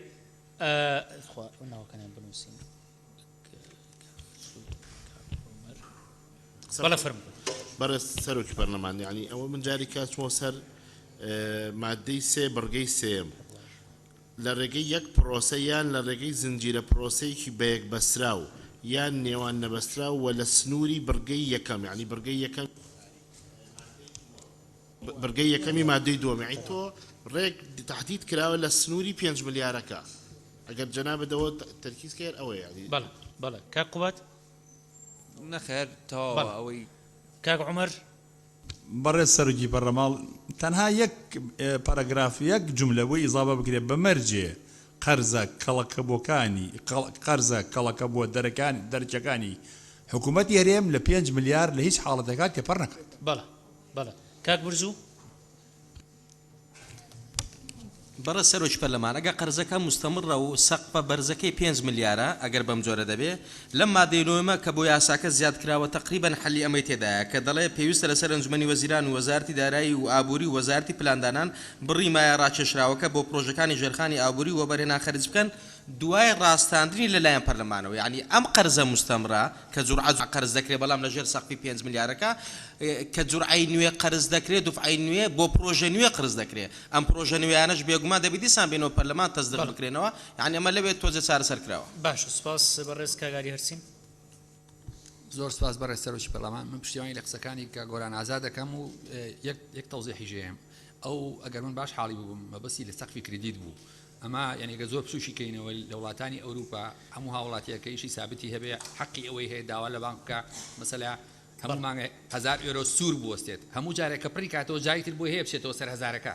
جا بۆیە دیاریکردنی ئەوە بەڕێم زۆر زەرورە زۆر سپاس. باش سپاس خات و پەروعلی. بەڕێز سەرۆکی پەرلەمان من لەگەڵ ئەویان بە هەمان شێوە زۆرێک لە بەڕێزانی تریش ئیشارەتیان پێیا کە بەم شێوەیە بێ ئەنجومەنی وەزیران تەخویل کرێت بە ڕاکێشانی مایە لە ڕێگەی قەرزکردنیان قەرز وەرگرتن یاخود پارەدارکردنی پرۆژە استراتیجیەکان بە بەهایە کە سەرجەمی لە 5 ملیار دۆلار زیاتر نەبێ و تەنها بۆ یەکجار بێ کە سەرجەمەکەی تەحدید کرا ئیتر ئەکرێ بۆ یەکجار بێ. بەڕێستان و ئەندامانی بەڕێزی تری پەرلەمانیش کە اقتراحتان هەبوو پێشنیارتان هەبوو ئەڕاستی لیژنە پەیوەندیدارەکانی کەن بۆی پێی وەربگیرەکە گێڕوانت نیسان. برای سەرۆکی پەلانی از پیشگیری که گرانت کم راست خلال 7 سال احتمال 3 میلیارد بده 2 میلیارد ماین شد قرضه کردی خلال واسه 3 میلیارد دیجی باش سپاس خاتو گەشە دارە. منش قسەکانم کراوەی کە گۆران پشتیوانی کە گۆران پێم باشە لیژنە پەیوەندیدارەکان عادی سیاغی بکەنەوە پشوویە گۆرەگرین پشوویە گۆرەگرین